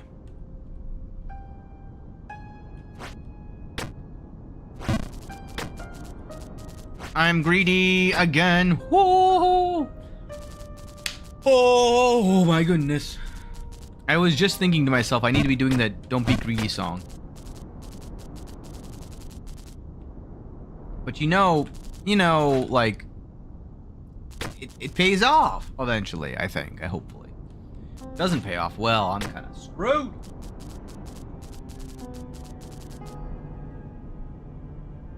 It pays off in a speedrun. It doesn't pay off in a short run like this, where I should just take my time. The only reason why I do those kinds of things is because of the amount of times that I've done this. How many minutes have I shaved off by doing that shortcut successfully? problem is I gotta compare that, if I'm being, you know, honest, to the amount of times that I would have been fine if I had just waited, and how many seconds I've lost because I rushed it. That's way too much. Christmas time is here. Again, Charlie Brown, running rent-free in my mind. Do do do.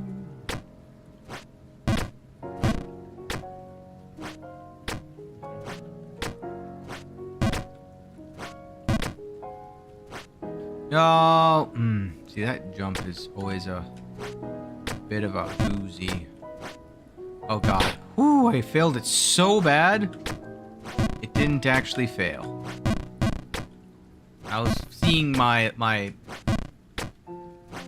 area flash before my eyes. I was like, alright, back down to the windy bergs that I go.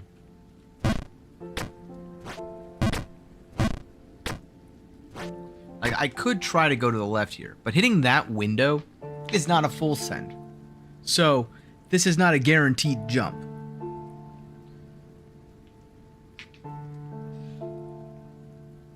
I actually want to try something. Something very stupid.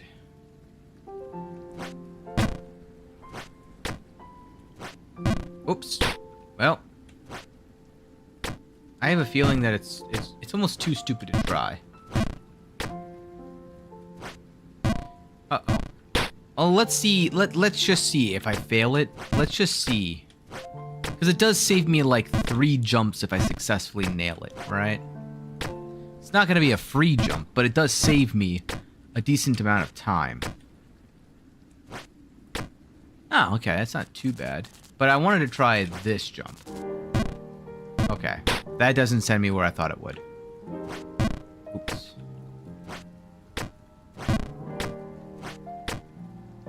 Because, like, the problem is that it saves me a few jumps, but costs me a few more jumps.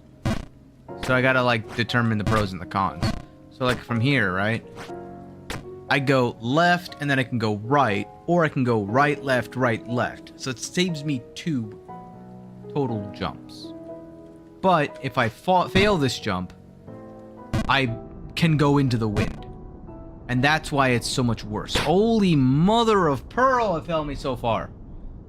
And that's why I go the other route. Cost me 2 more jumps, sure, but it doesn't send me, or doesn't have the potential of sending me into the wind. That's not, ooh, it worked. I thought I wasn't lined up. See, so why was that one not lined up, but it worked, but then the other lineups don't work, even though I knew that they were lined up. My lineups aren't lining up. Bing! Ow.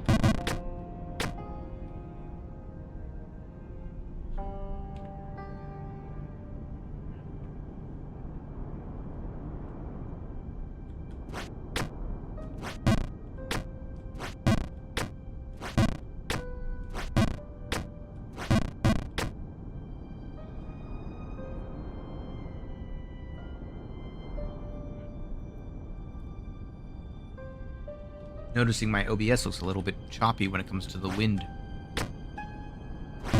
Interesting. I got greedy. Wow, the wind, like, is so exponential the farther along you are in it. I wonder if they're going to use that to their advantage in another level.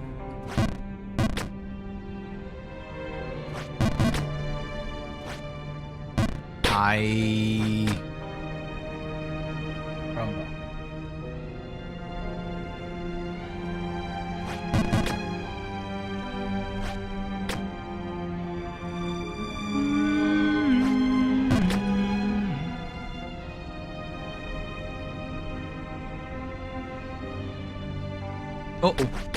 Listen. I was taking a drink. I looked back, and I was much closer to the edge than I thought I was. That wind really does go fast, doesn't it? What? I cannot believe... Okay. I am dragging and rushing at the same time.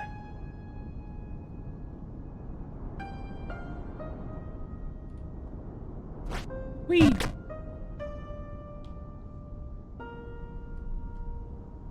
All right. I need to actually, like, put down the food and actually just do this jump. I figured that I had time. There was like 6 seconds in between each cycle. It was totally fine. It was a safe jump, and I had failed it, I wouldn't have fallen that far anyway.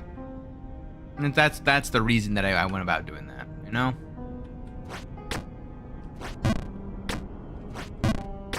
Little did I know.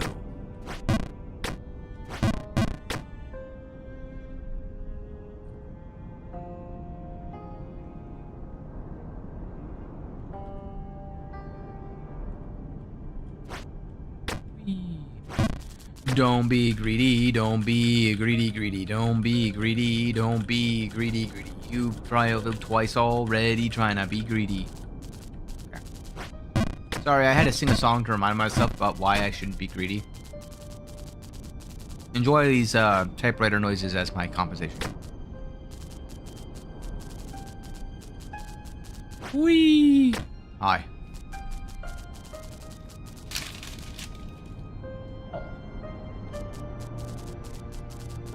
Come closer. Goodbye.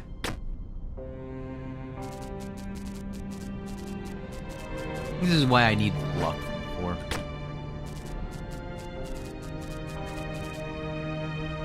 Good golly.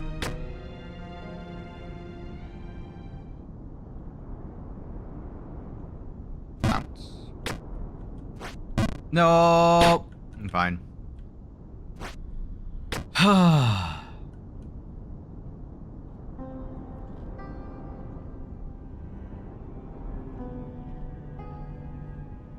wonder if I stay on that scene, what music would play? The one where all the music disappears on. Because that's effectively what they did in order to ensure a smooth transition between location to location. They have one scene like this one where all the music just fades away. No, I did the opposite. Well, now I gotta do the Goldilocks principle, right? And if you fall, well, they just boot up. Old trustworthy.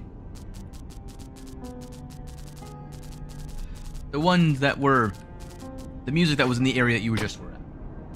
But if you succeed, well, now you get the new music.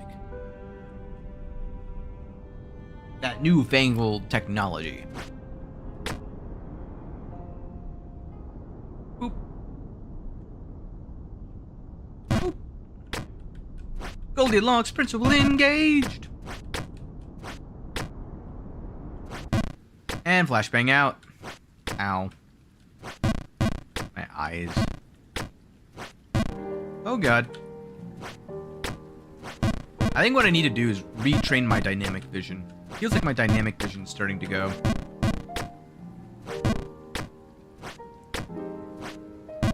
Probably due to me sitting around playing too many video games.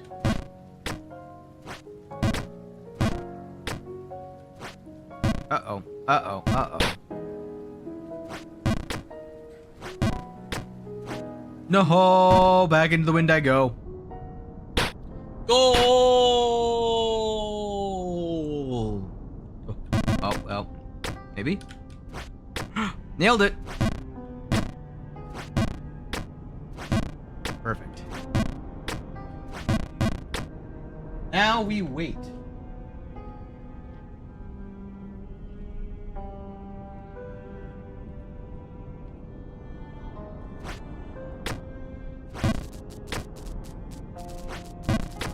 Not even a question. Those are the jumps that are easier said than none, but it just requires no hesitation. At all. None? None.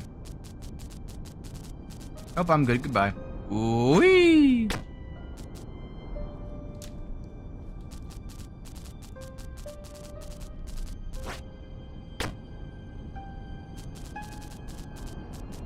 Again, I do think that part of the reason why this run takes so long is that no matter what, if you fall into the wind, you're almost guaranteed to have like a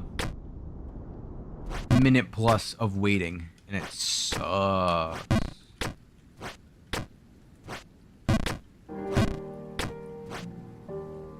Which is why I'm really hoping that there is a chapel. I know, everyone's told me already there isn't one, but one can hope. Because if I fall 15 scenes back into the wind and have to make all of these jumps again, like, serious contemplation is gonna need to happen. Now the main problem here is I want to like experiment a little. Like,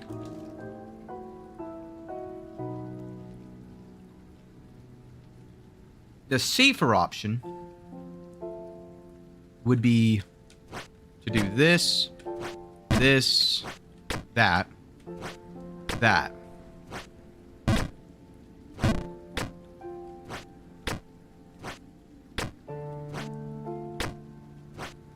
No. Gentle like a butterfly.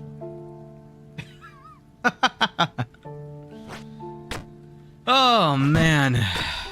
This is what I was talking about that other time. I don't remember when I said it, but it's like a vector thing where like all of the geometries are like a sun ray burst away from each other. They're so spread out and allows for things like that where I don't get caught on a single piece of geometry aside from that one piece. Now, I'm not talking about Luffy over here. Oh, that was not the amount of power that I wish to put in. Unfortunate. Whee! Oh no. Oh god. Oh god. And we're back. Right to the start of the stream. There's a reason that I've started 3 streams there now. Oh.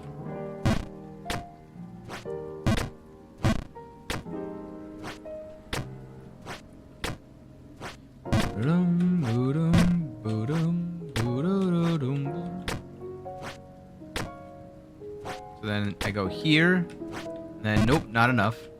But I can go back to here now that I've got that power kind of down.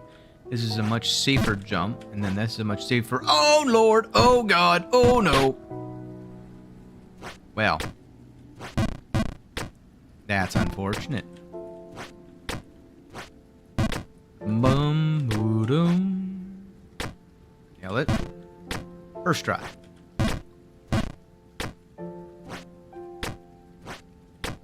I gotta say though, the like super bright color palette of this area still hurts my eyes every now and then, especially when you get used to Underberg and you go from Underberg to this area. Oop, too much.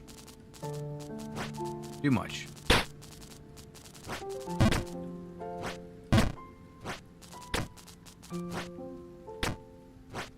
Any moment now.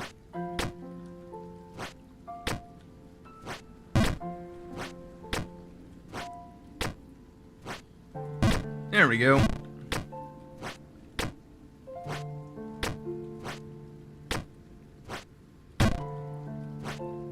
Ooh. No! Wee! Ow. I'll get back up to my PB soon.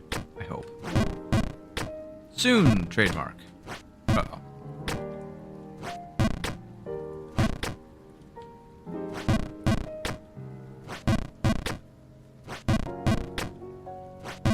Soon, trademark.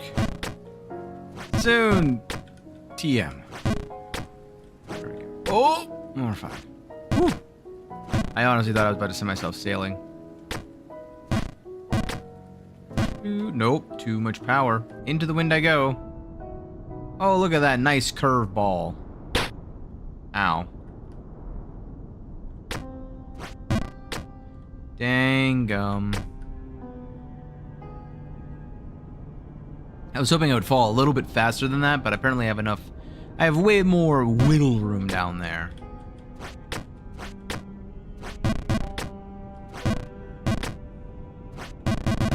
Wow. Okay. You gotta get the bounces, like, just good enough. Whee! Nailed it. Oh, man. We're slowly getting there, though. Oh, no. Getting a little bit more consistent. I've actually gotten past that, fourth scene a couple times now. That's more than I used to be able to say. Which is really, really good to say. Because again, it means I'm getting more opportunities to try my luck and perfect the art that it is getting through that section.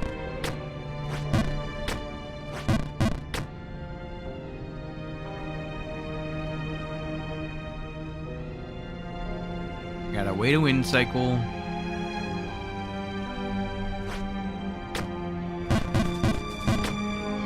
Well.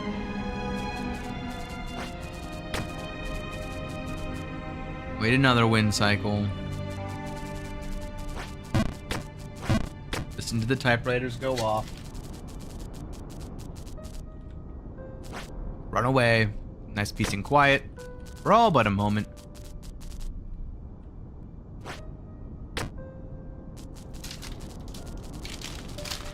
Pour myself some popcorn as I wait.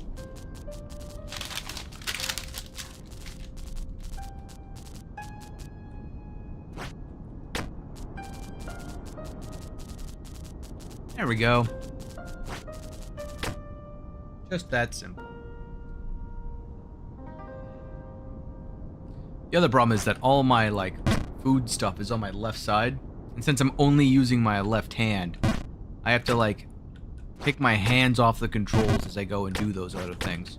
Which is also intentional so that I don't actively try to go do that and not talk to you guys. Because, I mean, what kind of streamer doesn't talk to chat, you know? Non-professional yappers? Who likes those guys? Come on now, right? Am I right, fellas? Fellas! And back into the way I go. Yeah, this is a little bit... Wow, straight down.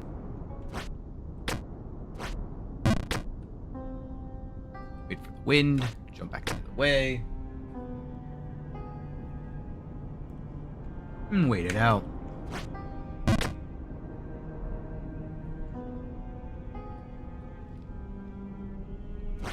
Too much to the left. Perfect. Nailed it.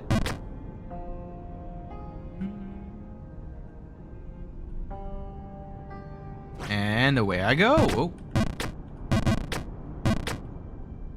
And back to waiting. Gotta play some like Jeopardy music or something. What is the wind? What is breaking wind? That's correct.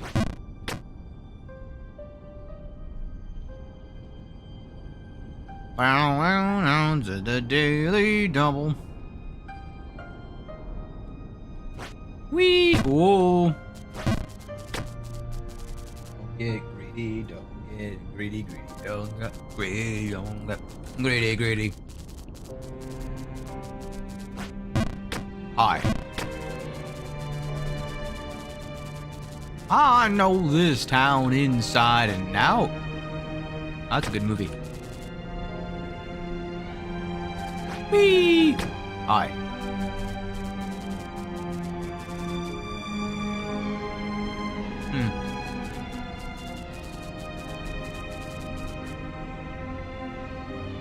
Oh wait, I'm stupid.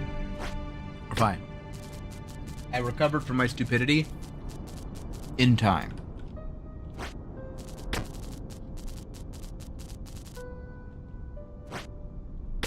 Nailed it.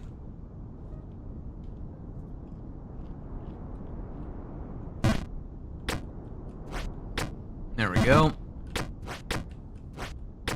And now, flashbang out.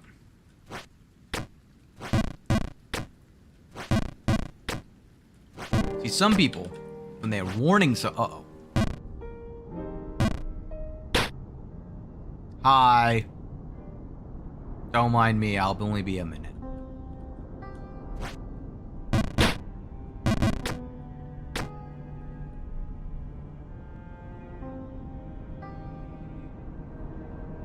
See, when someone warns them, it's like calling out your special attack before you actually launch your attack. Like, that's just silly. You flashbang them, and then you yell, flashbang!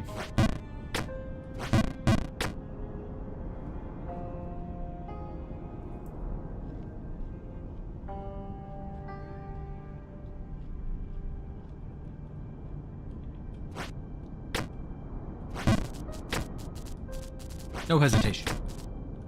Save a cycle. Wait for the wind. Ow! Hi.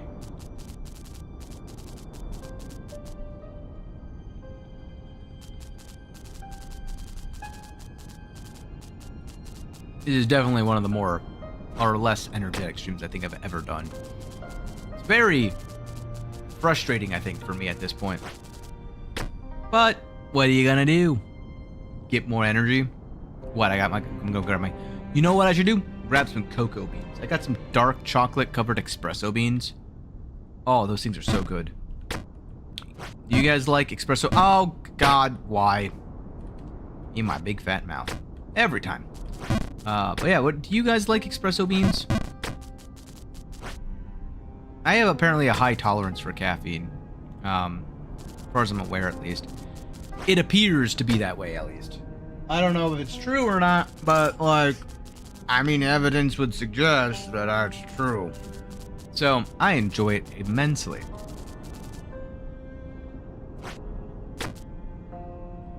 Helps me be stupid faster. Which makes for great content. Whee!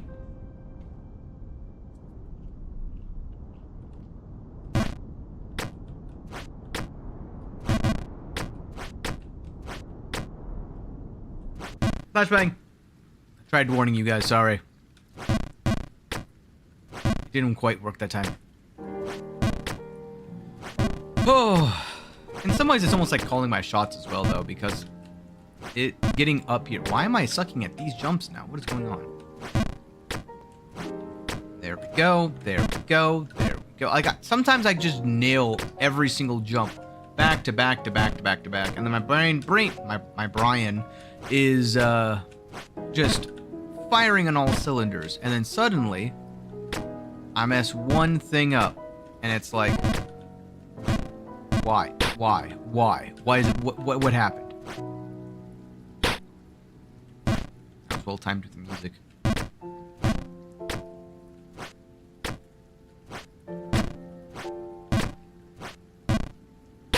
I don't get it.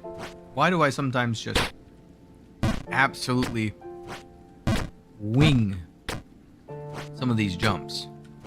And other times it's just totally fine. Like that. I knew that was going to be a little bit under, but it feels like my consistency isn't very consistent. Almost feels like at this point it's more about getting lucky than it is about actively maintaining my skill level. How difficult was the ice section for me? Are you talking about the one with the gnome? Oops. Ooh, I barely made that. Whoa! Very difficult. I would say of my 30, almost 2 hours in this run, I've spent a good 7 hours or so in the ice section. Also, hi, welcome to the chat, welcome to the stream. But yeah, I think the bigger problem with the ice section is the area at the very end. If you ever, in the False King's Keep, if you ever have a failure at that point, you have to redo practically, like, you have one jump, and then it sends you all the way back down to the ice section every single time. Stuck right now in the ice section, it is frustrating. Oh, I agree. I 100% agree that it is. So the secret, whee, ow. If you want to, like, a tip, I can go ahead and give you one. I don't know, like, for me, for example, I'm of the mindset wherever I'm stuck on something, I like to mull on it until I can't no more.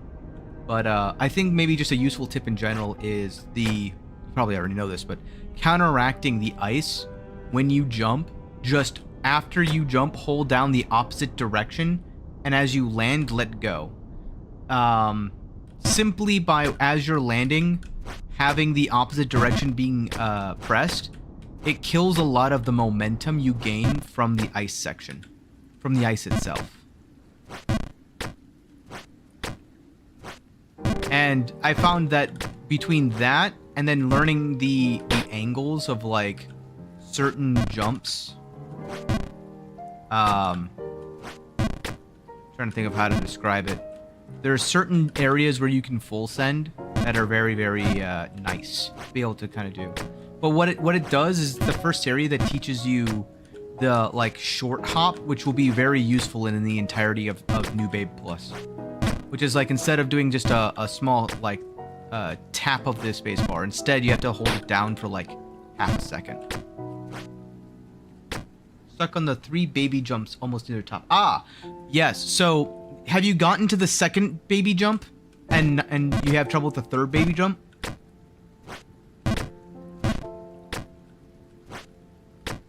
Because if that's the case, I have a small tip that might be able to help with that.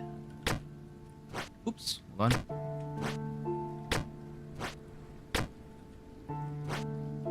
That was what kept getting me, was I would fall from the top area and I would be on those cages. And there's the 2 things that would get me is the first thing that I mentioned, where after you jump, you hold the opposite direction to ensure that after you do the baby jump, you don't keep sliding off the edge and just keep going. It is the third that is killing me, because it's not a stock jump. It requires a second or 2 after the stock. Yes. The other thing I'll say, try being more to the right-hand side of the second cage when you do the jump. If your crown or if your helm, like your eyeball is like the vertical section is to the right of the chain, it gives you more time to land and slide, that gives you more time to counteract it so you don't fall all the way off. I know it kind of might seem a little bit obvious now the more I'm saying it, but that jump, it's basically like it's baby jump, and then like a half second hold down while you're further to the right. Appreciate it? Oh, I'm glad for that. Happy to help where I can. I struggled with that for many times because in the next area, I don't know. I'll let you experience it, but let's just say that there's a jump that sends you back down to that baby jump. So that baby jump, for me, there's several areas in this run where like I get to it and I'm like, okay, if I fail this jump, it means I have to go back through this entire ice section again. That's why I spent so long in that area. The ice is terrible. The other area that you'll get frustrated on, I think, is the wind section, because, oh man, it's annoying. I've ranted about that for a couple of weeks. Socially hoping you fall down there. So yeah, no, I'm actually, it's an ongoing joke that last stream was the first stream where I didn't go all the way back down to the first area of New Babe Plus. So usually what ends up happening is I fall all the way back down to the very beginning area. But I think I've been through the ice section so many times now that I've nailed those baby jumps.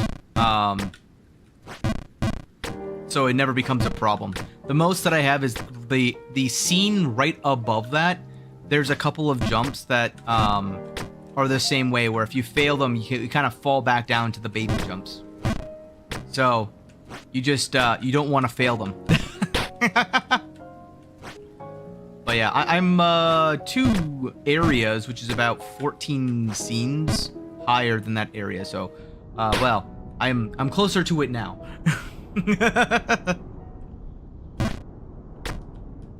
Uh-oh. I'm even closer now. Oh lord. Whee! Uh-oh. Nope, don't get greedy. Yeah, this area is the area I don't necessarily enjoy when it comes to falling And I know I'm going to repeat myself, but like this area is you either fall one scene because of the direction of the wind, or you fall like 14 scenes down. It's like, oh god. Beat the first map without getting the coin. Oh wait, hold on. I think I know what you're gonna say. Yeah. When I started my second run, I went and got the coin. Yet the merchant told me he wanted 2 coins. Yup. Someone told me about that after I had said I'm going back down and getting the boots. So yeah, it's a mechanic. Apparently it happens every time. If you get 2 coins, you have to go back down and spend the 2 coins, or the next time he wants 3 coins. That's why they call it Bargainburg, because it's not really a bargain. Better than Underberg though, because god, these people just do not be quiet. At least you can mostly avoid the merchant. These guys, like this guy right here, I'm gonna say hi to him. Hi. Gotta have to see him like every single time.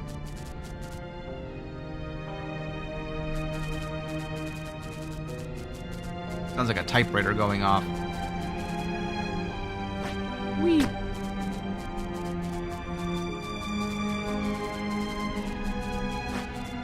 But yeah, the ice section was very annoying. Especially like each area kind of has its own gimmick. The first area is you can't walk yourself because of the snow. Second area is ice. The third area is a little bit of a reprieve, but it's a very short area. And then the fourth area is that wind area I just went through, and this is the 5th area. And the gimmick of this area is that as you go up higher, it's the first area that has really ultra precise jumps, really low geometry. And anytime that you fall, you have a chance of falling back down into that wind below. And that's... Oh, man. Have you defeated other Fadian games? Getting over it? Difficult game... Oh, no, I haven't, actually. I don't really like those kinds of games. For the sole reason of... the mechanics in terms of... like, I don't know about a difficult game about climbing. That one I haven't actually looked into. But getting over it, it's actual mouse movements make me... I don't like the mouse movements. I don't like the way the physics works. It's in like it's 3 levels of movement based stuff that are intentionally frustrating and non-predictable. At least with this game, there's a lot of like geometry discovery, if you know what I mean. Like it's okay, how much power, how much muscle control do I need to get to this area? But I can line this pixel up by walking. I like the actual obfuscation of your control over the character. You have full control over the character. There's only one mechanic. There's only one thing you gotta like actually be worried about. But the terrain itself is relatively difficult. Wow. Beat getting over 50 times so I could get the golden bucket. The first 15 was a nightmare. Yeah, I could imagine that. I feel like the more you do, it's sort of like me with the wind area or the ice area. The more I do those sections, the easier it becomes to secondhand, like just passively, I'm gonna hit that thing, yep. Predict what's about to happen. So you know, because it's never changing, right? It becomes ultra predictable. The problem is, for the first time through, you're going to not know all of the shortcuts, all of the nuances, and you won't have the muscle control nor the muscle memory to rely upon to actively get through those sections. That's all Fadian games are, is like develop the muscle memory to be able to consistently do everything except for the last few areas. Because that's the thing with these things, like I could probably do 70 to 80% of the main babe area without really breaking much of a sweat. That last few jumps though, I did so few times that I doubt, like the blizzard area and the final section, I doubt I would have the ability to repeatedly do those areas as it stands right now. Just because I literally don't remember them. I only did them. Oh no, this is really bad wind. I only did them once or twice, and then I beat the game. I didn't need to do them more than that. Whee!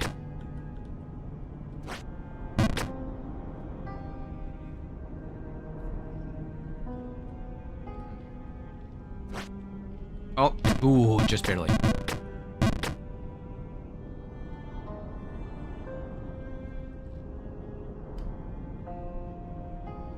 But once you realize that each area has its own gimmick, it all becomes down to your base control over the character, and then on top of that, your ability to counteract and switch from one thing to the next. So like when I fall down to the ice area, one of the difficult things that I ran into was my brain wouldn't do the thing that I needed to do to counteract the ice when I was in the ice area because, well, I wasn't in the ice area 5 seconds ago. So then I would go up to the next level and I'd start counteracting the ice and moving around after I land, and it would cause me to jump off of cliffs and stuff because of that. And it's like, no, I need to stop counteracting the ice. And then I would fall into the ice area and not counteract the ice because, well, counteracting the ice is what got me into this mess to begin with. And thus the vicious cycle continued until I got really good at being like, alright, I'm in the ice, I'm not in the ice. I'm in the ice, I'm not in the ice. I'm in the wind, I'm not in the wind. And then it just came down to muscle memory of like, what the jumps need to be. Oh! Boom, boom. Boom, boom.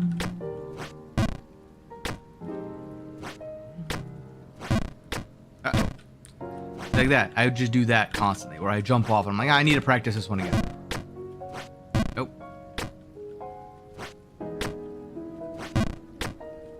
Too much. Dang gum.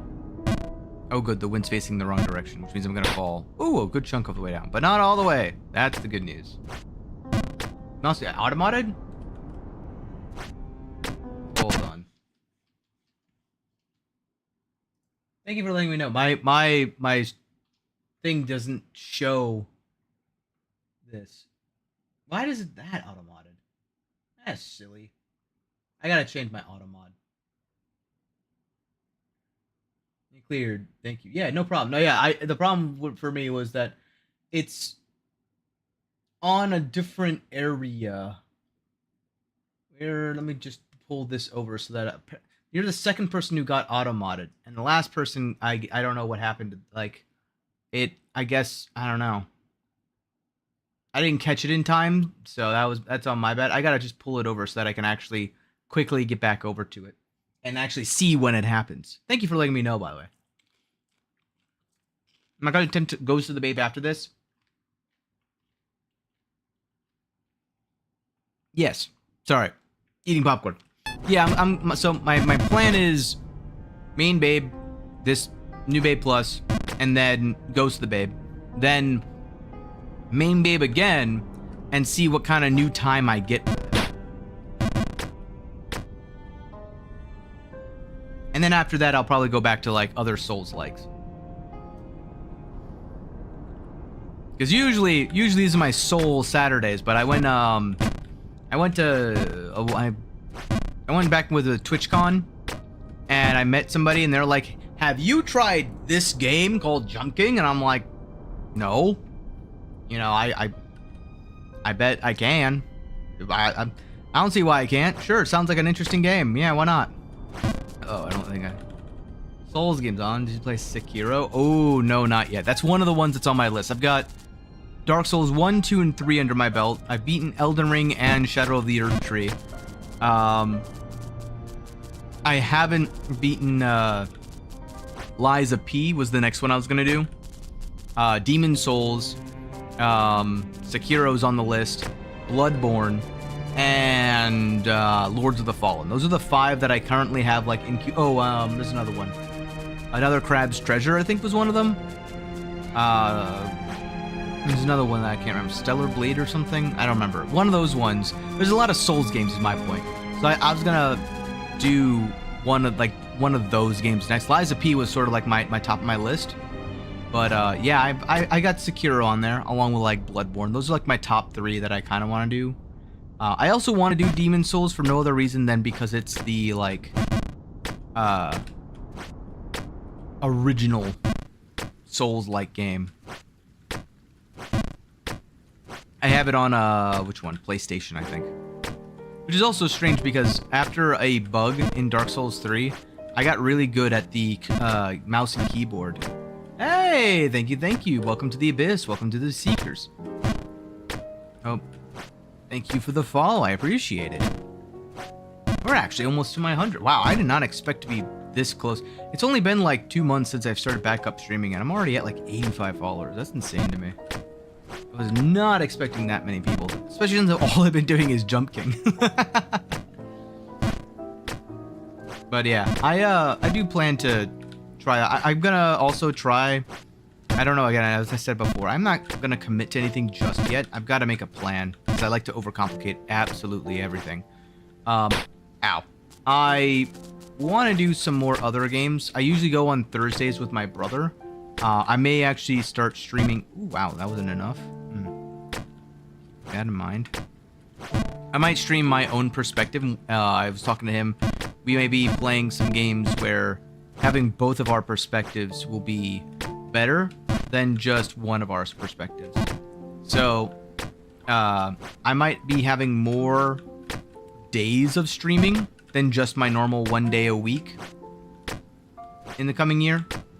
And there may be more than just 2 days as well, but those are little tiny decisions that I want to make as we go, because I feel like 1 day just isn't enough if I'm gonna play Souls-like games and also play other games that I enjoy. I play a lot of FPS type stuff, but I don't think I'm gonna do any streams of those. I think I'm just gonna do like single player, or I have a group of streamers that I usually hang with. We'll do some fun stuff there. But yeah, that's gonna be up and coming. I gotta make a list. You know, check it twice. See, this is the other thing. I'm honestly just impressed about how you can fall at the same thing like 100 times. And it's like, I know what to do. And even though I know what to do, it's just consistently doing it. Oh, man. You ever contemplate Silk Song? Little Metroidvania. I don't actually know. I'm gonna be honest. I don't know what half those words meant. I know what Metroidvania. I know Silk Song. What is Contemplate? Oh, contemplate. Oh, yeah. I mean, are you talking about like what is Silk Song? What is the essence of the silk? Ow. No, I haven't. But no, I like to contemplate a lot of things, so what specifically are we referring to on this? Yes, do go on. I'm intrigued. You have my attention.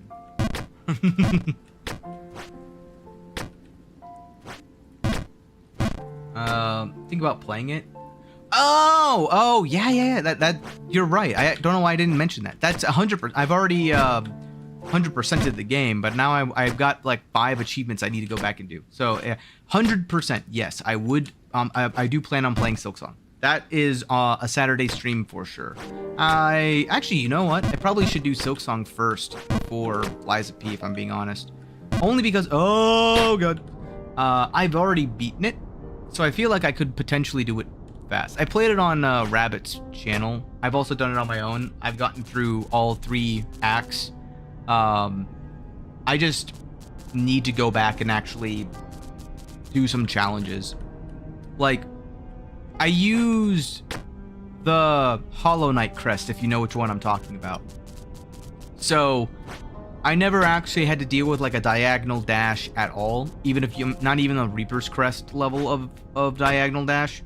So, it would be very interesting to like do a challenge run where I do like the Hunter's crest or something like that.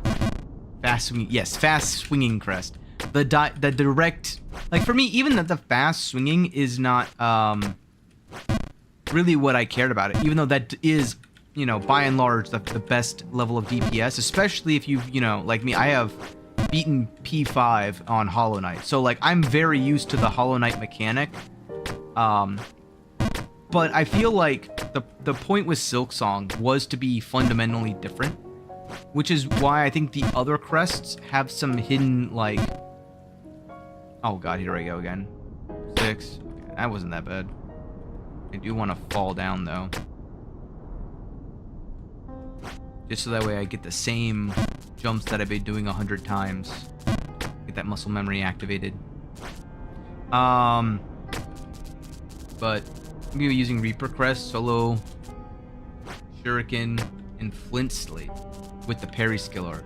Honestly, yeah, parry is one of those, like, hidden mechanics that, because of the way the dash works now in comparison to Hollow Knight, parry became a very close, like, substitute for that. It's your get out of jail free card, whereas before dash was sort of your get out of jail free card.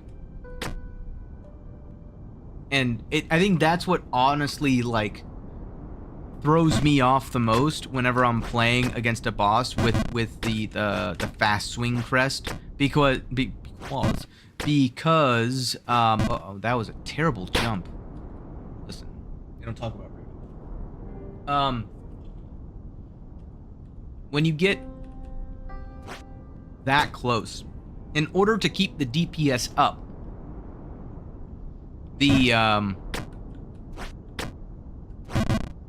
the fast swinging crest, back in Hollow Knight, you could just dash away and get to the other side of the person without any why.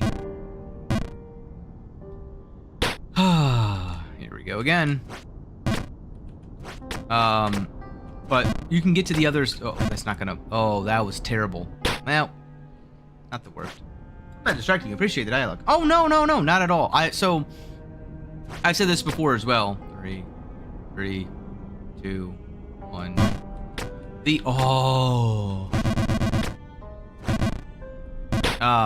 Being able to speak while also doing the game is a sign that you're getting better at the game, right? Like, if I can't talk to chat and do these jumps, I don't know these jumps well enough, and I need to get better. Because in other games where there's less time to be chatting and interacting with chat while still actively performing on screen whatever it is that I'm trying to do, right? I want to be able to at least entertain you guys and not ignore my chat as I'm playing the game. So it's a skill set. And as a very small content creator, somebody who's done it for a few years now, but I'm not, like, the best at, I'm not actively trying to get better at these kinds of things. Well, I mean, I'm not actively, like, it's not my job, right? That's how I'll put it. So, for me, the way I look at these kinds of events is I gotta do it for my own reasons. And right now, one of my reasons is just get better at communicating. So one of the, oh boy, now I gotta wait. One of the skills that I want to get good at is being able to separate my brain into, okay, the game is doing this and chat is doing that. Speak to chat while letting my other half of my brain focus on whatever's going on the game. So if I truly need to, like, focus, I'll go ahead and stop talking. But, like, I'm lucky because I'm a small streamer, right? I don't have a chat screaming by. So, and that's also just the nature of this game, is that with the wind, for example, so I'm gonna give you a little bit of a spoiler here. This is some things that I've learned playing the wind area. The wind is not on off. The wind is a ramp. So every 6 seconds, the wind changes direction. The first 3 seconds, the wind increases in intensity. The next 3 seconds, the wind decreases in intensity. So you don't want to just be jumping because the wind is starting to go, right? Sometimes it's better to wait the full 10 seconds because you want to get the first half of the wind instead of the tailwind, the tail end of the wind.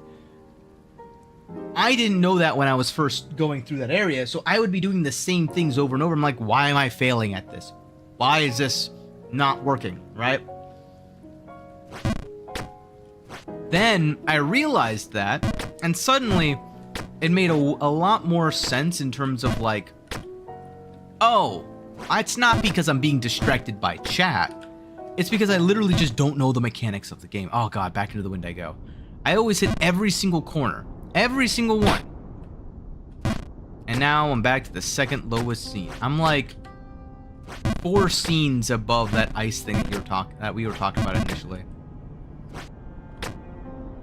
But yeah, for me it's okay, well, if I was just better at like, it's not entertaining for me to be just Stonewall, arc the Stonewall over here, talking about nothing, not even flinching, not even blinking, just existing, right? Like, it's far more engaging to be actively like stream of conscious thought, spewing my stream of consciousness, you know? But I can only do that, right? Alright, I do that easier when I have a chat that, you know, is engaging. So for me, I appreciate it. It's not a distraction. It's a blessing, a boon, because I have things to actually kind of talk about. The one thing with this game I will say, and I know I was talking about this actually earlier, is I'm at the stage where I just need to get good, because I haven't actively gotten to a new area in about 3 streams. Every stream I get a little bit closer. But like even right now, I haven't even gotten back up to my PB yet. And I was like 1 jump away from my PB at like the 2.5 hour mark. And here I am, 4.5 hours in, and I haven't gotten close again since. So those are the kinds of things that, like, in the absence of me just doing the same things over and over again, having the dialogue and giving me the opportunity to split my brain into 2, to entwine, really is more of just a helping for me. See your ninja attire? You train anything? Nunchuck, balisung, bow staff. Hold on. I almost missed my window. Whee! So I used to do taekwondo. And then I did a little bit of weapons training with that. But for the most part, not recently. It's more of just, I enjoy, let me try to, in character, right? My guy is the monarch of the abyss. So he's sort of like a scholar, a seeker, someone who enjoys philosophy, engineering, as well as stupidity of entertainment value. So for me, I personally like combining the logical logos of engineering problem solving with the philosophical conundrums of the modern day. Okay. These are the areas that I actually have to focus up a little bit because I very rarely actively get these correct. Oh no, we're fine. But that's, well, here we go again. Every single time, it's that jump, that one jump. I feel like I need to learn how to avoid. Oh, I made a mistake. Well, 3, 2, 1. Not enough power. 2, 3. Philosophy, eh? Who are you? What makes you? Exactly. It comes up fairly rarely, but oops. Oh well. I do enjoy the philosophical things. Like, for example, one of the games that I ended up playing with my brother was Soma. That game is definitely interesting, to say the least. I like that game quite a bit, just because of the nature of the questions that it makes you ponder. But the important point for me is that if you do everything purely through a logical standpoint. Soma, is that with Simon? I think? Oh god, now you're testing my knowledge. I actually don't recall who the main character was. But that was, it was a while ago now. It's a couple of years. That game really piqued my curiosity in terms of like the moral quandaries, because a lot of what philosophy tends to do is reframe the universe in a way that we can understand it that isn't purely logical. Because as we have found throughout history, if you try to answer everything with either purely logic or emotion, neither can fully describe absolutely everything. And that's where your ethics sort of derive. And your ethics usually are driven through some form of philosophy. What drives you to do what you do? What's the rationale behind every independent action? And without understanding not only your own actions, but also understanding those of other people, you will never fully be able to predict the outcome of a variety of interweaved concepts, nor will you understand the ramifications of any of your actions or the severity of them, and what actions are actually important, which ones are just mundane, everyday, doesn't matter kind of actions. So you may end up getting hung up on, like, why does that matter? I'm just going to kind of go back on that a little bit, which is, if you get hung up on the smallest of things, sometimes being hung up on, what you ate for breakfast, it doesn't really matter. Sometimes, though, you have a decision before you that is way more important. And being able to understand, like, well, why is, I don't know, something random, like changing your job or moving you to a new city. What is a bigger decision for you to make? Moving your entire, moving to another city, or deciding between whether you should have eggs or bacon for breakfast. What's a bigger decision? Well, to me, I think it's obvious, and I think a lot of people would agree. The bigger decision there is, well, moving, your entire everything. Philosophy helps you understand, well, why is that a bigger decision? Why do we have more emphasis on that than, the breakfast decision? Both are decisions that you have to make. Why is one weighted heavier than the other? Well, it's because of the impacts, the ramifications, all of the additional baggage that kind of comes along with it. But that's a very extreme example, and it's very obvious to tell, okay, well, yeah, of course one of those is going to be bigger. The point is when it becomes a little bit more nuanced, a little bit more like, if you're going from, oh, wow, I broke my own focus, that was my own silliness. If you're moving from city A to city B, you could choose city B or you can choose city C. Should you lose sleep over which city you go to? I mean, let's say, for all intents and purposes, there's no real difference between moving to one city or the other. But both will have a different complete impact on your entire life, right? Like, that kind of stuff. Which one, should you really lose sleep over it? Like, those are the kinds of things that I kind of get bogged down by in my own mind. That's what I enjoy, contemplating random things like that. Sorry, I just realized that I went on a massive rant there. I just got set off, went down a rabbit hole.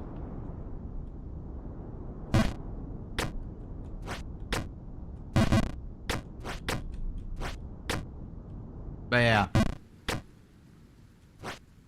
I thoroughly enjoy those kinds of conversations.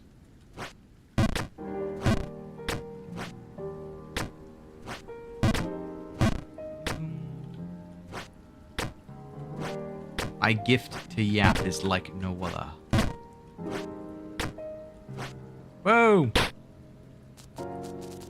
Of course, I need to be able to focus up on these things and not cause myself to fall. Man. I like how I do a mini skate along that ramp at the end there. Oh god!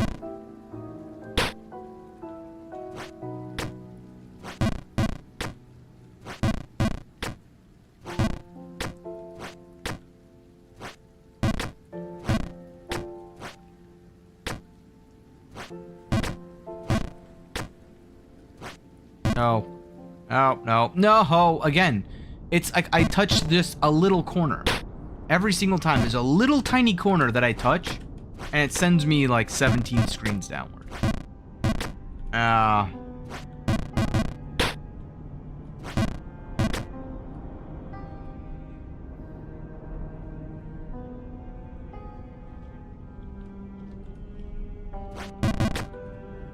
Being able to remain calm, though, in those situations of like, oh, I hit the corner. I'm almost assuredly going all the way back down.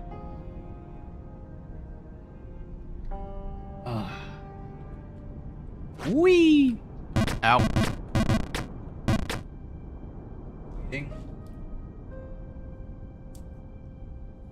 Mm-hmm.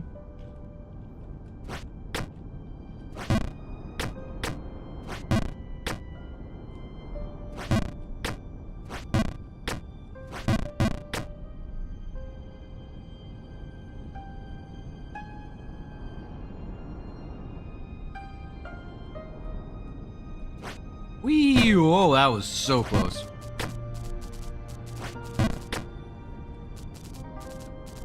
Lost 85% of my body to paralysis from a car wreck. I'm playing life a lot. How much of being a human revolves around our physical selves ability? Oh.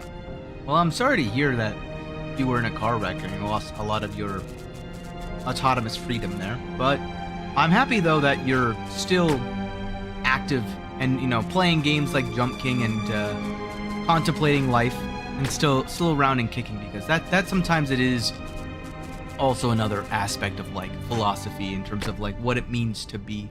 There's a lot of when you look more into, so I don't know how into philosophy you are or how interested you are in those. One of the people that I mentioned this earlier this stream as well. It's been coming up a lot more lately.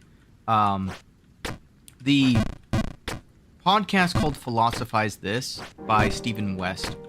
I personally enjoy it because I have a very argumentative type of mentality. It's called the 10th man argument of philosophy, where regardless of what the consensus is, the first thought I always have is of the inverse of the why am I'm constantly hitting that exact spot now. I used to never hit that spot. I gotta like figure out what I'm doing there. It is the 10th man argument is essentially whatever the of a 10-man council, the 9 of the people will vote as whatever they kind of believe, and the 10th person, they will have to take the losing argument's position and vote with them. And every single person must present their case, regardless of whether or not they truly believe it or not. And the entire idea there is that it always makes a 4-5 split into a 5-5 tie, and forces a person who is not intentionally siding with that type of group, forces them to try to consider what the less popular opinion is. Basically, it's a form of like steel manning. Forced to steel man and argue you don't agree with exactly. And it's just for the sake of contemplation of like, well, what if I'm wrong here? Basically. And it gets me into a lot of trouble because it's very hard to steel man an argument. One thing you'll find that the more you do it, it's very hard to steel man an argument without sounding like you are pro that argument or for that argument. And a lot of times, by steel manning it, you prove yourself right, and then you have to then immediately 10th man your 10th man and be like, okay, yeah, but look at it, you know, from the original perspective. The reason why what we were saying originally was the case. And it's like, well, now you're just, you know, double speaking. You're going back on yourself. It's like, yeah, but I'm just trying to get to the bottom of what the answer may or may not be. What is the actual best choice here? And what you find is that sometimes doing things for the sake of doing things is oftentimes better than rationalizing absolute everything from a independent kind of voice. That being said, this goes back to what I was talking about with the podcast. It's called Philosophize This. What the author Stephen West really does well at is presenting every single argument without agreeing. So what he does is he speaks in a matter of, here's what their conclusion was, the author of this theory, based upon the evidence that they had. So they then naturally made this next conclusion, and we can tell that they made this conclusion based upon their later works. And this is what they were hoping to get across to everybody. You know, it's not a matter of this is the absolute correct way about going about things. It's more of, here's their line of thinking, and here's the natural conclusion when you partake in that line of thinking. And whether or not you agree with it, right? That's just the way you, that's just the way that the argument goes. So, whether you like it or not, you can't, oh god, I hit that corner again. I'm getting so good at hitting that corner. I need to, like, completely change up my muscle memory with that corner. But in a way, you gotta be able to, in my opinion, right? You have to be able to see their perspective, to be able to examine why you believe that their perspective is incorrect. If you don't, otherwise you just sort of eternally believe that they're fundamentally incorrect without being able to explain away in the market of free ideas why you believe that that's a terrible subset of thoughts to, you know, dwell with. I don't know, I'm getting a bit too deep there. But that's the kind of things that I thoroughly enjoy, and I like, that's why I like his podcast, is because his podcast does an amazing job at basically giving you insight into the world of the ancient philosophers' mindsets. And this way. All right. So now I'm finally here. See how the music died down? That tells me that the next area is right up above.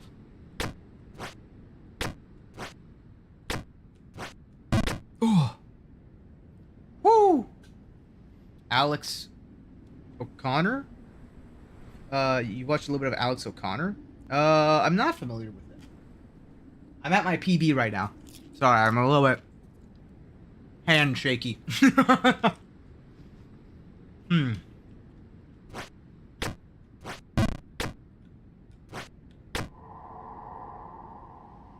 What?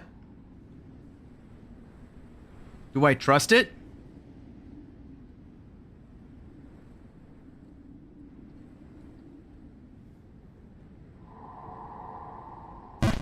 Oh. I'm in the Hidden Kingdom?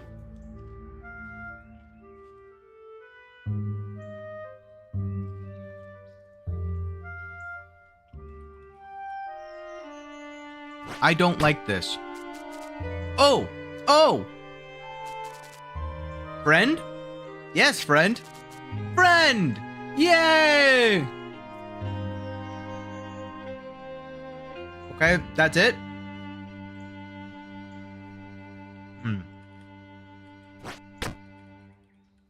Okay. Whoa, mushrooms. I'm so scared of just falling through reality right now. Oh, I see. The mushrooms show me where the hidden thing is. Oh. Oh! What is your favorite color? Ah! Bluish gray. Mine is green. Ah, it's close enough. Hee hee. Uh-oh. He reminds me of the gnome from the ice area. Ow. I gotta go down to this step. The world's worst step. You look funny. Oh, wow. Whoa! Duly noted. Chamber of fall to your death. On the left-hand side. Noted. Alright, where am I going from here? Okay. There's the crow! I need to be careful, though, because I think... Yup. I knew it. Hee hee hee hee hee hee. Stay a while longer. I don't like that. Get rid of the crow. Hmm. Huh? Uh-oh. Okay.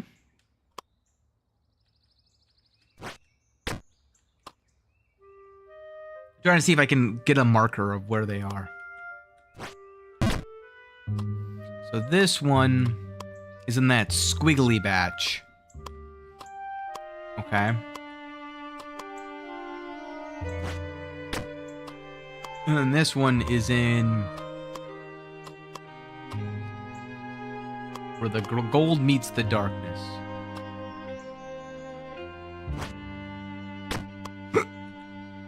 Okay. Hello. Oh! Hail to you, little spirit. I'm a spirit? The Mountain King is who I am. Oh. Powerful shrooms indeed. You see, from here I can just about watch over my whole kingdom. All through the world my realm reaches. Oh.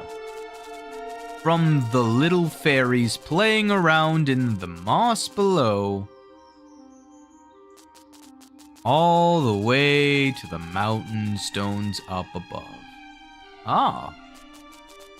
But I recognize you not. True, because I'm new. Hello.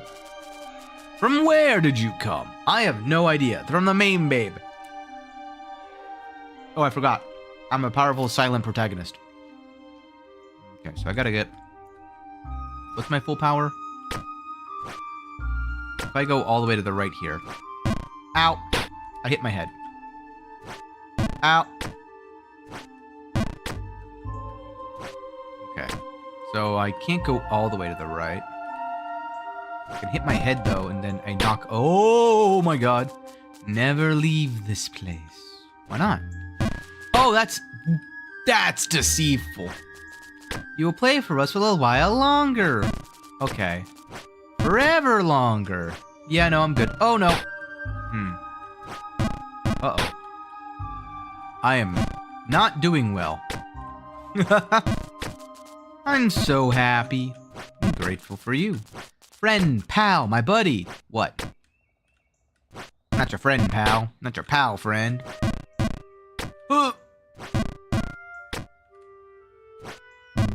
But yeah, I don't know who Alex O'Connor is, but I'll definitely have to take a look. I've got like a whole laundry list of things I gotta like look into. Gotta be careful here. Don't want to go too far. Hey, you're back again. Indeed I am. I might have fallen a little bit. Where did you go? Up and down as it goes. Got some strange shrooms going on around here.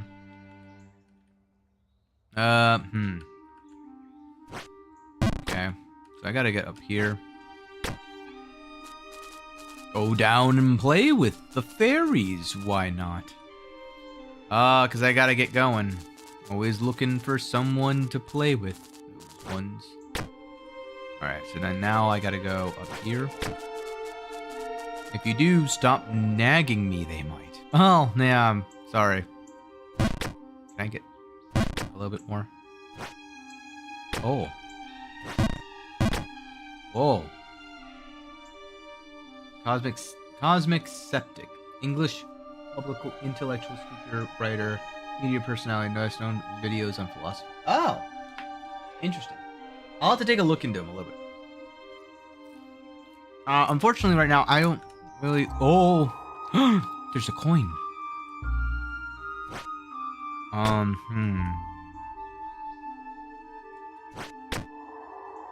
I really don't like this.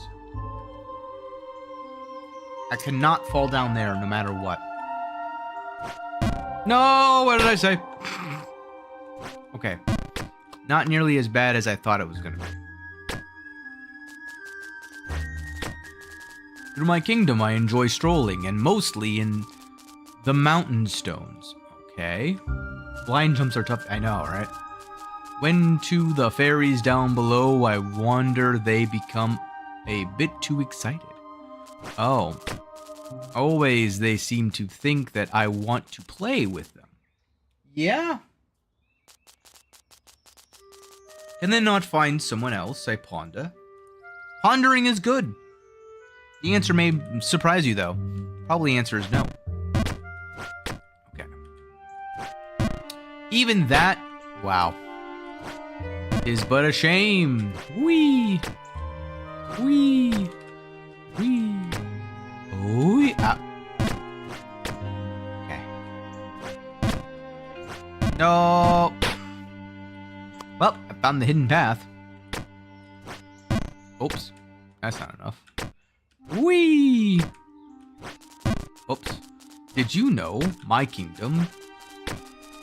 Did you know my kingdom the biggest in the entire world it is? Of course it is so, for my kingdom is the only kingdom. Oh. The greatest king. That makes me. Ah. Okay.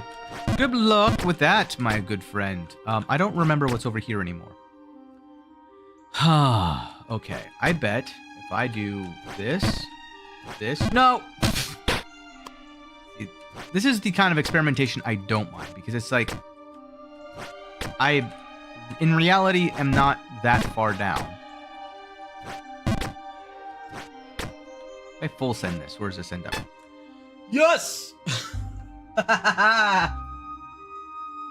Now I just gotta figure out, I gotta go here, I think, and then full send. Ow, my head. No, not full send.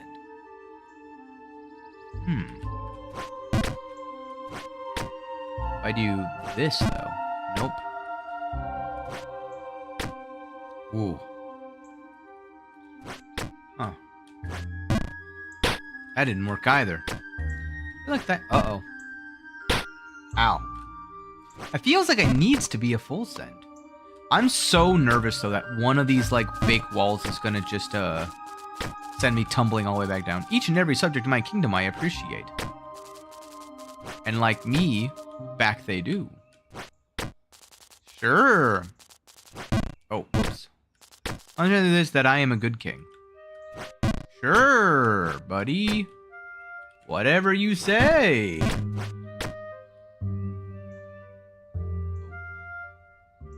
Okay. Saw my frames dip a little bit. Oh. Okay. Alright. Oops. Fine. No! Haha! I went sailing. Feast your eyes upon my wealth and splendor. Okay. That's a great game, Splendor. Is there a grander hall in this world? I think not. For my kingdom is the world. Okay. You said that once before. Alright, well.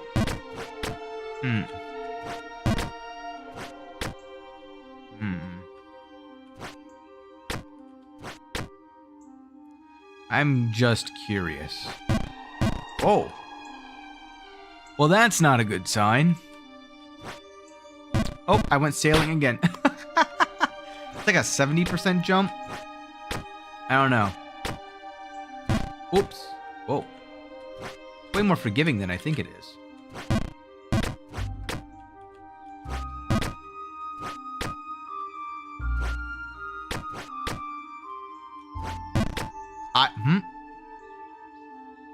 Star Trek or Star Wars? That's a great question.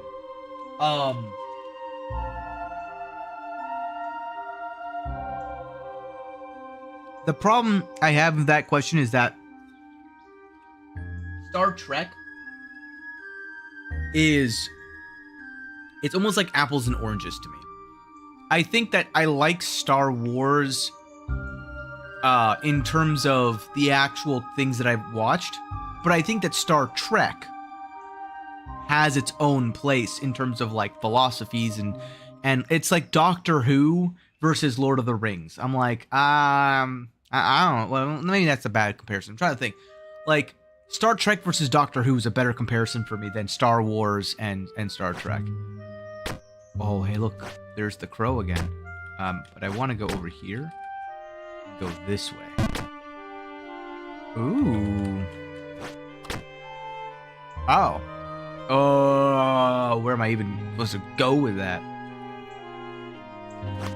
Nope. Yeah. Man, this crow is going much higher than the other crows. Here's an easier one. Batman or Superman? Batman. I'm Batman. I think Superman is a great, like, study case. Because, like... hold on. Nailed it. Oh my god, you're not gonna make me do this. Actually, can I see the next scene? Oh, I can. No! I definitely want to underdo that one. I want to underdo that one.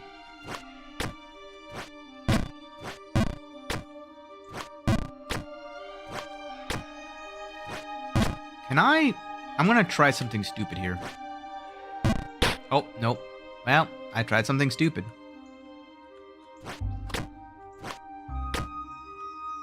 But I definitely think Batman is the easier choice there. Purely because he's more obtainable. He's, to me, like the Souls character of that choice. Superman was overpowered and learned to control how strong he already was. Batman became strong against adversity. His power is that he's rich. Oh, I did it. Ooh. Can I? Ah ha ha ha ha. Why? The Black Sanctum. I think I need to go this way. Whoa. Oh. I have made some serious progress. I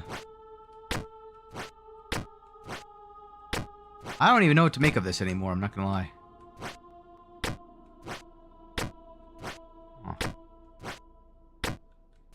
No! We're fine. Oh god, maybe we're not fine. Nope, nope. Ow. Huh.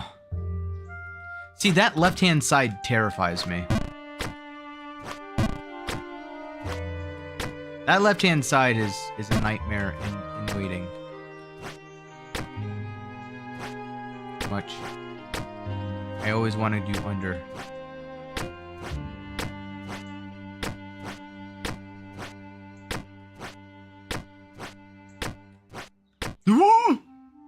Wow! You did well in the last section. Here comes the adversity. Yes, exactly. Just the mini heart attacks non-stop. Jesus.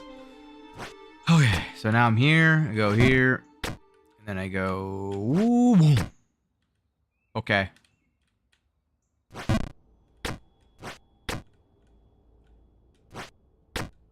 Alright. No!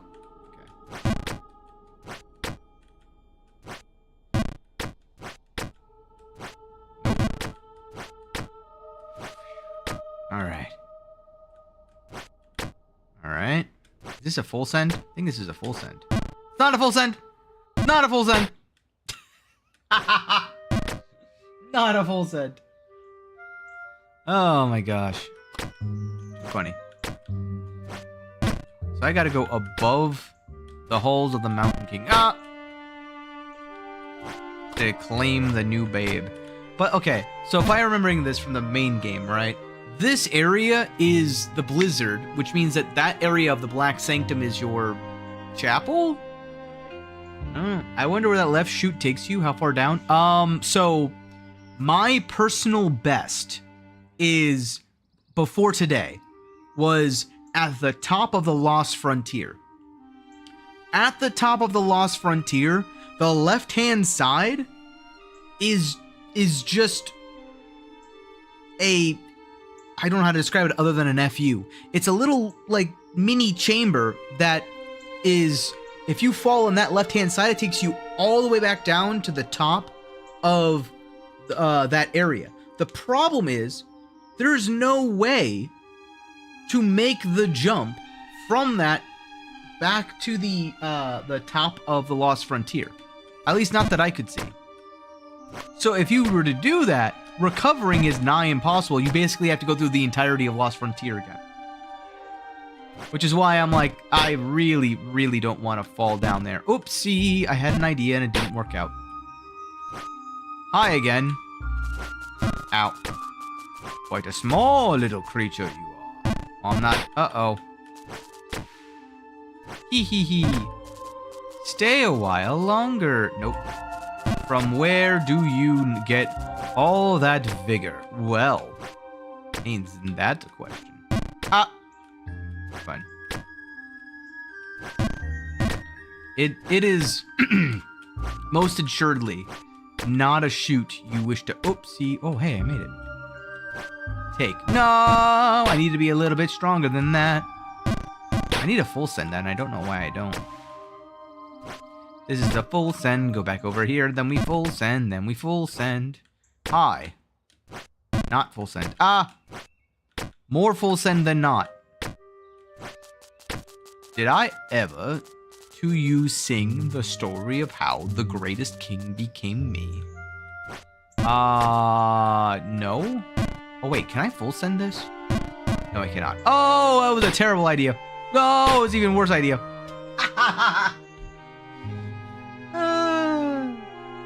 Story of the greatest king. World's worst. No. I need to get on the world's worst. Oh, I'm back. Friend?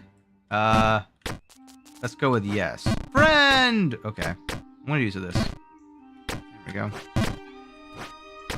I just gotta be very, very cautious.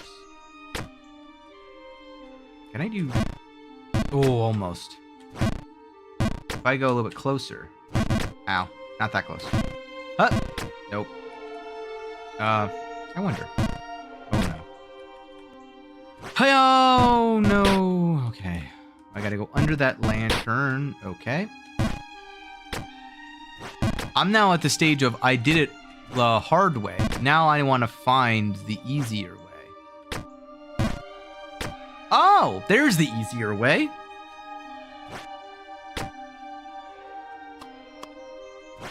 Like, I need to... The hard way is to go here, go here. No, there we go. Never leave this place. No, thank you. Goodbye. Through all of my kingdom you have been. I don't know yet. There's still the ghost in the babe. Quite a travel to make, little one. You said it, not me. Not everyone has the stamina for a journey such as that. That's a very meta kind of statement there, but alright. Not everyone goes 32 hours into a run. Are you okay? Nope, again, I gotta realize I'm trying to hit my head. Once I realize that I'm trying to hit my head, it'll become much easier.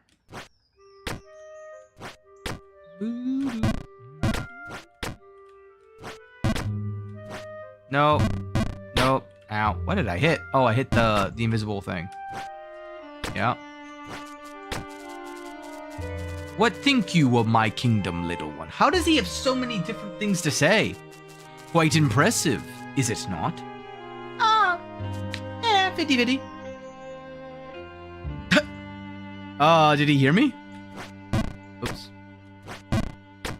I meant it's amazing. It's very impressive. Much wow. Alright. You go here. You go here. Nope, not there. I need to hit my head, but not there. Oops. Ow.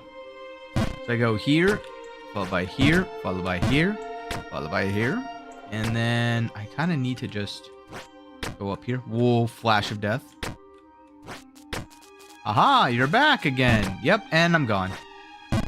Whee! Will the dialogue change if you take off the crown? I don't know. Ask anyone in the world you could, who the most gentle, modest, and biggest king is. Each and every one you asked, the same answer would give. You. Why would you ruin the rhyme? It is I, Dio. No one greater there is in this world, you see? I mean, I don't think he's really responding to me as if I'm a king. In fact, he seems to think that there are no kings aside from himself. So, stay a while longer. Hey, listen. Hey, listen. Ow. I need to, like, back it up and go harder. Like this. Ow. Nope, not like that. Not like that. That was the wrong idea. Wee. Okay. Wee. But yeah, these are the areas that I enjoy more than the Lost Frontier area. Because the Lost Frontier started to get to the point of, well, there we go. I'm just doing the same things over and over and over and over and over again. But now I'm finally at the stage of, ooh, what more is there? Okay.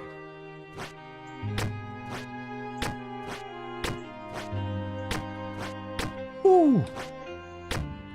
It's nerve-wracking every time, though.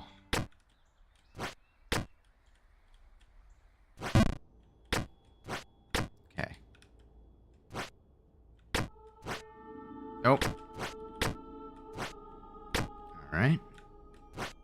Ooh, mama. No! Ow. Jesus, man. Jesus. This is definitely the pain and suffering area. Ooh. That was the gentle reprieve of, oh, good. Good for you. You made it. You made it.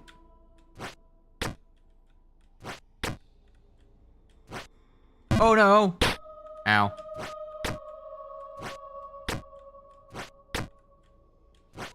Oh no. No, I zoned out. Oops. Oh man.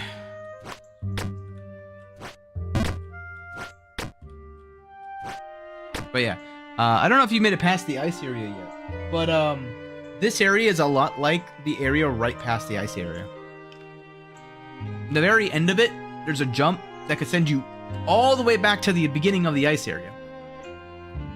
Or technically to the end of the ice area. But... oh no, oh god. Well...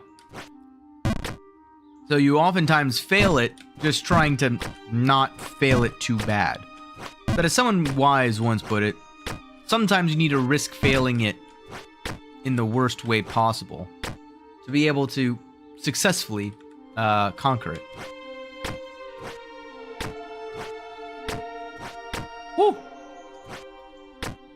It's just very nerve-wracking, especially since it hasn't happened yet.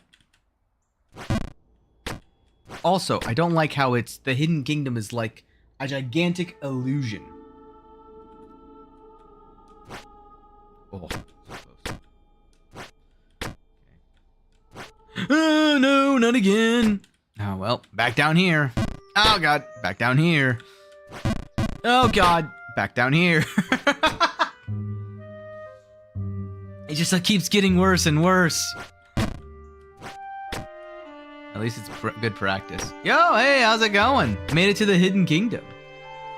Yeah, this place is definitely interesting. Oh! Interesting. Now the game ain't as hard. You say that. But the left chute still lingers. It is I, the almighty Mountain King, and a kind ruler I am. It's still kind of different. Indeed, at the expense of the court, I provide my subjects with some mushrooms once every now and then. You are very slow at talking. My cadence is too fast. A charitable king, am I not? I don't know. There's one jump you don't want to mess up. If you mess that up, you fall into the frontier. Yes. I already know which jump you're talking about. And that's the one that I was just at not too long ago. Okay. I don't know why I messed that one up. I mean, I know why I know. Thank you, mushrooms, for letting me know. I was like, you missed. It's here. What are you doing?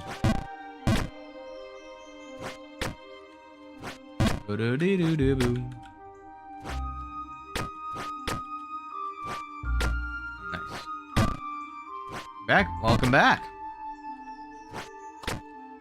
We've gotten just a little bit beyond this. Yes. No, I'm very well aware. Trust me, that was one of those things I've kept in mind this entire time. Because ever since I was on my PB, way back when, right before the hidden area,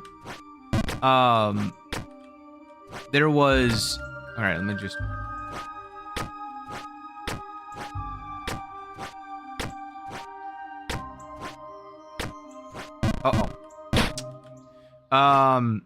There was a little area that when you go back to the frontier, you can't even recover from it. It was like impossible to recover. So I kept a mental note of it. I'm like, how does one fall down there? And as I was going through this entire area, I slowly began to realize I didn't put enough power into that. Ah, that's how. That's how. Okay. So I go all the way to the right as much as I can. Way too much power. Not enough power.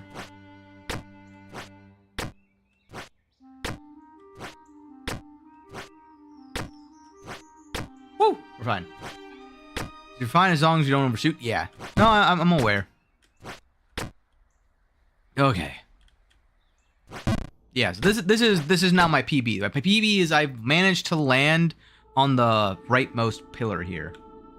Once. Or twice, actually. There we go. So now I'm back at my PB. It isn't as hard, but it's still as nerve-wracking. Uh-oh.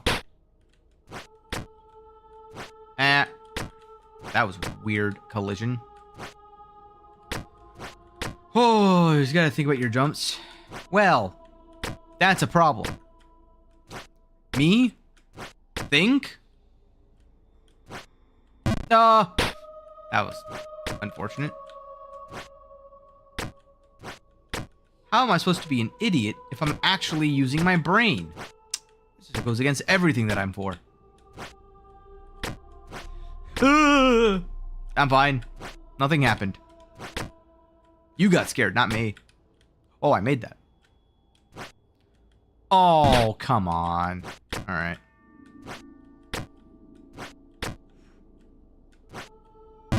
Even still? Wow. I feel like I held that one down for much longer. These jumps are just... It's more the nerves that are getting to me. I gotta just calm down and be willing to... make the mistakes. I'm not jumping from right to left if I can help it. If I fall off the right-hand side, I feel like that's gonna be very bad for me. Oh! I'm back. Nope. That jump is always a little bit more than I think it's gonna be.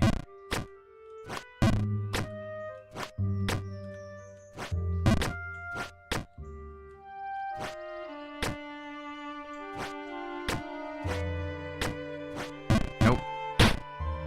I shortchanged it. Hey, George, back some... No, you're good, you're good. See any progress? Yes, indeed we did. We finally got to the hidden area.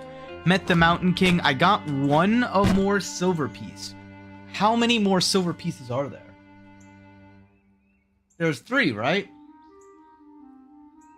Are there any more in this area?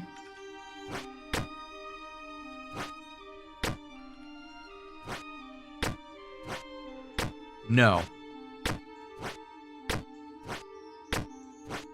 Only one, I think. Okay. No! Well, that's unfortunate. Wait. Oh. Oh! Duh. Oh my god, the entire game lagged there. Oh, thank god. I thought... Oh my god, that was... Okay. You saw it for a split second. I'm not going back to go look at it, but... When you're not seeing the hidden stuff, there's a gigantic cut on the slope. And that cut caused, like, made me like, how do you even recover from that? That's not a recovery you can do.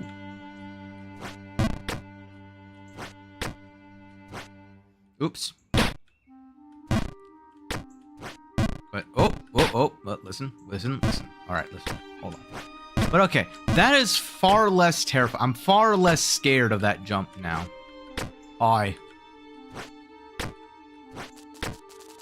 Never leave this place. Goodbye.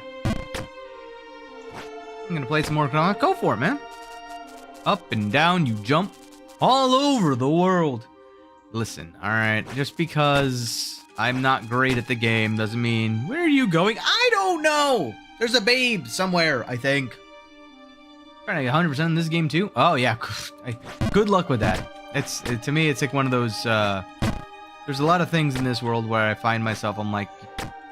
More power to you. I am not doing that, though. Hey, 33 hours in, we made it to this place, made some progress. I don't know how many more hours there are, but I'm beginning to realize why the Giant's boots are a little bit more, not grabbed. Just mash random buttons. I mean, yeah. It's fair. Alright. Nope. Alright. I'd much rather that, though, because that's just, hop and a skip away. Whee! Uh-oh. Oh no!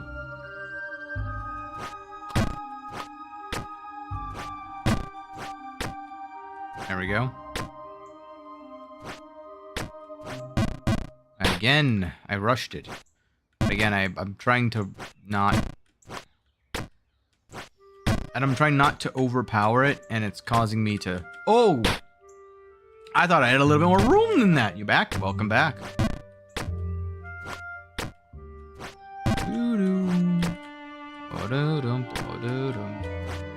Woo! We're fine. Okay.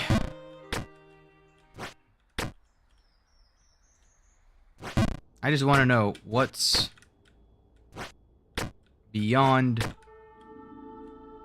this. Oh my god, I just gotta like overcommit. I have to overcommit to that jump.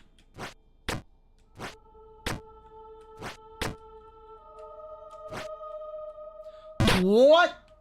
Why? I was like, there's no way that's not an overcommittal.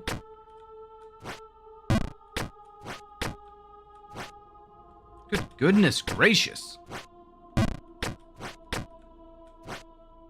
Is that a full jump? It is not a full jump. That was the very first thing that I tried, and it sent me back to the nether. I was like, okay, well, actually, I guess I'm in the nether right now. It sent me back to the overworld. So, oh god, but it is it's as close to a full jump as you can get. But a full jump caused me to hit my head. I'm pretty sure it did.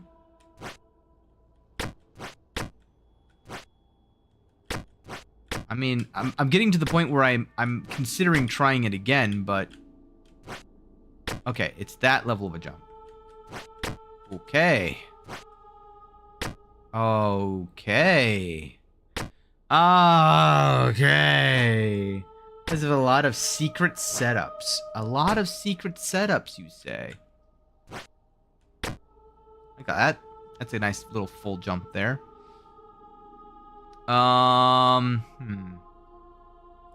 That's definitely not a full jump on the left, but I can't do a full jump here either. Ooh. I don't think that's a full jump either. See, now you got me looking, George. Now I'm like, secret setups. Yeah, right. What do you mean by a secret set? Whoa. Well. See, now... Oh, that's close. Oh, that's very close. Ha. Ha ha ha. Ha. Ah. Okay. You got me. Now I'm looking. Alright. Ow, see, that's what happens when you full jump it. Are full jumps from a certain side of the platform? Ow, I hit my head.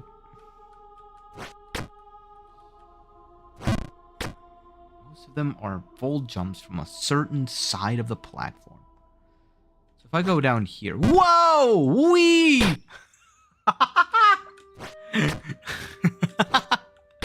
That was a thing. That happened. That was relatively rapid, too. Wait, what the heck was that? Whoa! Not what I wanted to do, but I can make it work. I just wanted to check something out here. Okay.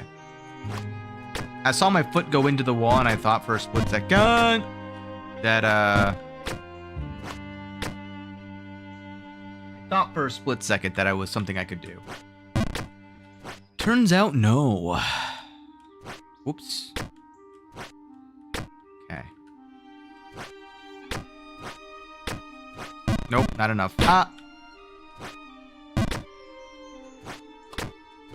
Well, that was a weird bird noise. Ah!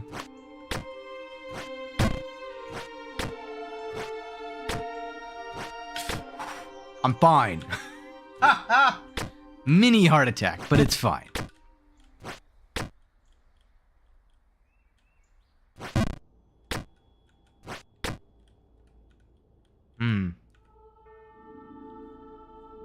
Man, I'm so bored. Go for the world record. The snake ring on a jump on the left where you can fall all the way down back to the Lost Frontier was so hard and made me want to quit. See, that's the thing that I don't know about snake ring. I'm so curious what that means. Oh, no. Hey, you know what? I'll take it. That wasn't that bad.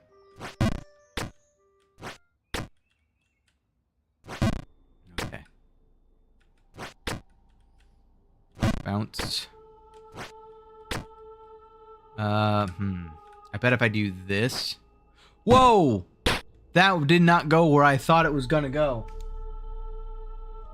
Huh.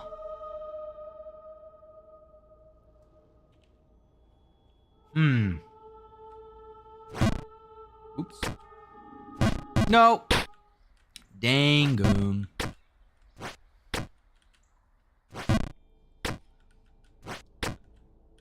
No! I let go far too soon.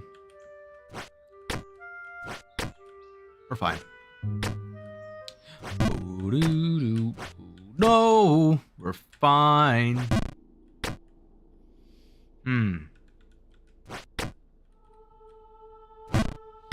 Okay.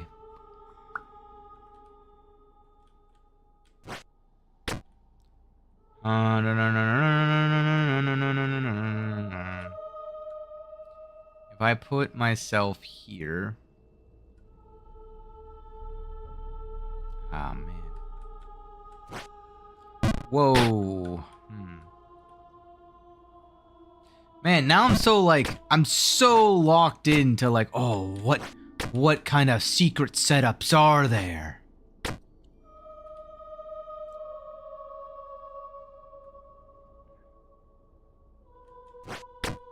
If I full send it from the left side of this platform.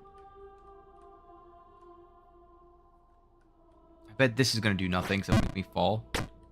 Ah, yeah. That's fair. Oh my god! Okay, well, that worked.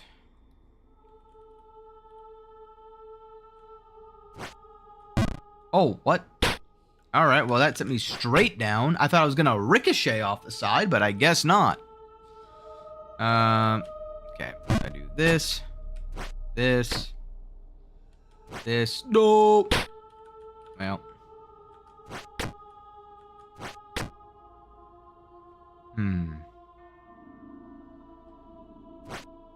Yeah. So I can get to about here. So.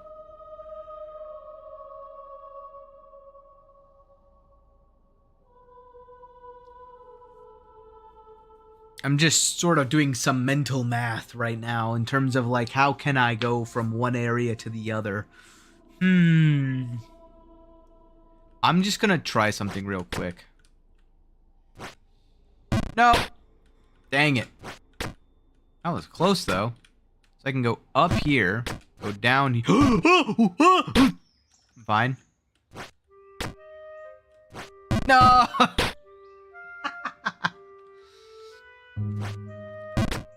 George, I blame you.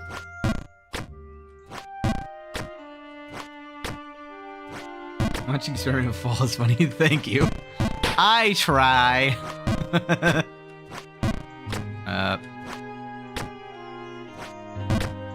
Is this how unexpected discoveries are made? No. This is how speedrunning strats are born. Okay, I guess I'm down here now. You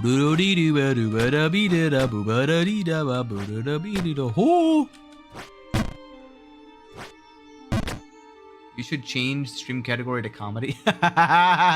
Hey, man. I try to be funny, which is why it works, because obviously whenever you try to do something, that's when it succeeds. Whee! Oh, I didn't even think about it.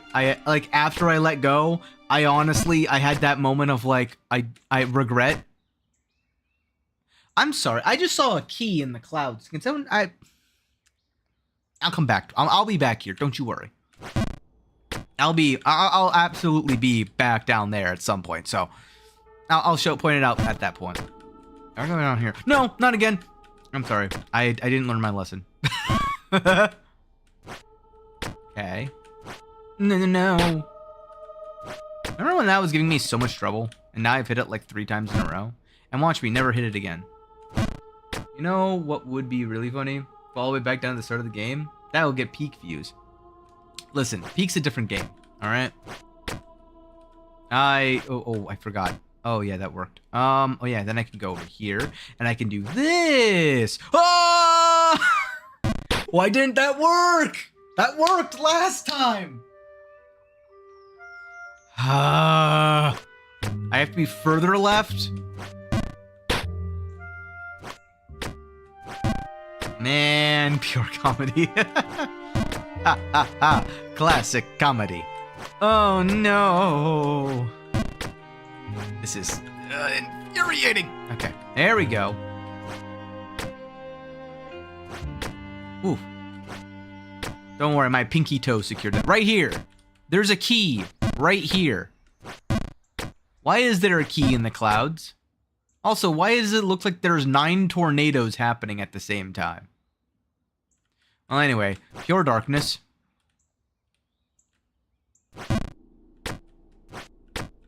Oh, no, but I want to go this way so that I can go here to do this. And do that. And then do... No! I'm fine. Okay. Oh, no. So someone beat this map with their feet? Oh, my... Honestly, I'm not even... Oh, I forgot. I'm not even that surprised by that, considering the amount of people, like, back in my day of Overwatch, the people who were, like, really, really good and put a lot of hours in, that, like, had basically nothing else to do except for the game, so they could just put that grind set on and just, you know, win, basically. So I go all the way over here. Then I'm fine. Got it. Okay. Lesson learned. Don't not do that. Okay. Now this one, all right, cool.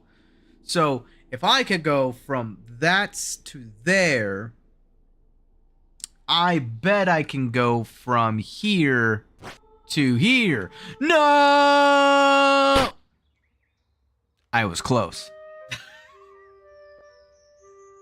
My geometry was impeccable, but man, am I bad at math. But no, yeah, the people who like spend a lot of time playing a game, putting a lot of hours into it.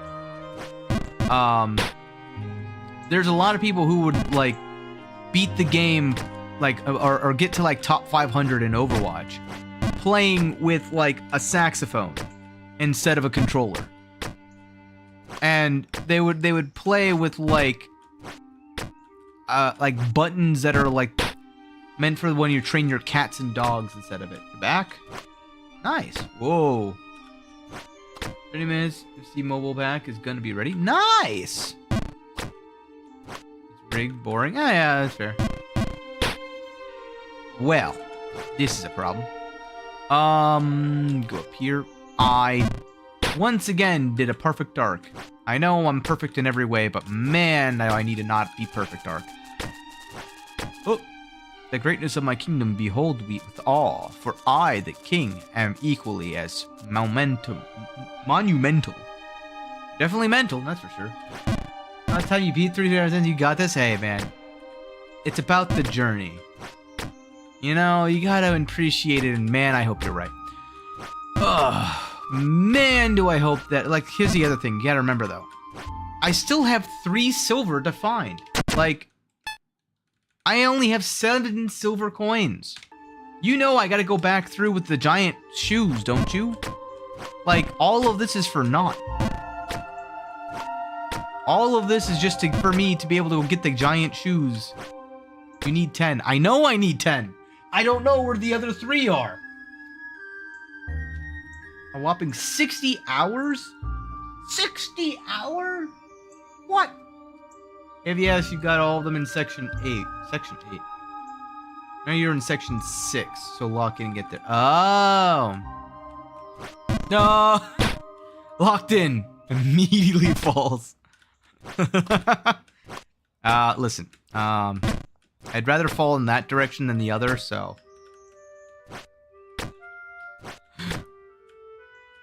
I am succeeding. So is this right here section 7? The Dark Sanctum or Black Sanctum? Wrong way. So I'm assuming there's 1 or 2 in here. And then there's going to be 1 or 2 in the other area, obviously. It's not like there's going to be 3 in either of them, right? No. No. No! Dangum. No!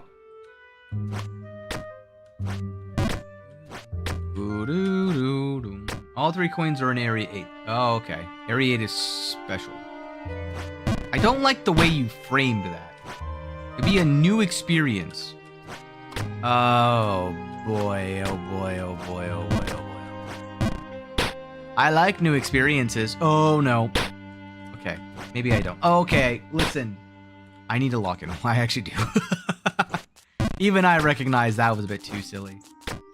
We'll get there slowly but surely. Exactly. Like you, the fairies or something or another. Never they want to stop playing with you. They sing to me. Oh. Well, I appreciate that. I'm actually more surprised by the fact that you haven't run out of dialogue, given the guys inside of Underberg having the same dialogue every single time I go through that area. How are you, sir, so verbose? I can't spell. Underberg? Oh, Shitberg. You're right. I forgot.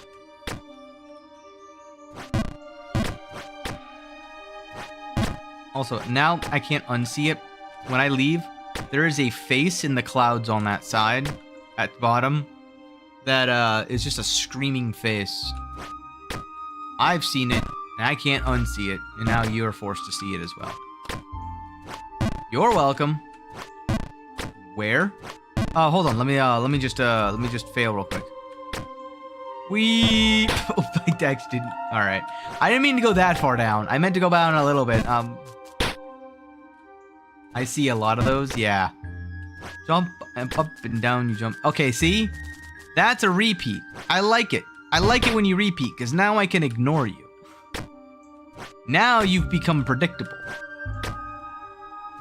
Oops. Oops. So on the left-hand side, right here, there is a face of like a really, like a triangular-eyed person with a big open mouth. Can't really see my mouse, but where is it? I don't, no, I don't see it. But it's on this side. It's like right here, basically. Now, you'll never be able to unsee it every time that I jump. Well. So the mechanic of this area is, whoa, the invisible things that are revealed with items. Or with like mushroom circles. So the next area's thing is just really tight jumps, I guess. Not, you don't see it. Oh wait, hold on. Let me go back and show it to you. I just gotta go back and show it to you. That's all. That's totally how you're gonna be able to see it. Yeah. It's like, well, I can't really show. Like, I can't jump the location. The location's like right here, is where the mouth is where my face ends up after the jump. But like it goes away when I enter the area. Like that's where my head was, is where the mouth is. And then there's two triangles above it, and there's like two eyes. I did way too much power there. I see a mouth. Yeah, exactly. That's the beginnings. First the mouth, then the eyes. Like you, the fairies seem to do. What? Whenever they want to stop playing with you, they sing to me. Oh. I don't like the words you used there. Yeah, so there's the mouth, and then above it's two eyes. 2, 3. Alright, you had your 3 seconds. Whee! But now I can't. Ow! Yeah, I see, now I've seen it. I can't unsee it, and now you must see it. This is how we operate around here. Mutual assured destruction. Meaning when I suck, you guys also have to now suffer as well. As they say, misery loves company. Up and down, up and down, up and down. Hello, screaming face. No! How was I able to nail this? Like, first try practically. I guess it's because I was actually being, like, actually mindful of every jump I did. I have a lot less, weight on every jump right now, because I know that I can mess up without really, with, like, impunity almost. Oh! There we go. It's not until, oh gosh. It's not until this jump up here that I actually have to start worrying about anything.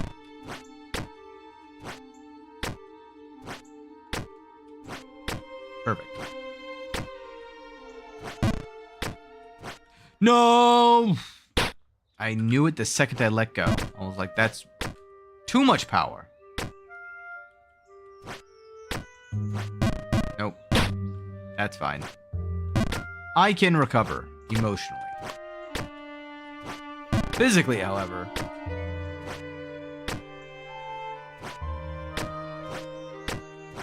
Oh my gosh. I gotta not let it get it to me. I gotta not let it get to me. So you guys might have some problems typing. I have problems just speaking. This is much, much bigger problem.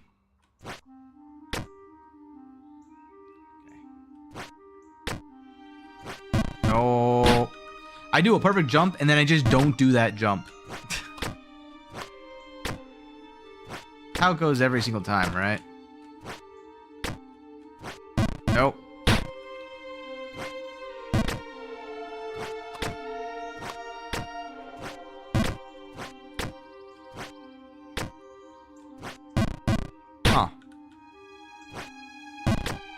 We'll get there.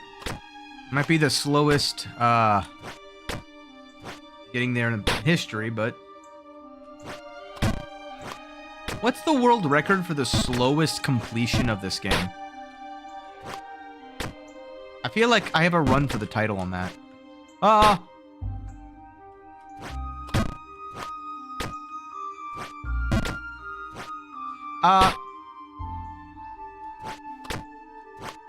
Like, there's got to be some incredible times, like the first time anyone's played the game, right?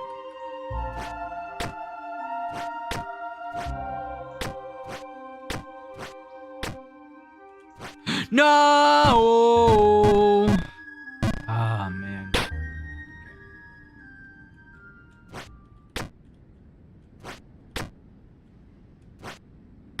Okay, we're fine.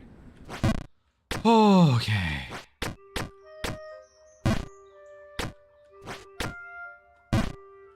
Gotta keep it entertaining, right? If it's not entertaining, then what am I even doing? Aha! You're back again! Yep, not for long. Goodbye. Run away! Fairies, they scare me. Oh, no. I'm good. Thanks, though. Fry, the king of equally, See, I like you the most. You're the best character out of all of this squadron because at least you don't talk. And you even disappear. How nice. That too rude? I don't think it was. Good.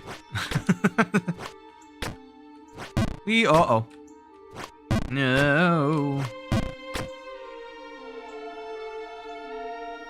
Okay. Sorry, I just gotta check some. No. What? Where am I typing? What happened? Okay. What? Huh? Hello? Game?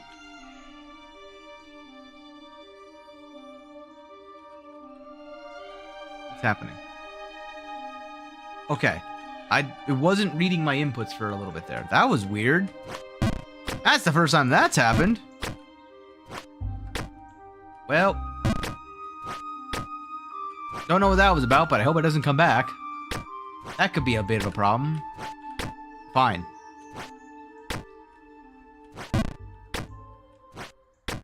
Okay. We're back. Back. Better than ever. No. Okay. Go onto this side. Full send. That didn't work. Okay. Alright. Full send. And then I go here. And then I go on this side. And I full send here. And then what? If I want to try something. How is this gonna work though?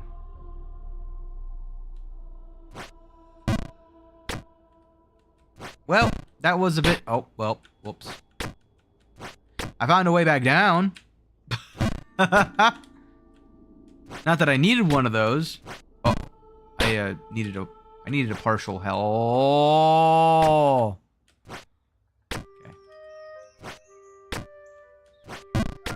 Oh, hey. Oh, hey. Oh my god! That was a bit, scary. Okay. Okay, enough of the time to lock in, I know, right? I'm still just trying to figure out, like... Where, how? Just how? This takes me to here. I go to the right side. I do a little baby jump that I can go to the left side so that I can go all the way up here. And I can do a half jump here. And then I can do a little mini jump there. And then I assume I have to do this. Oh, no, I can't do that. Okay. Oh, do I have to be... I have to be on the left side of the platform so that I can go more right. By the way, you are getting the snake ring I am getting the snake ring? Okay. Oh, are you? Oh, I read that as I have to. I'm like, okay, yeah, you're right. Probably though. I mean, I don't know what that entails, but I'm going back down for the giant boots already. So no. Goodness gracious, man.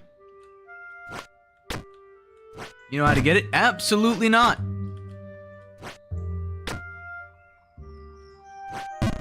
Oh, I didn't actually re-land that? How did I re-land that before? I guess I have to go more to the right. Go that. Every time, man, that's like a sudden panic.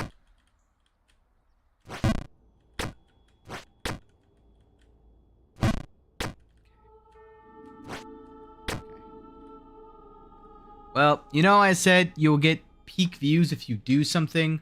Well, if you get it, you will get peak views. Oh.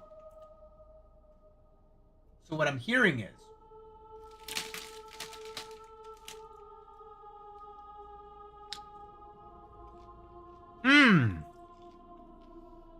what? Oh, yeah, congrats, Otter. I heard you were gonna do that. I did. I actually saw your message. I was gonna reply, but things came up, we'll say. But yeah, congratulations. I saw that. Impressive. Missioner investor. Yes, you did. It's all good. I'm in the middle of trying to figure out what it is that I need to do here. You also sent me something else. I don't remember what the...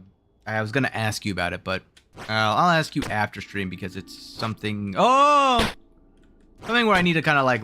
This for a minute, I just need to be like locked into not fall all the way back down. I like the one that's literally just... Yeah, I know. I saw that. That was like... That's actually really cool. Makes me want to do it myself. But... I don't know. I also... Man, I had something I needed to ask you, and I don't remember it. Don't worry. I'll be sure to tell you the second I remember. For now, though, I gotta figure out what it is that I'm doing here. I go up to... Oh, never mind. I run away. Like a scared person. We're fine. Everything is fine. So go to the right-hand side of this. We go over to here. We go to the left-hand side of this. We full send this. Alright. And then we do... Whoop. Alright. Okay. I bet I have to... No! Okay, I'm down here now. If I go to the leftmost side of this... No. No! Well, I'm down here now. Well. Yeah, I gotta figure... I'm probably when I get the giant boots, I'll go back down for the snake ring. If that's how you're supposed to get it. But, like, how far up do I need to go before I go down? Do I just need to be in section 8?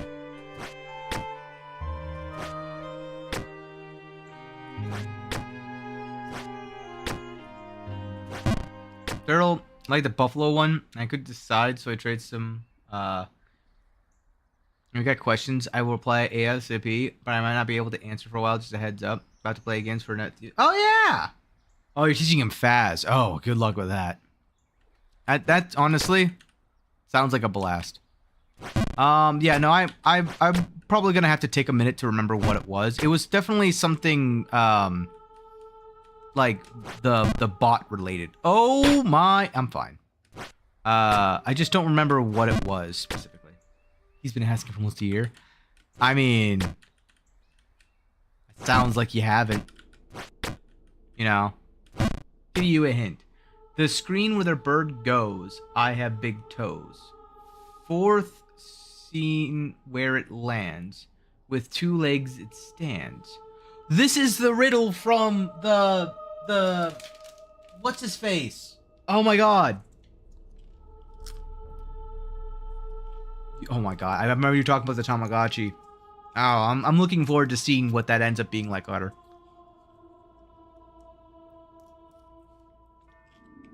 Wait, you just made that up? That sounds exactly like what the archaeologist guy says when he is talking to the about like, oh yeah, if you fill in the blanks, here's what it means. Unless you're lurking, yeah, no problem. Thanks for the lurk, Otter. But oh my god, you just gave me a flash like, oh my god, this is the hint.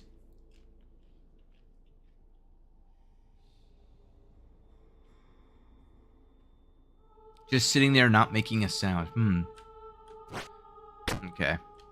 So top of the Black Sanctum is top of this area of like the 7th area.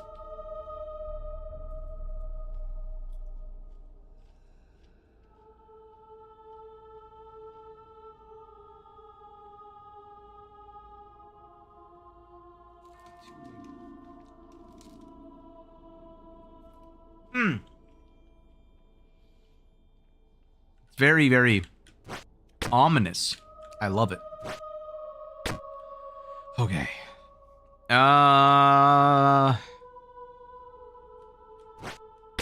Okay.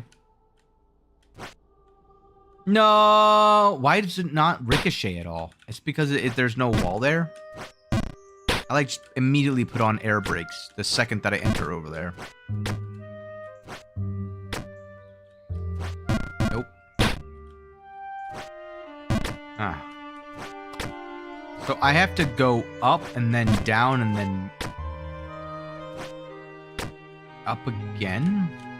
Oh no, I did it again! Whee! Whee! Ow.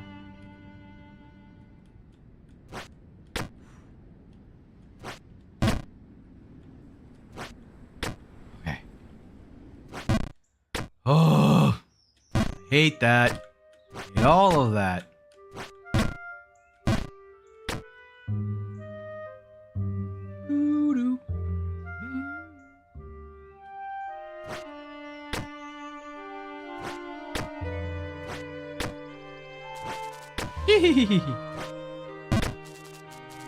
I just realized something. I have to reach out to my brother.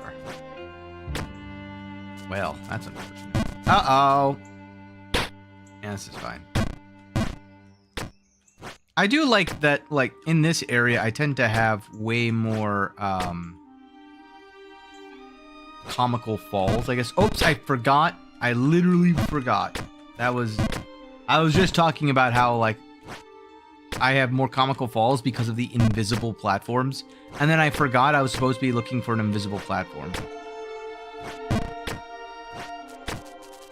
Never leave this place. I'll do what I want. Goodbye. Wee. Goodbye. Wee. Goodbye, face. Ah. Well, I shouldn't have said goodbye to the face. Oh, man. Up and down, up and down, up and down, all over the world. It's true. We're back? Welcome back. Ah, how's it going? How we doing? Where are we going, little one? I don't know. I made a little bit of progress. I still don't know. I've fallen off the cliff on the side you said don't fall off of twice now. So, that's progress, right? Oh, God! You speak Middle English. This translated this. You only speak Middle English. This is translated. The scene where the bird goeth, I have great toeth. I'm sorry. That in of itself was worth reading. I don't know why that made me laugh so much. The scene where the bird goeth, I have greatest toeths. Toes. In the farthest screen there, it lateth with 2 legs that stand upright. On the top of the black sanctorial is there, it is fondue. Stingy, styly, alone, and maketh not a son. See, now it's suddenly turning Scottish. What the heck? No. I gotta put more power behind my thoughts. There we go. Power. Pow. Ow. My head. Power. Ow. My head. Power. Ow. My head. Power. Oh my god.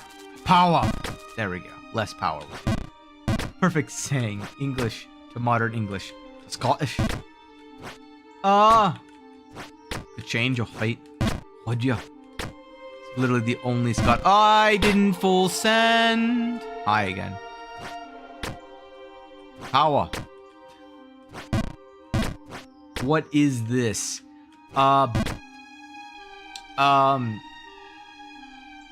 It's yes. That's literally a full send, and I keep messing it up, and I don't know what is wrong with me when it comes to those kinds of jumps, because it's like, it's very obvious. Oh, hey, look. I just jumped over like a rainbow. And I didn't fall on my face. I was expecting it to fall on my face.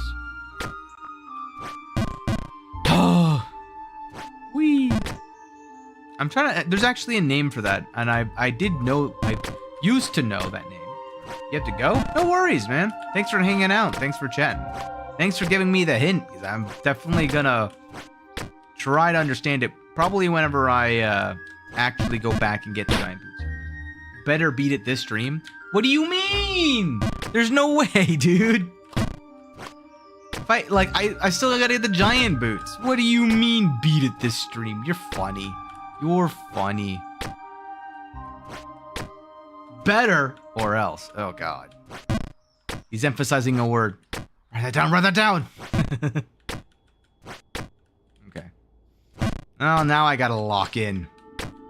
Oh! I say as I fall off. See ya! Oh god, my face. We're fine. This is fine. Alright. Okay. Alright. No! I didn't mean to press spacebar. I was just aligning myself. Oh lord, oh lord, oh lord. That was a very fast, rapid change of colors and scenes.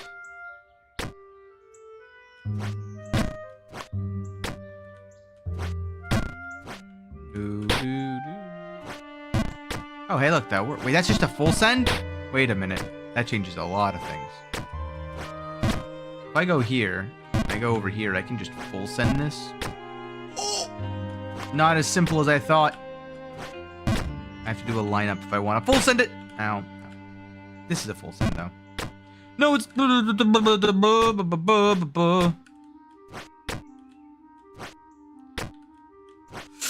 Oh! I thought I went too far. I thought I was sailing. I thought I was gone fishing.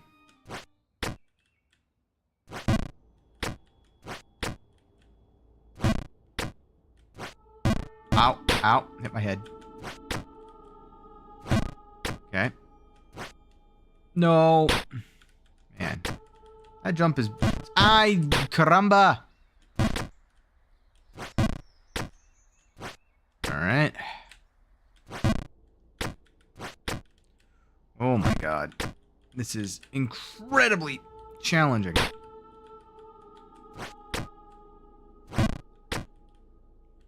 So now I gotta think, where was the crow on the 4th scene that I met it?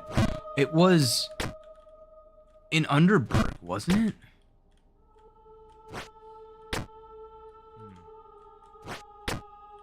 Get on the left side of this, do a full send to here. On the left side. So I could go to the right here. Or, how close do I get? I want to see. I do get pretty close. That was slightly higher.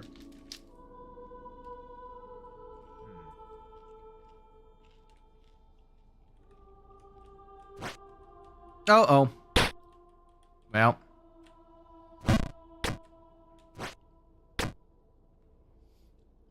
I've already tried, like, all the way to the left here. Oh, no. I tried pressing spacebar and I pressed D first.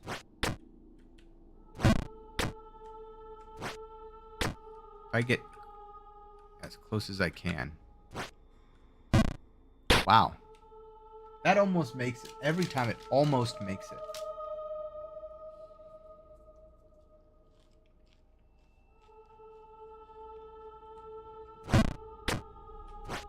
Okay. All right.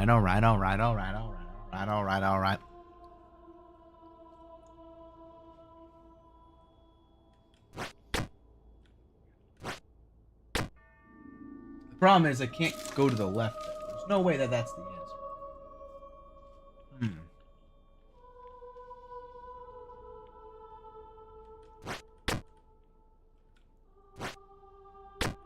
A lot of those kinds of lineups, they said. A lot of those kinds of lines, they said.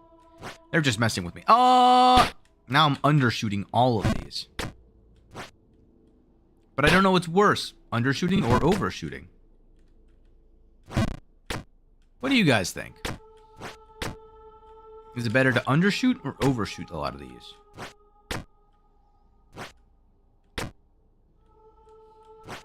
No. Man, that one in particular.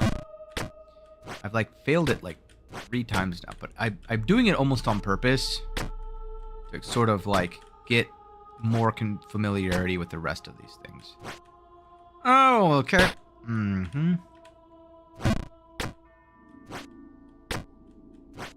Like I'm getting not bad at the rest of these jumps. That one. Oh wow, I'm here now.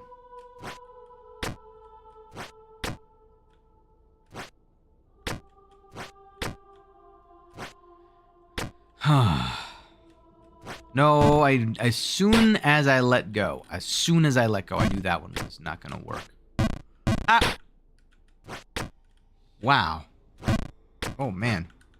Oh, my voice. My voice is going. What the heck? Oh man. Oh. Suddenly my voice started hurting there. I don't know what that was about. I think it's the popcorn. Must be the popcorn. Just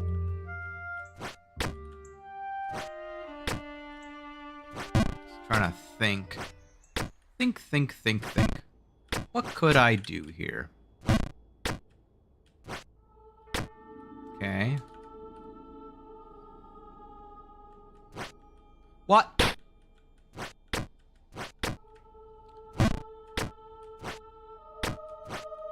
Oh, I'm not holding it down for nearly as long as I want to there, but that's not the worst. Just gotta think about my jumps here. Don't think too hard.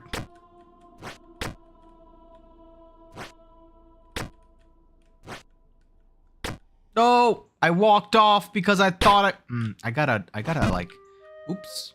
I gotta think about what I'm doing. Because the more I'm thinking, I'm beginning to think that maybe I should stop thinking about what I'm doing, because when I think about what I'm doing, things go awry.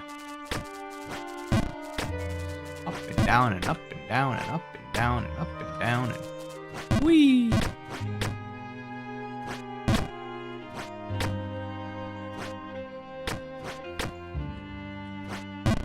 Nice, perfect. Whee, bounce. Oh.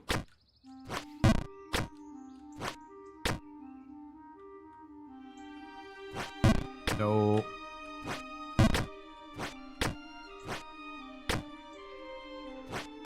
I knew it.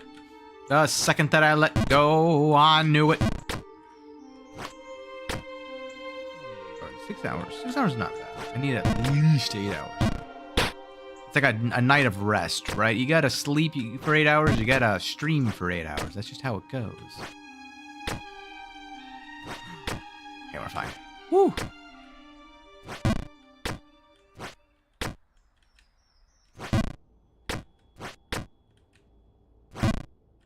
Whoa, not close enough. Huh.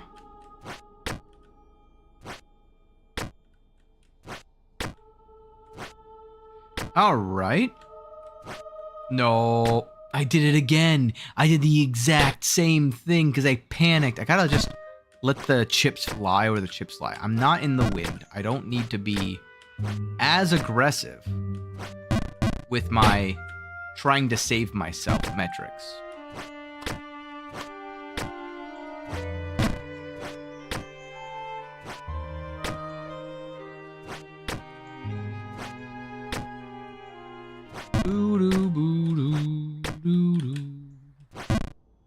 Also, how much of this is an illusion now that I'm here?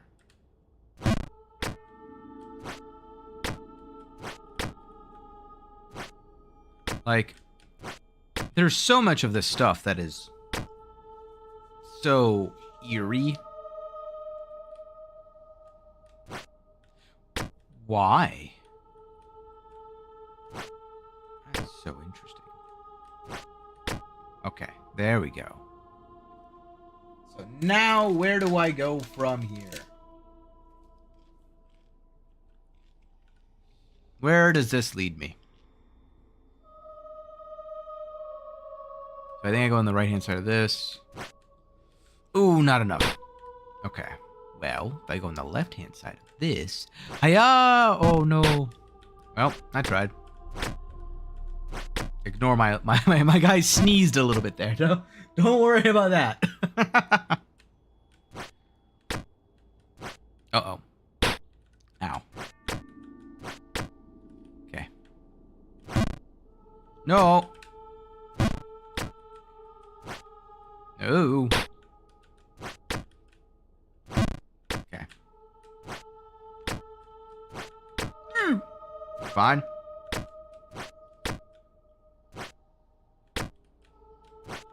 Nope, nope. We're fine. Don't panic.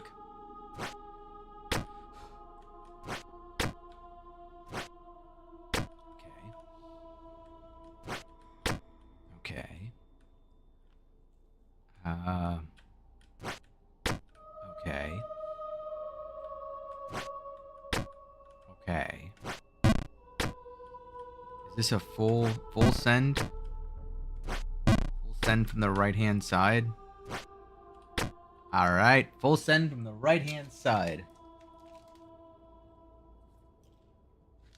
New personal best.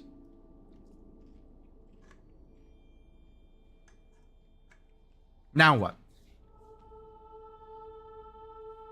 I'm so tempted to just full send to the right-hand side here. Oh. Whoa! What was that? Sorry, I didn't mean to yell that loudly.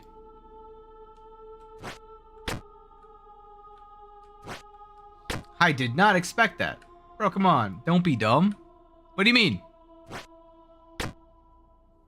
What do you mean? I'm assuming I could just full send it. That's what I thought. What am I missing?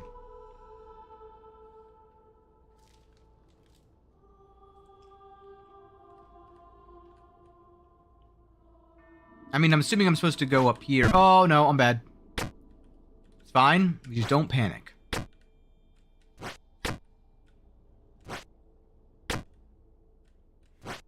Oh, no. That's not good. Oops. A little bit too much power there.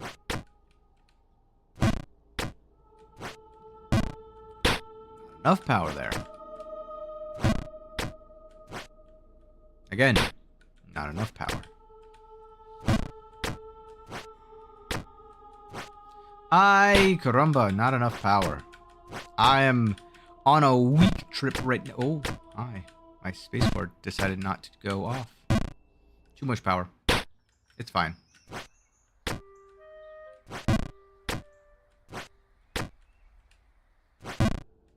This is fine. I'm back. Oh my god. Okay, so, oop. Nope, again. Why? Why am I like this? What do you mean? I'm still, like, trying to think back to that jump. I don't actually know what I'm supposed to do. What do you mean, don't be dumb? I'm trying to think on it. There's something obvious I'm missing? Probably.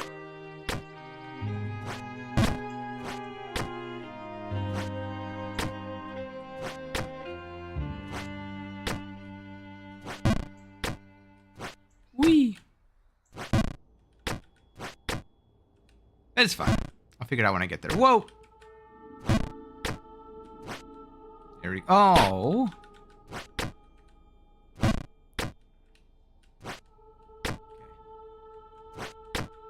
Send. Send. I'm hoping I knew it as soon as I saw my feathers on the other side of the thing. Oh, as soon as I saw my feathers on the other side of the chain, my brain went, oh, that's too many pixels. Oh, I'm being sent fully off of this.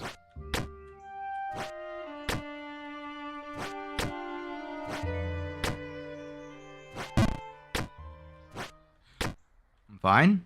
I honestly wasn't expecting to be fine there, but I'm fine. No. Again, why does my momentum just die? Oh, I'm fine. It's like my lineups are not lining up. It's really a weird feeling whenever whenever I get to that stage of like, I'm just habitually doing a thing. And then it just feels like, nope.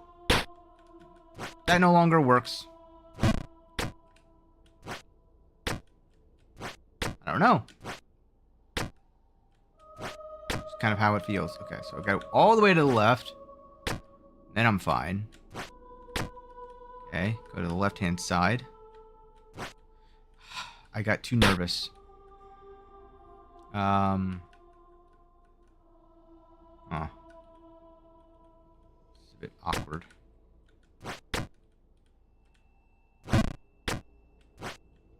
No.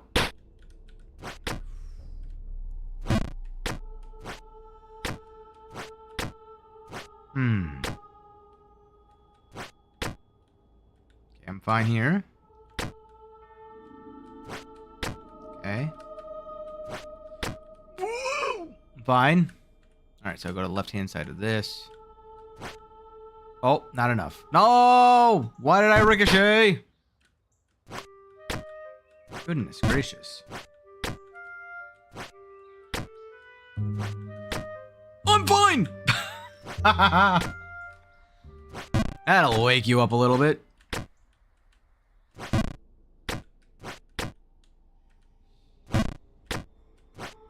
Oops. Dang it.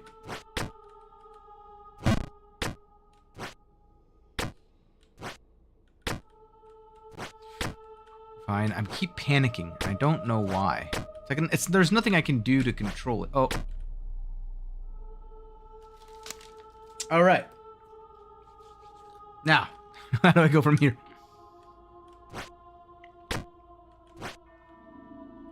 Okay. Listen. I didn't mean to full send that. Go left. Come on. Go left? Go left? I don't know what you mean by that.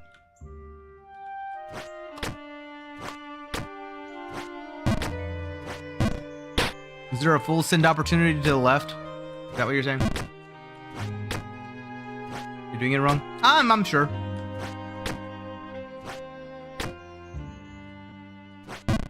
I'm kind of doing it my way. It's kind of the way that I'm experimenting around because I don't know what the correct way is just yet.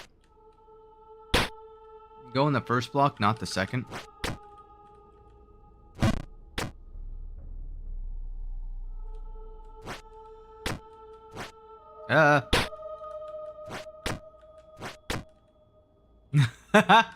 I'm also a little bit behind. Or the stream is a little bit behind, so I'm not exactly sure where you're going. Or what you're talking about. Nope, that's not going to work. I got to back off of that because my pixels. So, I'm assuming what you mean is go left at this junction. Oh, no. Oh. Oh, no. I was trying to line it up so that I didn't have... I think I'm going to have one pixel, but I'm not entirely sure of that. Listen. Why did that happen? I must have accidentally tapped spacebar. That's one thing I'm a little miffed by. I have a tactile keyboard, but sometimes it just feels like it registers a tactile press when I'm not.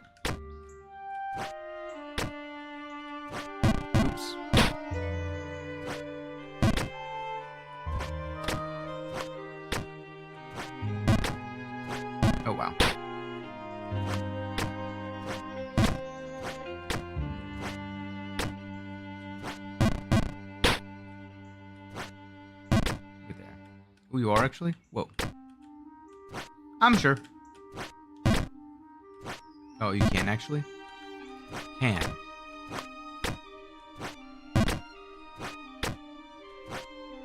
I enjoy these riddles a lot. I want you to know that as the full form, not sarcasm. That's a full form of, like, I can do something. One of the things that I said is correct. You know what you're saying? Yeah, I'm aware. Well, sorry, that came off wrong. I am aware that I'm not doing it correctly. That's what I was intending to say with my brain. But then I read your chat and I was like, oh, don't worry. And what I'm trying to say is, don't worry. It's 34 hours in and I still don't know what I'm doing. This is just me being absolutely an idiot. But I'm developing my own strategy here, even if it isn't correct.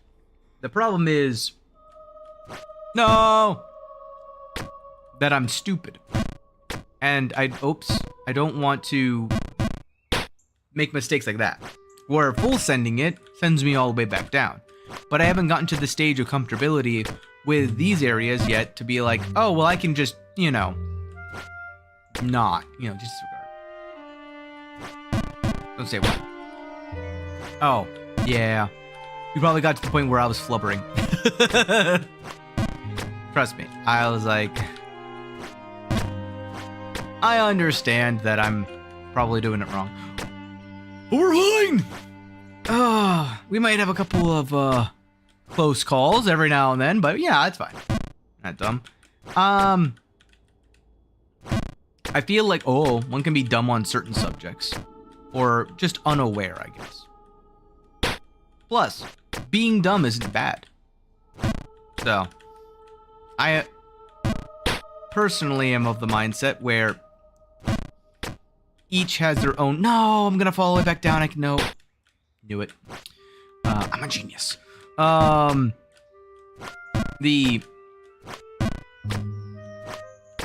If you're smart all the time, you're going to end up not enjoying a lot of things. Being dumb is a part of the flavors of life. And just because you're intelligent in a lot of cases doesn't mean that you're intelligent at everything. The amount of times that you see smart people do dumb stuff, like, I think is enough evidence of, oh, good, I'm back to the Mr. Mountain King. Enough evidence of that. But as someone else once said, like, right now I'm just being cowardly of not making certain mistakes because I'm afraid of the consequences of said mistakes and the inevitable climb back that I will have to do if I end up choosing to go down that route. Thus, I'm acting in a dumb manner. Like that. I have full sent that. Or not full sent that. It's not a full send. But it's enough of a send to where I thank you, game, for, like, highlighting where it is that I failed. I've done it in such a manner that is not correct. Even if it is not incorrect. It's also not correct.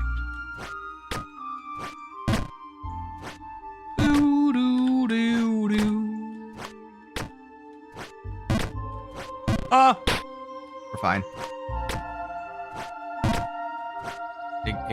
Ignore my random screams of agony. That's, again, something else. And me being not intelligent. It's fine. This is fine. Doesn't bother me. Doesn't bother me. Ow.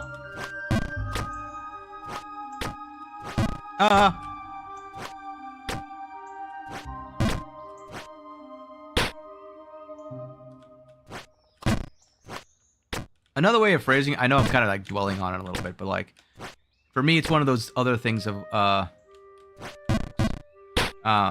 whole point of the Seekers, like, one of the sayings that I used to live by is, the Science Channel's little mantra of, question everything. And the reason why that is kind of important is that there's a saying that goes as such. finding the answer to one question only leads to two more.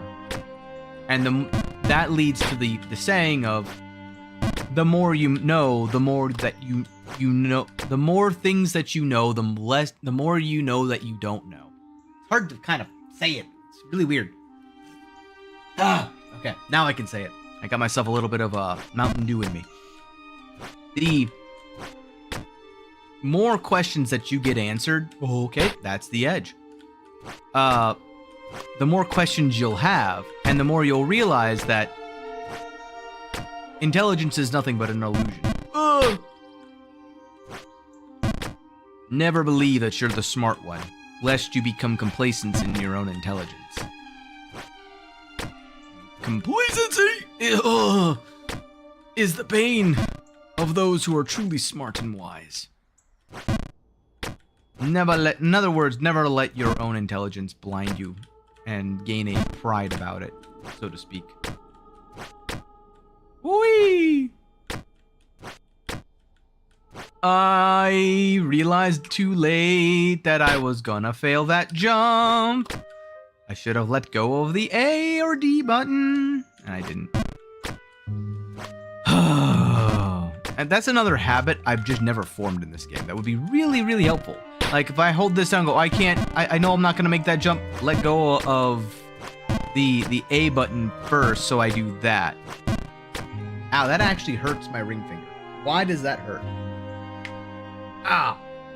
That's why that hurts. Okay. Much better now. Every time. And I wish I was kidding. I wish I was just kind of joshing it. No, every time I actually succeed, I feel like I'm gonna fail.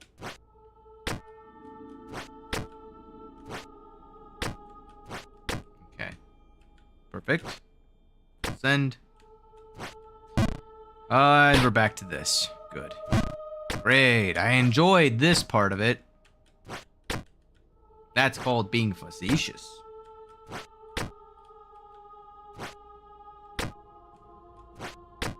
Okay. I made it! I didn't mean to make it. Now what? I didn't think I'd get this far.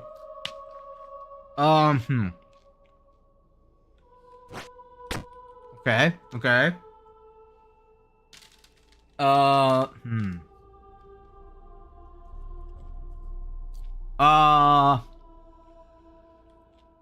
If I go on the left-hand side of this. Nope. Dang gum. I know, it's just constant worry. It's like, oh! It's fine. I will peacefully guide you back down to the bottom of the mountain. Again, I'm pressing spacebar, game. Spacebar, then the... Oh, that's a full send. I'm going back down the bottom. You're overthinking every jump. Like, it's not that hard. You can't mess up big time. Okay, well, watch me. Hold my beer.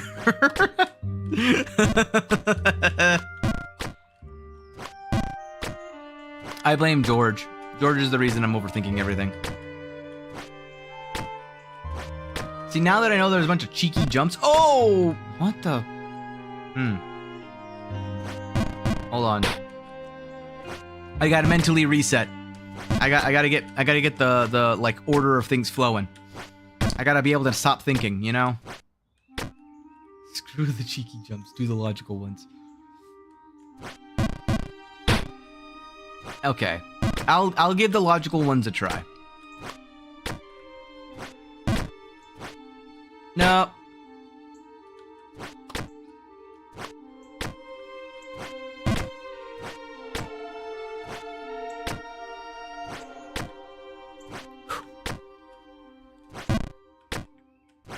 Alright, let's see here.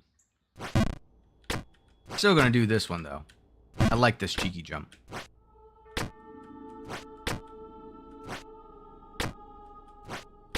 Because this is like consistency out the wazoo.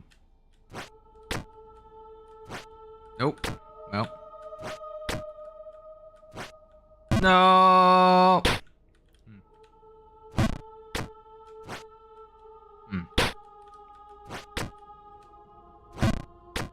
So I guess the main idea with this is that if you get cheeky with it, it's not that bad. But the main intention is to show off your control in power and positioning. Okay, so now we'll send this. Okay. Okay. I'm assuming if I go to the left, I'll be on the left side of the map, and that's not going to be good. And I'll need to come back down and go to the right side anyway. I have an idea. What can you hold in your right hand, but never in your left? Your left hand? Oh. Well, let me go ahead and just do the left side. Okay, just so I can see what's up here. What am I looking at?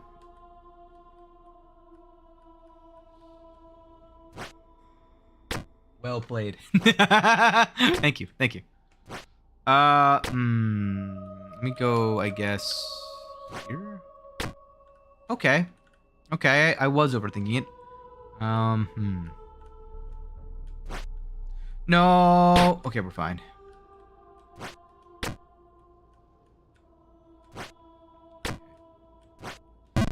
Oh, no. Okay, well, I'm down here now. No! Silly me. I got too nervous about the jump.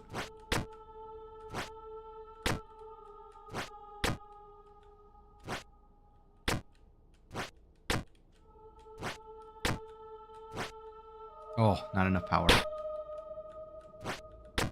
Okay. No.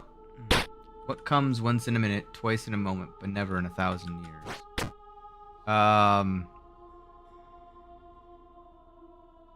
Once in a minute, twice in a moment, but never in 1,000 years. The letter M?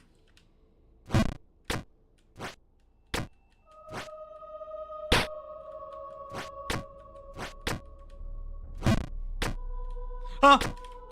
I like these riddles. Keep them coming. Another!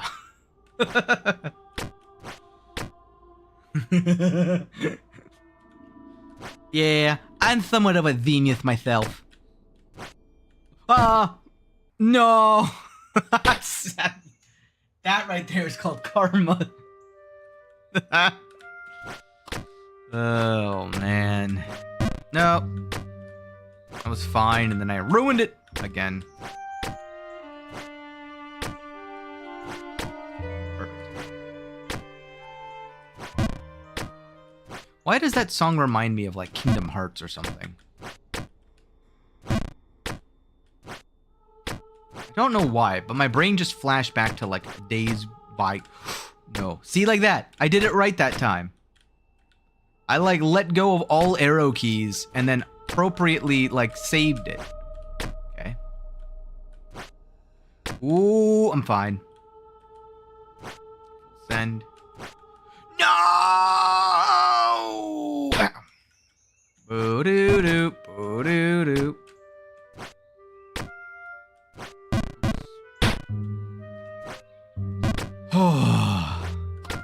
What has a neck but no head?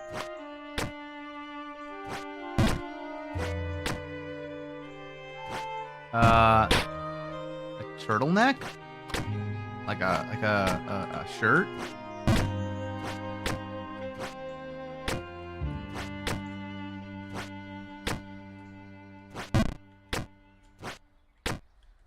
I'm thinking like the collar, you know? Technically they call those necks sometimes. Unless it's like a sweater.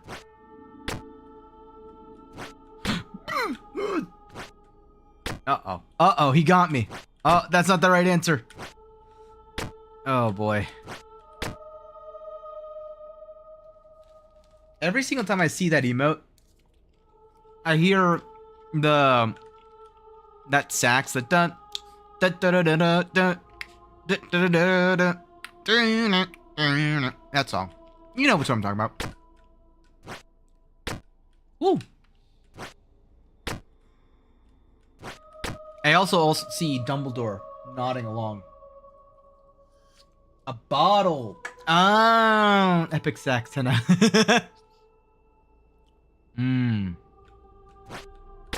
All right. All right, and then I can full send this one. Now. There we go. Too much. I put too much sauce on it. Oh my god. Wow, that's a don't fail that jump kind of jump. I see. No. Nice, lock in. Gotta go in a bit. Alright, see ya, man. Thanks for stopping by. Always fun having you in chat. If you're alive. Maybe. I don't plan for going that much longer. Just a couple more hours. I could already feel my throat getting congested with popcorn. Fun fact, chat. If you're gonna have to speak for a long period of time, having popcorn is a terrible idea.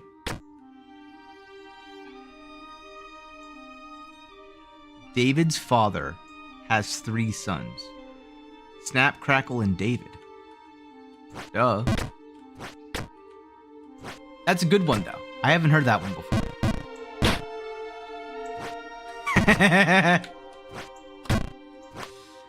I did immediately, in my brain, my first thought was Snap, Crackle, and Pop. But Pops is the father. David's the one left out. Poor David. He's the straight man of the group.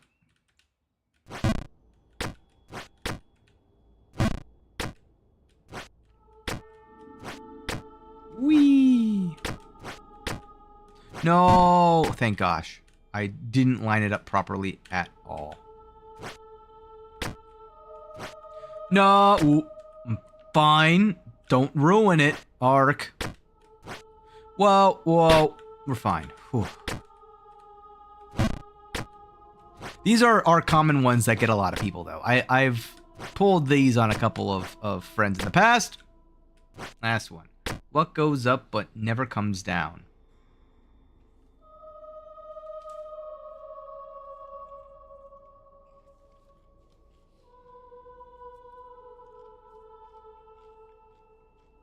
I actually don't know this one. I should know this one. Sounds very awfully familiar. Nothing? Everything that goes up must eventually come down. Like me. I think I've been falling too much in this game to know if anything that actually goes up. What actually goes up?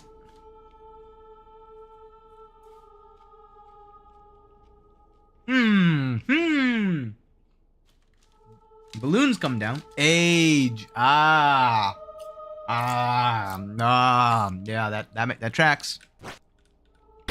What the heck was that?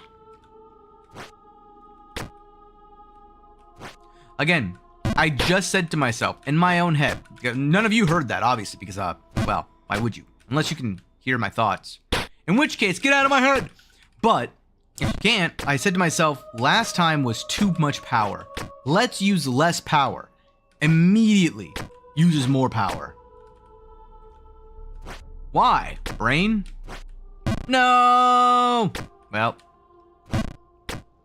at least you use less power. The important part is. Moral of the story. Power.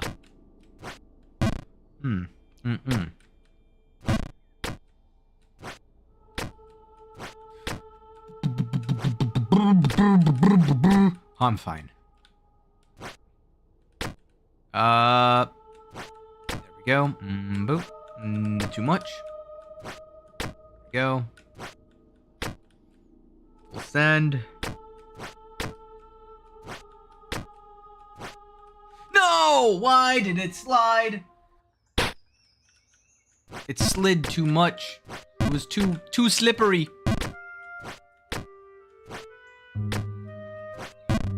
Up. I'm contemplating, like, honestly, like, how far I should go with this. Because I know that if I go up much higher, I'm gonna be falling all the way back down. Because what ends up happening is, as I was saying earlier at the start of the stream, there's three types of games, and the reason why this game is either there's short form content, long form content, and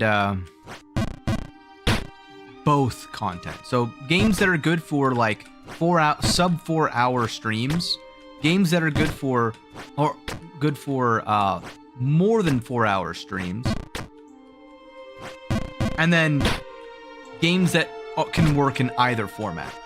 Those are really, like, to me, the three core types of games, because after work I can only really spare about 3 hours, so there's some games I can't play in 3 hours and make meaningful progress. Like this game. It took me 6 hours to just eventually get to this point, and the first 15 minutes of stream I'm just floundering, trying to figure out like how to control my character again. So, like, it's entirely different, right? No, why am I like this? It's because I'm getting tired, I know. Ooh.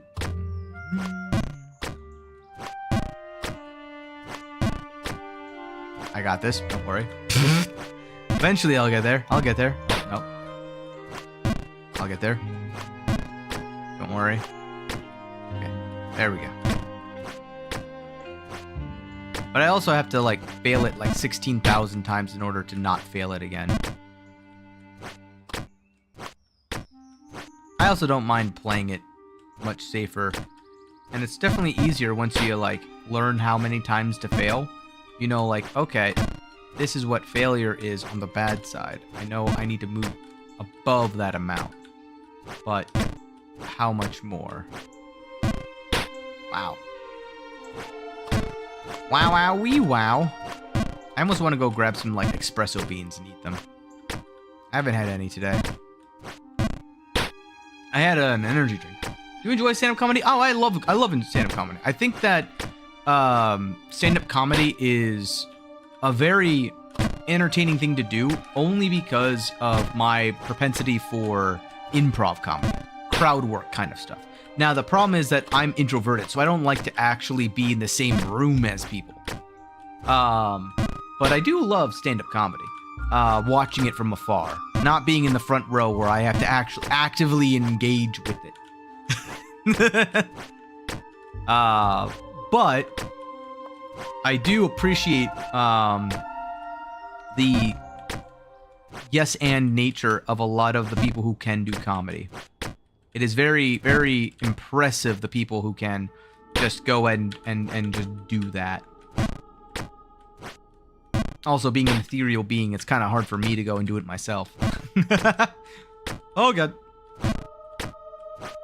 But it's definitely a great medium of entertainment. And thought exchange to some degree. No! Whoa! Ow.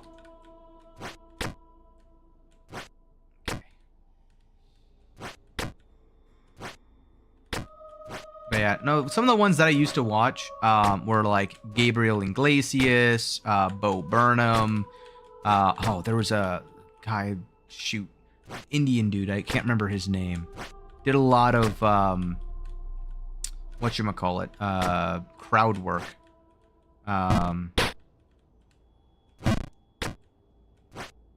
Oh, also Jeff Dunham. Yeah, he was funny for a while as well. He was one of the first comedians I think I've ever actually watched on a show.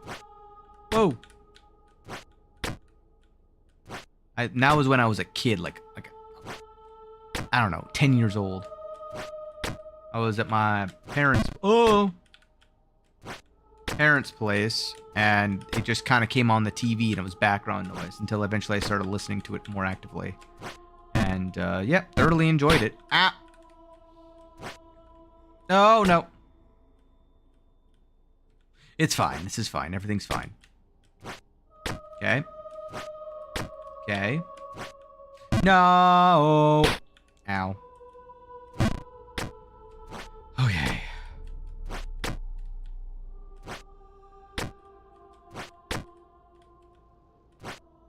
But this is I'm trying to think of like more modern community. Whoa! What did I just do? I have no idea. Oops. Nope. No. No. There I go. All the way. All the way. Ow. Ow. There we go.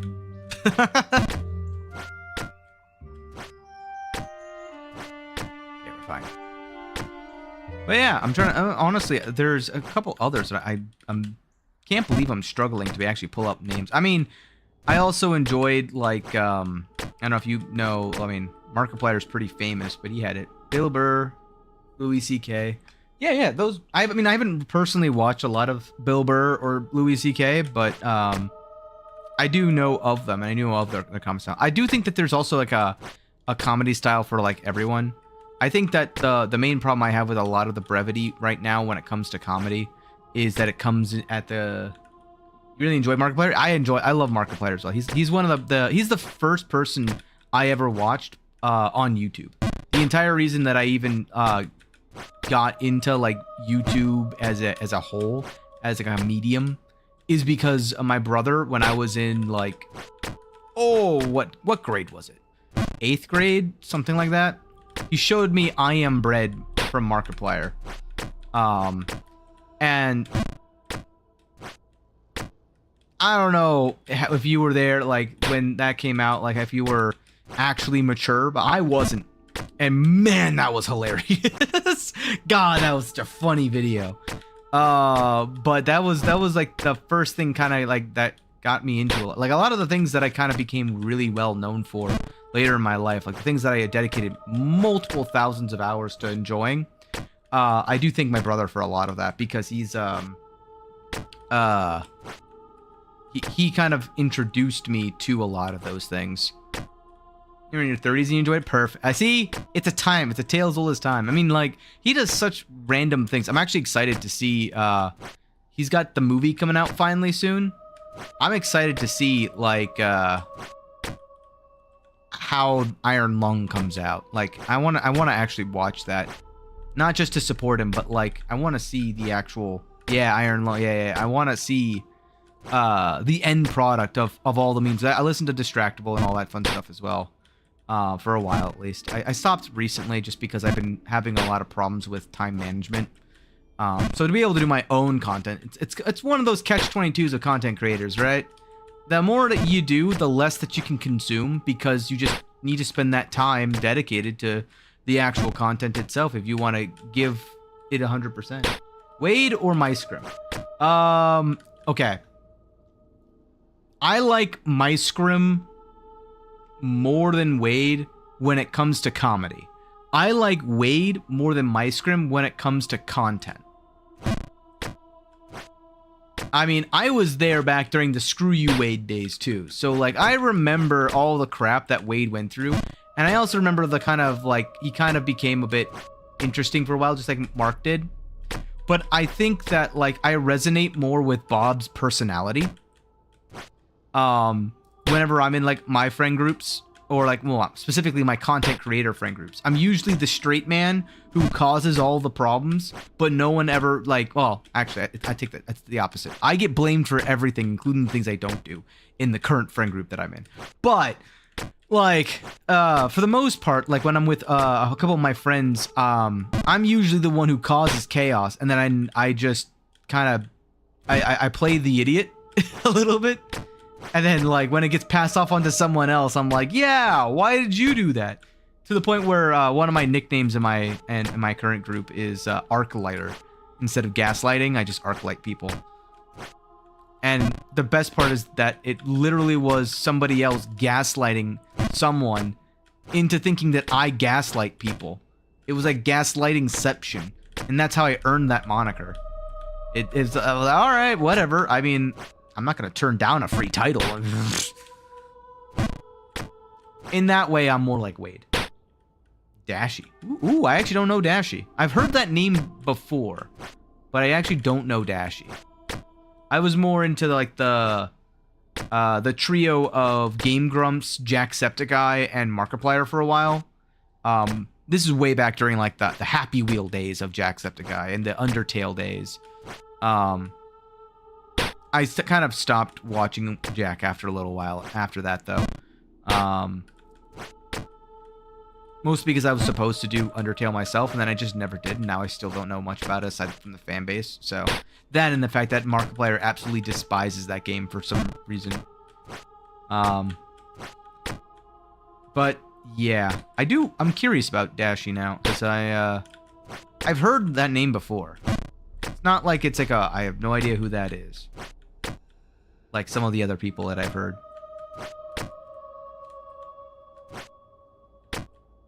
I think the other people that I kind of watch now, though, is tempered by my, like, I like to try not to laugh challenges. I love try not to laugh challenges. One of the guys who does that is Jimmy here. He's one of the ones that I watch for try not to laugh.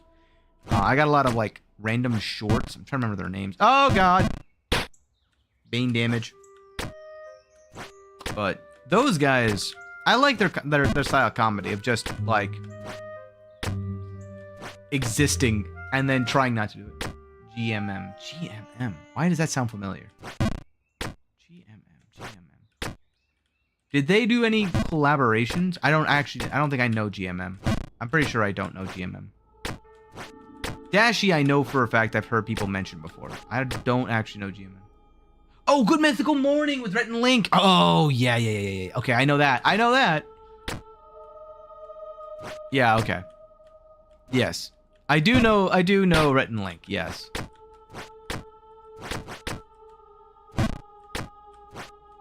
Sorry, I never heard of anyone call it GMM before. That makes total sense. I just never heard that before. Then again, I've always just heard of more. I've heard more about Rhett and Link than I have about the actual Good Mythical Morning. Hilarious duo, I agree. An inspiration for my brother and myself. I didn't full send. Why, what the heck? My keyboard's like sticking. What is going on? Oh, yeah, right. Perfect. Stay a while and listen. Alright, Nabby.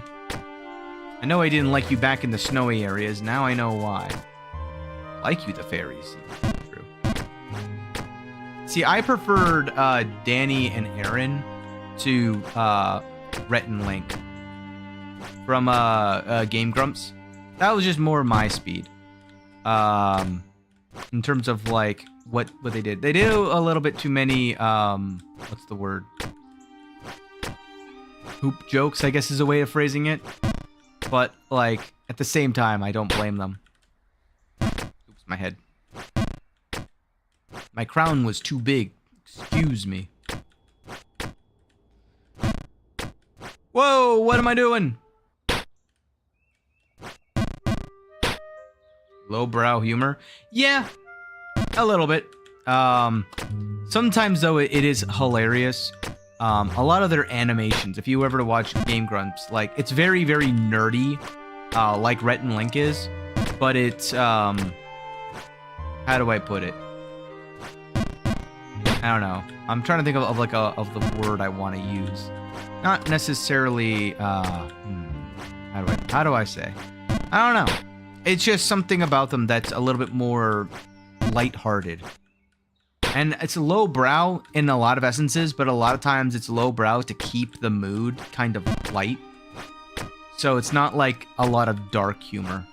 But that being said, that's just because I alternate between that and some more of the darker humor folks. So like for me, there's a time for dark humor and there's a time for lighthearted humor. And I found that they were a good like balance about it. They're good at kind of like making me more conscientious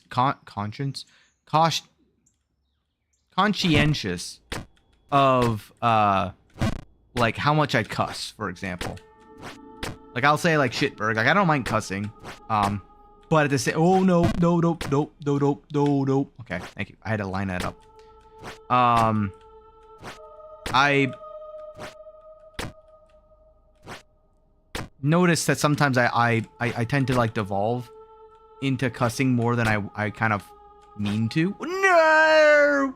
And then one of the things that I learned a long time ago was that usually in the reason why cussing is considered bad by a lot of people at least is my interpretation of it, is not because the words themselves are bad.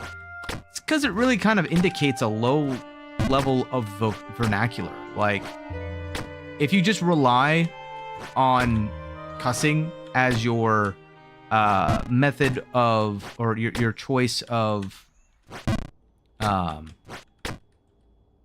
filler words, there's so many other words that are far more creative than the cuss words that are used as filler, right? And I think that when you get into lowbrow humor, a lot of it is to challenge yourself to not cuss and instead use something that's like non-insults, right? Like, you look like someone who enjoys having onions on their burger. Like, what does that mean? It means nothing. Exactly. That's the point. Little changes instead of saying you're an effing idiot, right? Plus, it also means that you can be a little more family friendly.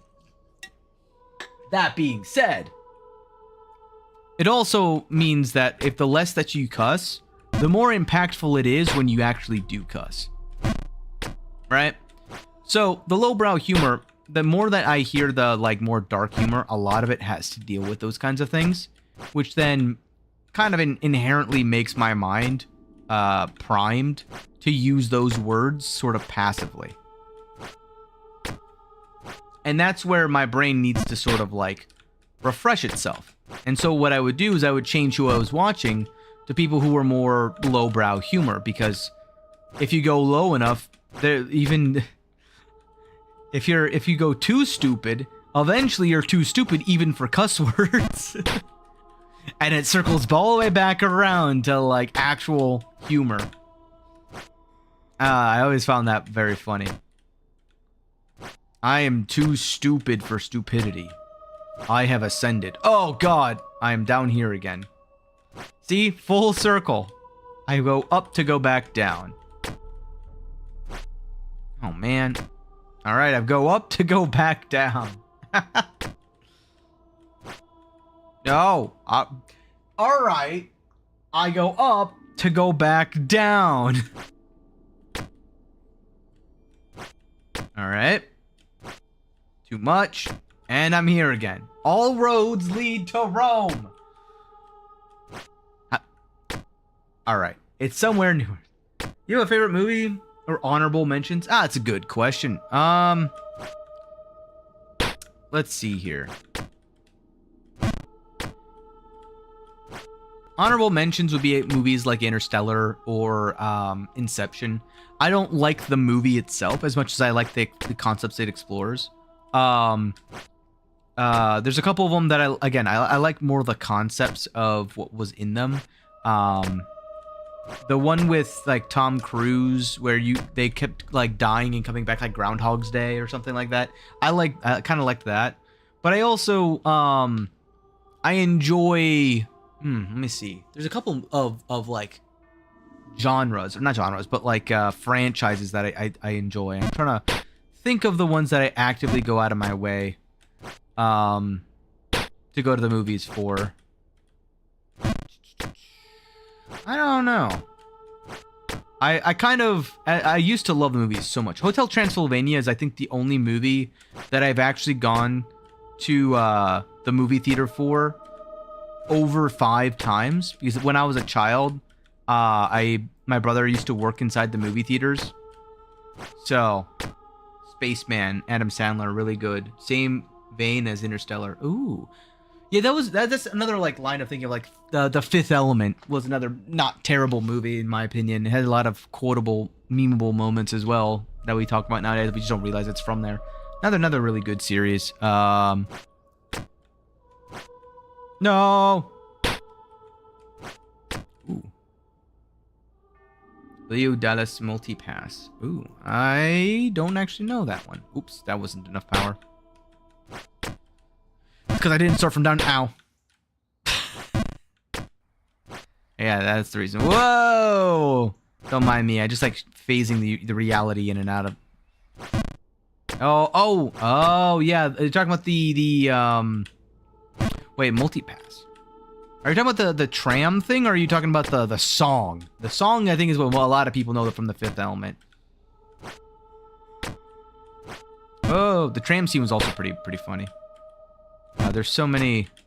I didn't press that button. All right. There we go.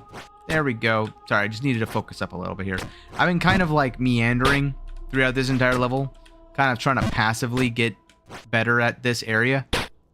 And it's kind of worked, but not really. I haven't made like any progress. I'm only 2 scenes though away from it. Oh, I thought I was gonna hit my head. No! I've done even worse. God, what was that movie, man? There's a movie that I'm thinking of that I'm trying to remember its name. Because there's one of those like formative memories kind of thing. I think Star Wars was one of the formative movies in my mind, but specifically the 3rd movie. Only because I, at the time, knew nothing of Star Wars, so when the Darth Vader reveal, happened, I think that was,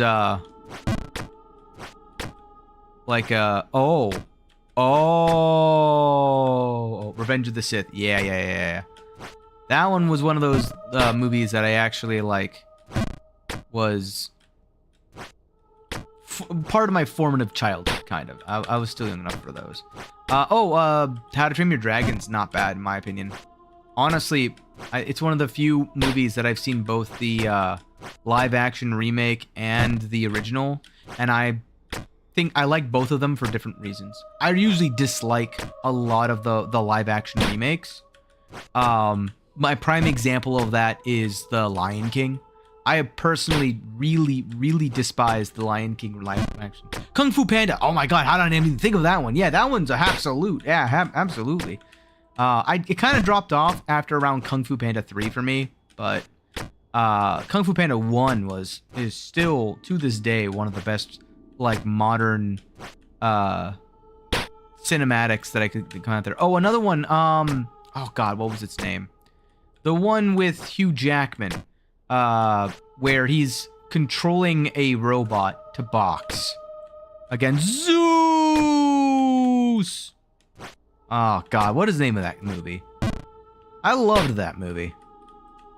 There was a lot of that era of movies, at the prime of right before the streaming apocalypse of movie theaters.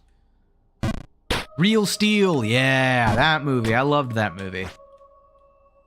I had a very low tolerance when it came to movies. A lot of movies were great or good in my eyes. I personally got to the point where I watched so many movies, though, that I started judging movies based upon whether or not I could predict what was going to happen next. And unfortunately, a lot of movies, and I mean a lot of movies, sort of fell into the category of same-songy, villain writing, and it was very predictable of oh, main hero has no power, main hero gains some power, main hero gets corrupted by a lot of power that he never had before, so now he does stupid things and is arrogant and yada yada. He learns that there's consequences to his actions. Oh, and now he's not doing that anymore, and he's on the right path or whatever. Very few movies had additional morals attached, if that made sense. I don't know. And usually what it comes down to is how well written is the villain. Another contender, for example, Despicable Me, right? Whoa, excuse me. Despicable Me is a good movie in general. Good at because it kind of flipped the script of who you're rooting for. But it has the same thing with Megamind, where you take the villain and make them the good. Oh, I didn't even think of that. Now I got it going. The Incredibles is another good contender for favorite movie. Those kind of animated films that kind of gave you a mini sense of morality. Jack, yeah, exactly. There's so many unanswered questions about that. For example, why were there no villains inside of the Incredibles universe? Well, apparently, did you know that it's not part of the official lore, but there are certain undisclosed areas of where people are yeah, they just murder the villains. If they can't stop it peacefully, they just eliminate the villains. It's like, oh, okay. So those are the kinds of like moral gray areas of a kids movie. You're like, this is a kids movie? Oh Jesus. Ow. I think that's what usually holds up to the test of time, when you actually go back and you actively look at a lot of those movies and you're like, oh my god, that was in there? Why did I never see that? How did I not notice that it was in there? It's like a lot of the games, like the ones that hold up to the test of time is ones where you can go back and still find random tidbits of random, I don't know, things you didn't see the first time through. That requires a lot of attention to detail and forethought by the creators. And unfortunately, that requires time to develop. And that takes, you know, time. And so the return on investment is, I would invest 7, 8, 9 years into these kinds of games to maybe see a return. It's not even a guaranteed return. So that's why you see it a lot less nowadays, I feel. Especially with how valuable time has become for everybody.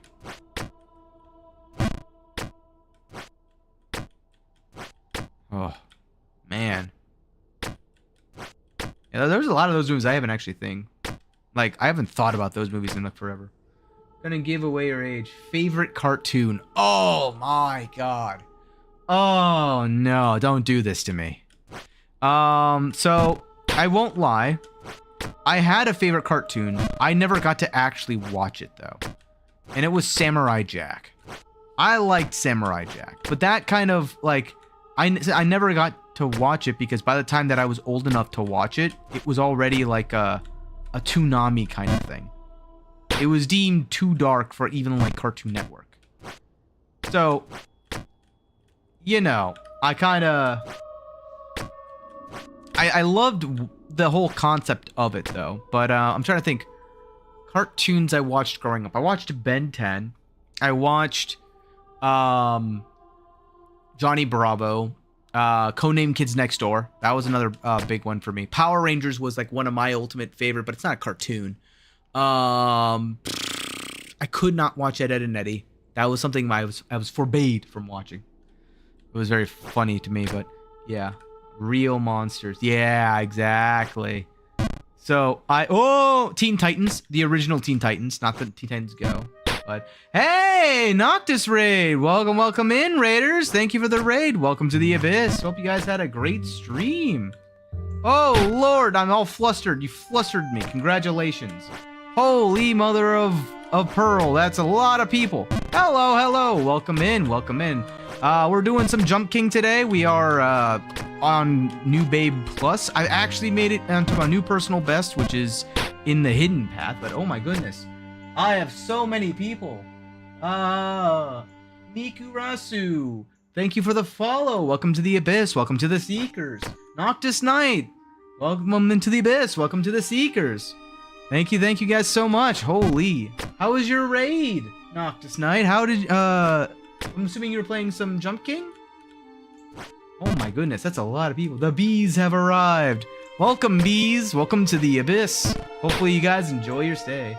Custom stream bot had some stroke. Oh, that's always fun. I got another streamer that I often have in here every now and then. His name is Peeping Otter. He has his own bot as well, and it's always fun watching it go wild. You know what's funny? Call my community the Void and call yours the Abyss. Well, the Void meets the Abyss. That's very on point. Yeah, this is definitely so were you playing Jump King, or were you guys just chatting, or what was going on? Trying out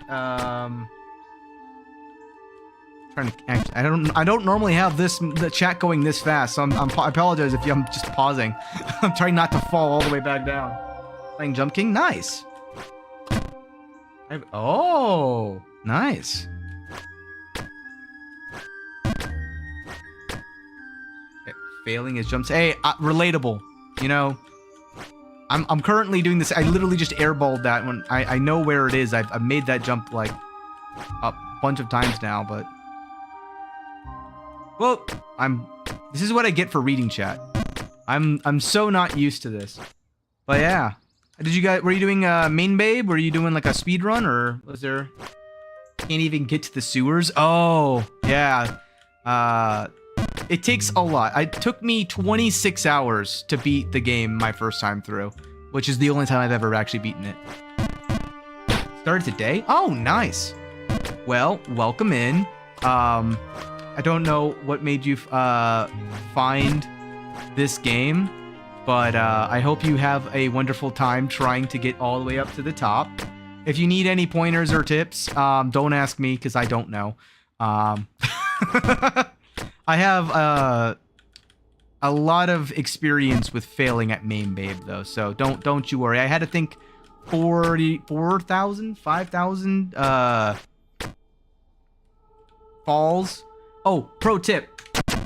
If they ever ask, your jumps and falls are on this screen. If you just press, escape. So, everything you need to know. I learned that one. It's one of my more popular shorts. It's like, man, I wish I had like a fall counter. Wait a minute. I don't even need to make that myself. That just is a thing. 1,900 jumps? Oh yeah. Don't worry. That number will go up. Hopefully less than mine. It does get better though. At some point it ends up becoming a little bit better. There's a couple of areas that are nice respites. However, it is never not nerve-wracking. Like even with this, I've got a few areas. I don't know why I did that. I was way too far of a jump. I got a few like there's an inventory called I'm trying to think of what it is. When you get up high enough, there'll be a coin. You'll understand what I mean when you get there. Try not to like spoil anything either. That will require you to go all the way up to go all the way down, and there's something similar. So this is basically the DLC, the new game plus kind of new babe plus. Cat Albert.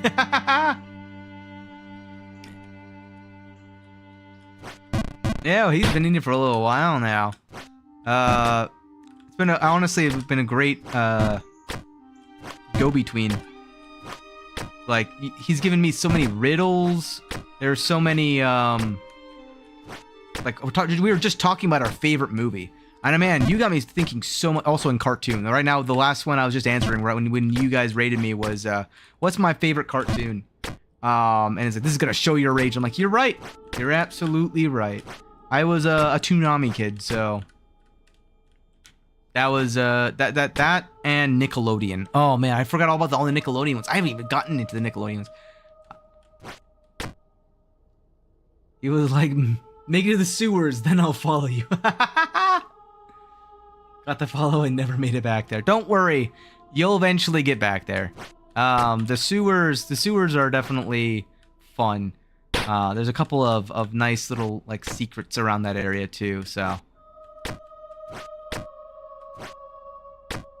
Trying to honestly like think about where that was so long ago. So each of the areas has like about what I call scenes, just like 4 scenes. So like this is the first scene of the Black Sanctum.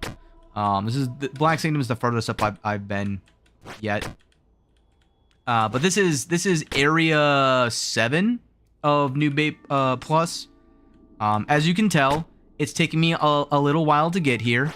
I'm only about like 35 hours in. But with persistence and a very, very thick skull, you can get anywhere in life. I know, I'm an inspiration. Hold your applause. But yeah, I don't know. I've gotten to the point of this game now where I dread playing it, but once I start, I just can't stop. You know? It's a great community. It's a great game. Totally not an addiction or anything.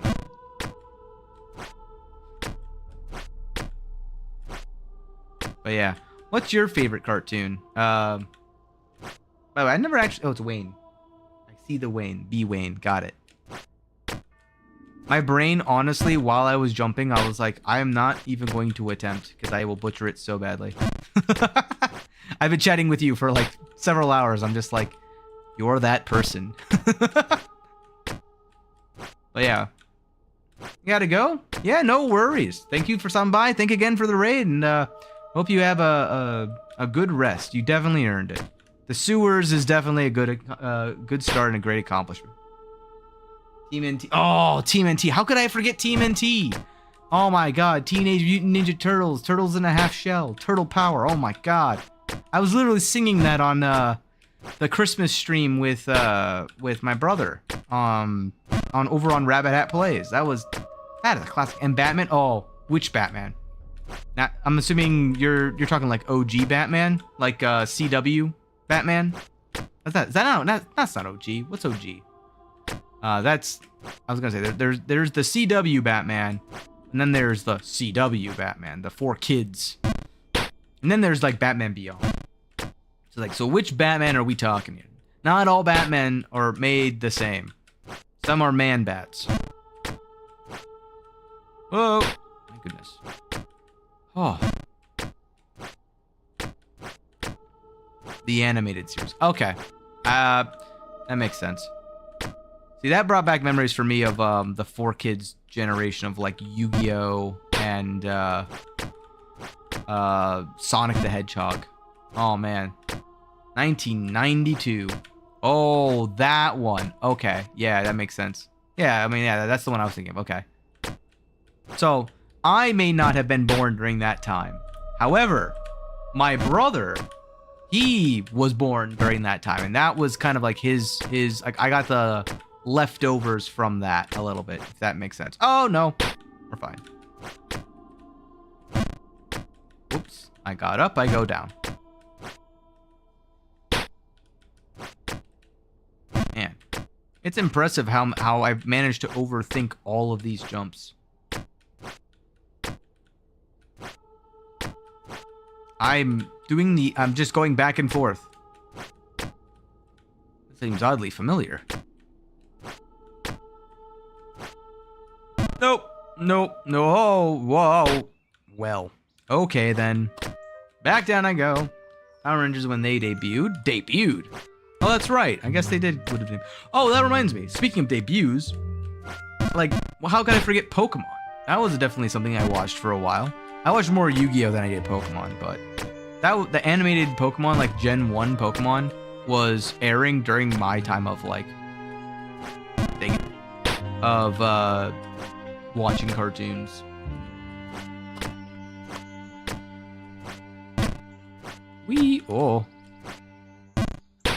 Trying to also think of like, what are they called? Captain Planet. That was another one that I watched.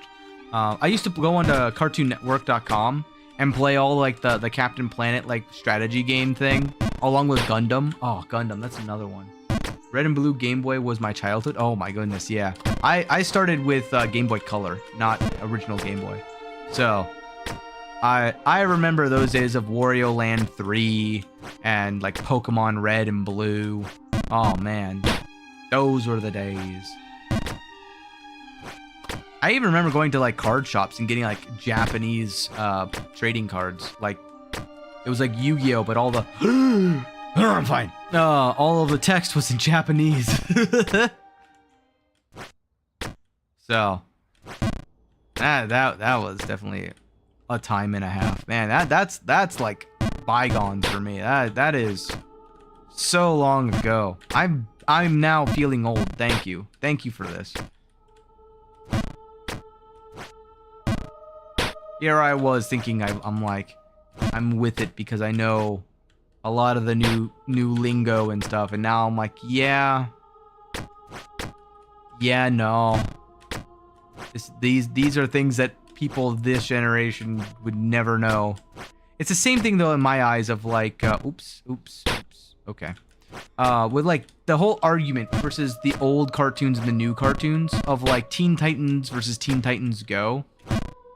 I don't know. I feel like it's not even close, right? Like, if you watched the original Teen Titans, and then you watch Teen Titans Go, and your entire childhood is basically like the Teen Titans, you would know how it is just completely different.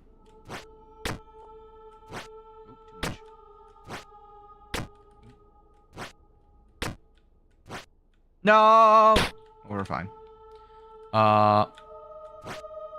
Okay, I didn't full send. I don't know why I didn't full send, but my brain was like, I gotta control my power here. What was I saying?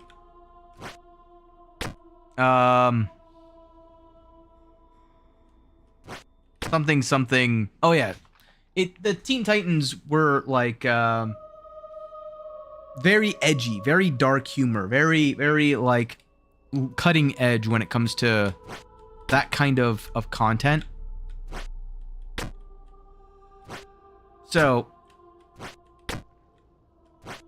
when you see something that gets like completely childized, I guess, I don't know how the word is, like kidified, turned into nothing but a bunch of lighthearted jokes with like lowbrow humor, it's like, oh, this isn't what I remember. But I think the bigger problem is like the issue with I have like the Lion King remake. 60 when Teen Titans came out. Chase, yeah, you know, that's fair. That's fair. I was too much of a nerd to chase girls. Just the truth. What was I saying about Teen Titans? Oh yeah, it's the same thing with like I don't know. To me, it's like fundamentally they're two very different things, and they're meant to do two very different like. I guess it's like the Lion King and the Lion King remake, where you take something, you make it 30 minutes longer, and yet you somehow remove songs from it. How is it longer with less content? I don't understand. It's kind of how it felt with like the intentions going awry. But man, yeah, I watched way more of those than I did. Well, I spent a lot of time in movie theaters, and I mean a lot of time in movie theaters. I saw a lot of different kinds of movies, but the problem is that when you see so many movies, you tend to not have a favorite, because it's like, I liked them all. It's more like, which ones did I not like, I guess. But even then, there was a substantial portion, and none of them really stuck out as like, man, this sucks. It's more of like the experiences that go along with it. Like, there was one time I was in a movie theater, and I was with my dad, because I was still, you know, a child. And my dad thought it was a wise idea to sneak his energy drink in, to the movie theater by pouring his energy drink, his carbonated beverage, into the movie theater.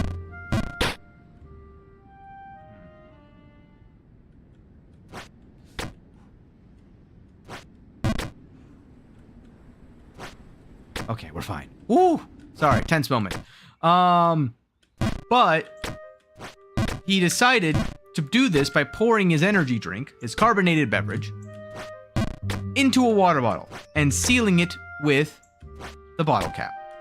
Now, I don't need you to necessarily have too big of an imagination to understand what happens when you seal a carbonated beverage and you walk into a movie theater with it, right? You're going to be shaking that bottle pretty intensely while going and getting your seats. So, I kid you not, during the quietest part of the entire movie, my dad says, "I'm getting thirsty." It's like the entire theater went quiet just for him to just take a tiny like screw off of the cap. One thread was all he needed for the entire thing just to go. And then it's just a mist into the projector of this energy drink. And you just hear like a pin falling, which is really just a bottle cap hitting the ground going ting ting ting ting. And you're like, You're gonna do that? You're gonna open that right now during the quietest part of the entire. I'm leaning as far away from him as I can possibly, because like, what are you supposed to do at that point?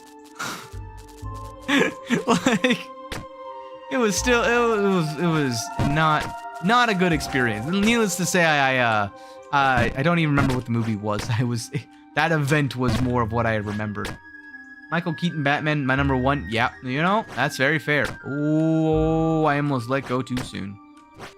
Okay, hold on.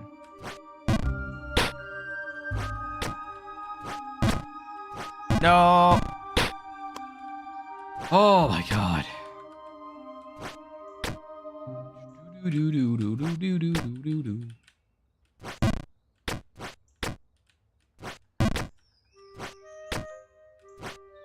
I let go. Why did I let go? Hi again.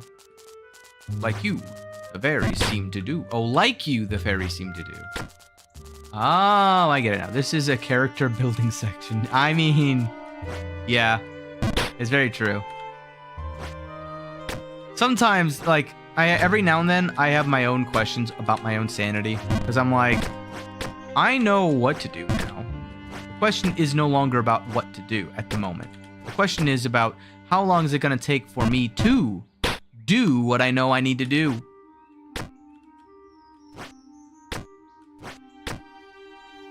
Bounce. Also, it doesn't help that I keep getting distracted. Distractions in this game really do a number on your ability to perform. I gotta like actually focus, but the problem is that if I focus too much, I then end up getting into a state of like absent-mindedness. So not only do I not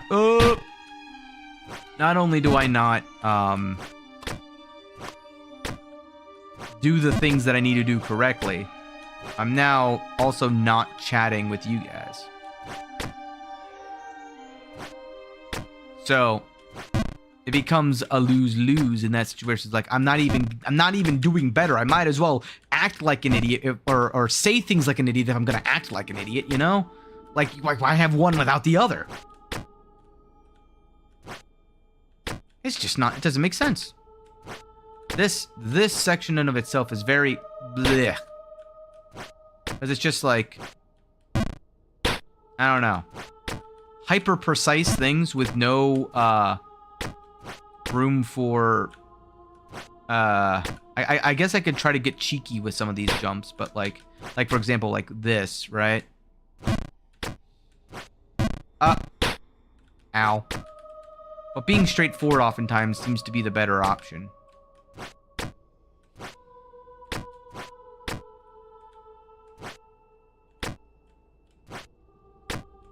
No. Ow. Oh no, why did I do that? Oh boy. Of course it takes me back to this jump. How did I land on that perfectly?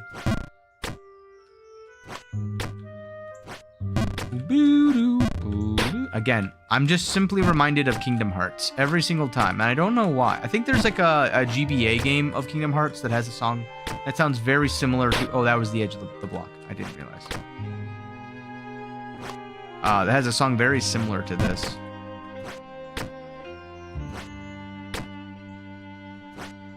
Oh my gosh. That was very, very close for comfort. I'm also getting to the point of the night where I'm starting to like lose my energy. Happens every single stream, but it's just a shame when it does because I'm nice and warmed up, but like I'm mentally boomed. I'm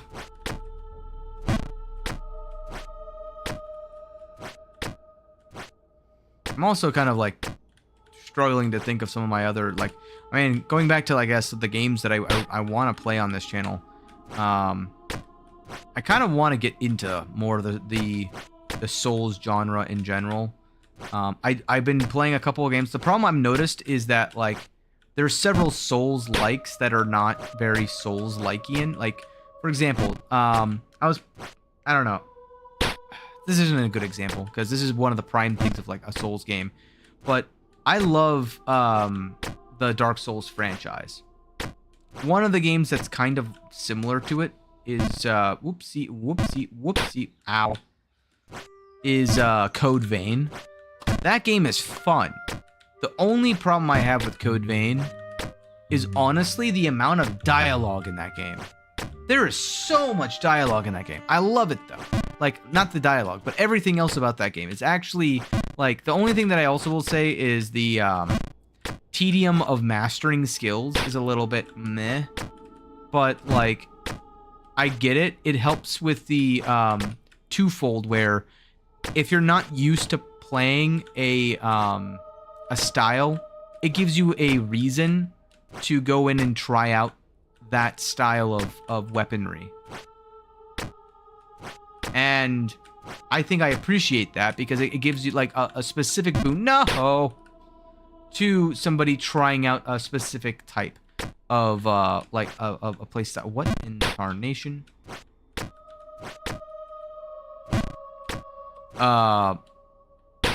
And especially if you needed to grind out like souls or whatever. The only problem is that it costs your souls to be able to level up or like acquire them in the first place. But once you've acquired them, you use them to go in and farm more souls to build up the mastery of it. And that part, the mastery section is pretty unique, and I do like that. But I don't know. I do feel like it's a bit of a slog if you are oops, I meant to do that. What weapon variety is there? So you get I would say the weapon variety is minimal compared to a normal Souls-like. So you would have your axes, hammers, swords, then there's your musket. I'm trying to remember what the name of it is. It's like a gun lance, but it's just but I think that in total there's like 6 or 8. I'm trying to remember. There's an even number. I think it's 8 different types of weapons. And I'm trying to remember what the other ones are. But you have your like regular swords, your great blades, your hammers, your musketeer looking things. But what happens is then you get another layer. So I don't. There's katanas, but they're classified as swords, from what I remember. And the reason why is because on top of having a weapon, you also have a class, like a proper class that you can change out at like any time. So it more depends upon what class you have that will give you skills that let you use more like katana-like things. And then there's certain weapons, like it's sort of like how you have like an Elden Ring or Dark Souls, where certain specific weapons, while they are a sword, have different special abilities. And certain ones that look like a katana act more like a katana and do like a rapid slash. Okay. No, why does that one not let me get all the way up on it? And why does it send me all the way? Well, I know why it sends me all the way back down here. But for me, the main problem I have with it, more than anything else, is that between like every zone, especially in the beginning, there is so much exposition in that game. And while I understand that the exposition is necessary in a lot of essences to get the game kind of like going, it honestly, to me, it's better. I find myself recently enjoying games more that just drop you in and get you going. The movement like dash, roll, double jump. So, dash and roll, yes, both of those are 2 different buttons. And then double jump. I don't actually know if there's even is there a jump in the game? I don't think there is. Oops, that's a full send I didn't mean to do. Well, back down to here. Whoa! Back down to here. Oh man. I think it's just the Souls combat style. So you get a guard, You get a parry. You get a dodge, like a roll, and you get a combo slash. I think you hold down A. If I remember right. Man, it's been a minute since I've actually it's been like a week. I say a minute. It's been a little bit since I've actually like picked it back up. So I'll have to like, you know, it's one of those games. It's one of the Souls games on my list of like, do I play it on stream? Do I save the rest of the content? Oh, I full sent it again. Or do I just, I don't know, let it be for a while? Maybe take off the Jordans and the crown, go back to Jump King roots. Yeah, you right. I always liked this jump because this jump, like, you miss it by even a little bit, and it lands you on the mushrooms. So the game's like, hey, it was here. It's right there. You missed it, buddy. It's like, yeah, I know.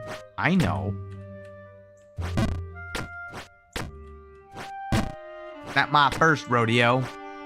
Certainly won't be my. Oh, okay. I guess I kept my Jordans on by accident because I just made a freaking nothing but net. Oh, good, I'm back with the fairies. Goodbye.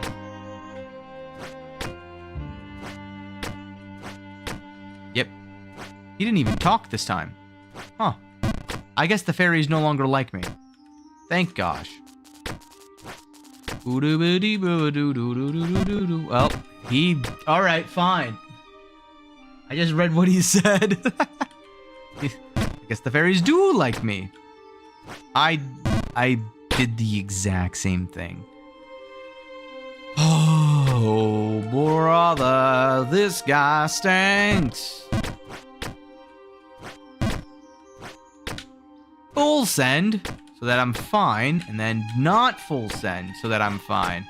I don't know, my brain was crossing the wires again. It was mixing those two jumps up.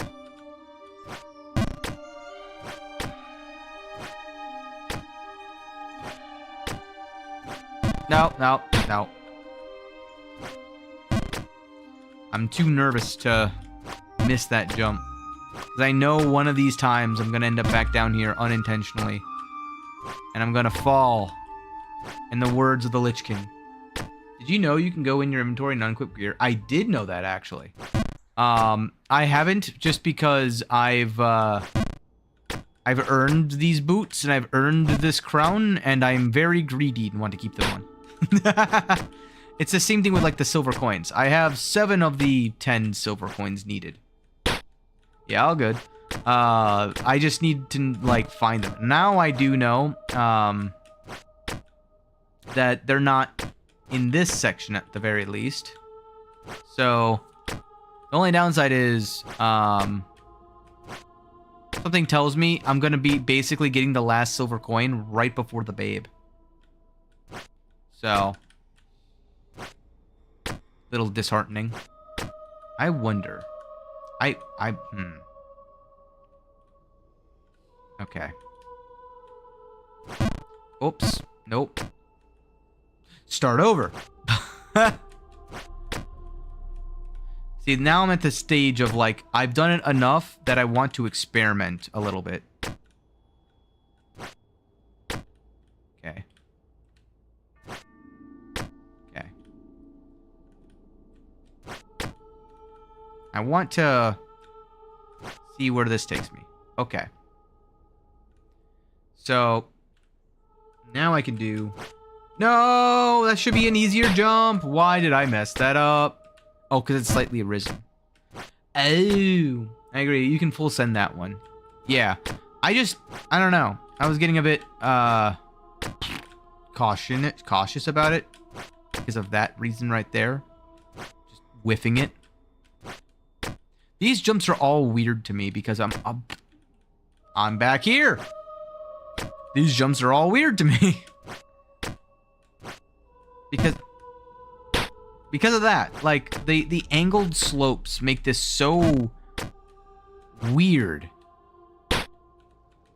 It's not a straightforward, like, you fall.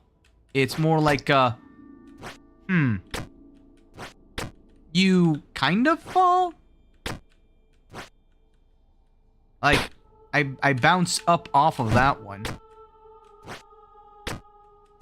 No. Yeah. Nope, that's not enough. If I land squarely in the 45-degree slopes while approaching at a 45-degree angle, well then it works fine. But oh, I think I get it. I think I understand a little bit. Okay, so the mechanic with this one is that I need to be, I think, further away.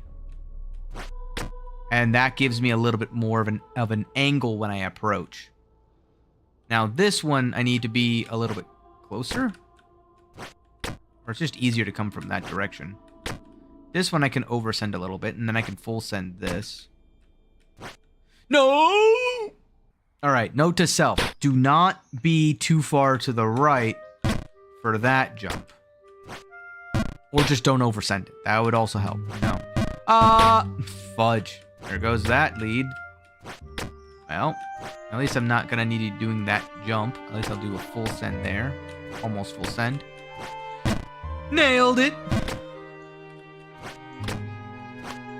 It's fine. This is fine. Everything is fine. Whee!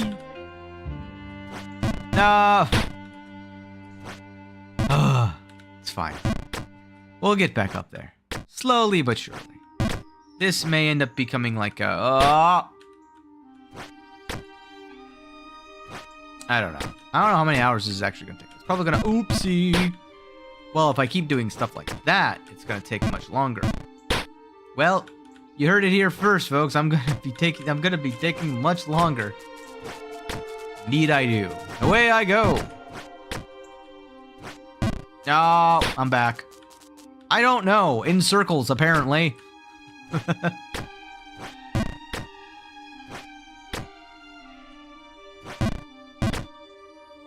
In the wise words of the gnome I found out before, entertain me.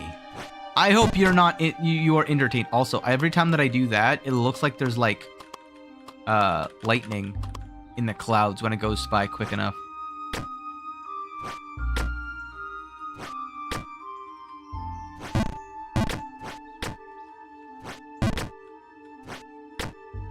It also begs the question, like, that gnome, he was in that that spot for like they're talking about feeding mushrooms and stuff earlier. Do they need to eat? And if so, like, the gnome being in that cage in the ice area, he's been there for literally eons, right? So how I guess is the question. What was the first game you beat? Whoa. Going back to the recesses of my mind. I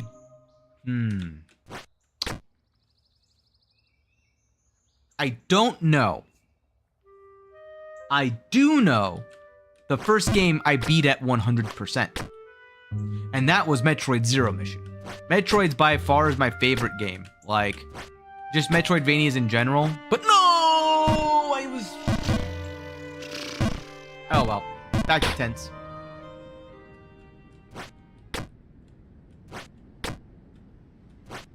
Okay, we're fine. Woo! Resident Evil 1, PlayStation 1 for you. Oh, that's a good point. Oh, man. Metal Gear is, like, one of the first games I remember trying to beat. But I didn't... Oops, I forgot. I'm stupid. I forgot that... Or I didn't have a PlayStation 1 save station. Like, a save memory card. That's what it's called. Instead, I got to the end of Metal Gear 1's CD1, and I couldn't save it to go to CD2. But until that point, I basically 100%ed all of Metal Gear 1. And so then I went on reluctantly to Metal Gear 2 and 3 and beat both of those games. I remember beating those games. But, like, I'm trying to think of the first game the first games I played, I remember, like, on Sega Genesis. Legend of Zelda. Oh, that's what it is. Link's Awakening. That's, I think, the first game I ever actually beat. If I had to like actually go back and like try to think what game it is that I actually beat. I think it would be Link's Awakening. Final answer. It's either that or it's like original Zelda, but I don't think I ever beat the original Zelda game. I also used to play a lot of random, like a Wario Land 3, I guess, or Pokemon. I think I beat Pokemon Red before I beat Wario Land. Oh, I didn't full send. Okay, we're fine. But I don't recall beating those games. That's the reason why I'm not really bringing them up. The ones that I recall though are like Metroid Fusion, Metroid Zero Mission, Metroid Prime 1, Metroid Prime 2. Those ones I know for a fact that I beat 100%. But I don't recall like when each one was. Whew. Sorry, I had to focus on that jump. And imagine if I had been focusing on all my jumps. That would have been. We wouldn't even be able to talk because I'd be done with the game. That would be so boring. No. I also didn't even try to get clips this time, and I'm already at like 20-something clips. I don't even know how. 26. How do I even make that many clips? I had 2 or 6 clips by the 4-hour mark. Well, I guess it makes more sense now that I'm in a new area. Because there's a lot of new things to do. So are you excited for the new RE stuff that's coming out? I know there's a lot of like resurgence of a lot of the RE games. RE games to me are like the one of the few games that I would classify as a new up and coming person who's trying to make it on streams and on YouTube. It's one of the games that they kind of have to play. You know what I mean? Like Mortuary's Assistance, a game that they just have to play eventually at some point, because it's one of those mainstay popular games that's more of like a see I did it than a like and more than anything else, I would say in terms of fandoms. Oh my gosh, I feel like I almost wow. All right, well, we're down here again. Ugh. No, I just walked off. Oh, I wanted to see if that would work. Whoa, that was weird. I've retired playing AAA games. I play indie on PC now. I agree, but I think that's just a byproduct of the times that we currently live in. I think that AAA will make a comeback, but the AAA games will no longer be from the companies that we call AAA now. I think that there's going to be a massive shakeup and a massive wake up due to the accessibility of a lot of games. And I think that everything is kind of like in a state of flux is the best way to kind of put it. Which is a great time to join the market. Terrible time to enjoy the market. Although I will say we do get to reap the benefits of the thrones of AAA being shaken by the waves of like indie games. So it's not all bad. We get some really, really good games. Like Silk Song and Claire Obscure and all of that fun stuff, right? But I love also just going around and finding random developers that make like something arbitrary that really surprises me. The downside right now is that there's just too many games. The saturation of games competing for attention that are long form games are like, it's just too many. We live on fixed income. Once games start costing $70 for the base version, I checked out. Yes, no, I agree. I agree with it. Everyone I think should find that pretty silly. Like, that's why I say that we live in a times of flux, right? Where the affordability of games is going to meet the demand. Right now, I think that a lot of tech in general is still in the throes of the demand is infinite. And they've got the mainstay of business people currently at the helms of each of the major companies. And that's sort of their job, is to find markets where there's a lot of potential money and it's being not utilized, at least in their eyes. So they come in to, well, utilize the resources. Kind of their job. But it begins to, min-max processes at the expense of those who are enjoying the processes, Like, I remember back in the day, right? Like, I know somebody actually said this unironically, but I don't agree with this sentiment in its entirety, but to be devil's advocate, as I do, there were games where I would... Hold on. There were games where I would save up my own money to be able to afford said game. I would forego other games to go and get that one game.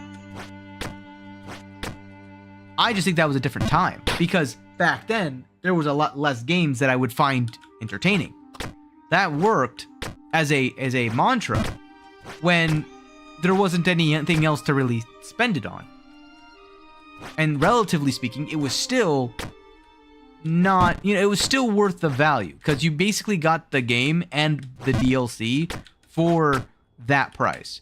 And then eventually you got just the game for that price, which you really couldn't blame them. The problem really started, when you started getting only like half the game for the base 60, and then you had to buy the DLC to get the actual fun portions of the game. And that was really like that. People complained about that, and that's when the live service era kind of took over. Was to combat that, and the problem is that it was microtransactions at the wazoo.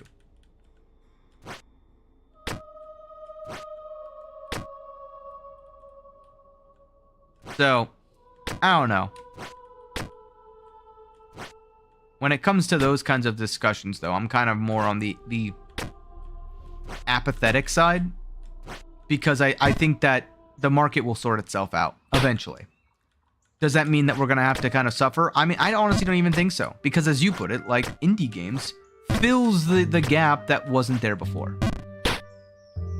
I would buy Mortal Kombat and 6 or 7 characters were locked behind a paywall. Oh yeah. Yeah, that was like the worst. Like, I don't mind it being locked characters if you can just play the game to unlock them. Sure. But even that has a degree of, like, I don't know. For example, what I mean by a degree of let me finish my thought on that. There's a degree to which that is acceptable. The degree to which it's not is like in Overwatch's case, where they locked a normally free function of the game behind a paywall in a game type that requires, in order to be like super competitive, the ability to switch from one counter to the next. Functionally, it ruins the gameplay loop.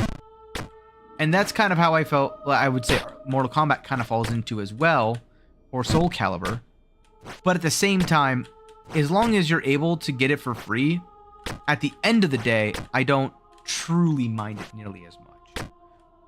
That being said, if it's only pay to win, where you get the 6 most powerful characters behind a paywall, and you're trying to play against other people, and there's no other way to get those characters outside of, paywall,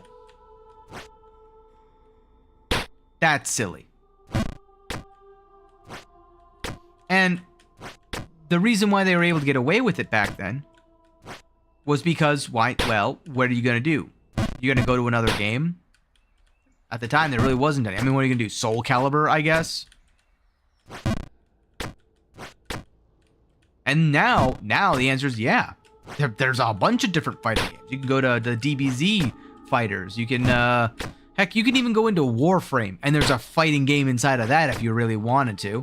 Like, there's so many other options that it no longer works. And not to mention, there's a lot of freer or more cost-effective options as well. Oops. Oh man, this area.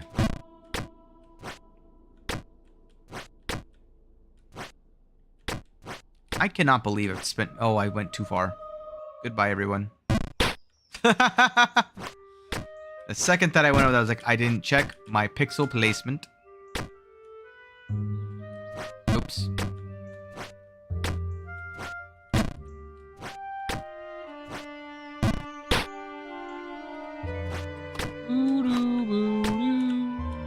Ow.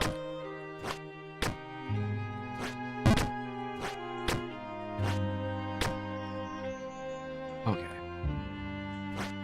Oh my god. Sorry. No, yep. Still there. Still the fear constantly. Ooh. Nope. Not what I wanted to do. All right.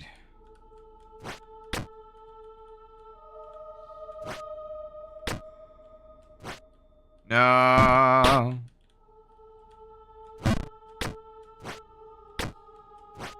Oh. Okay. Hey. Nope. No.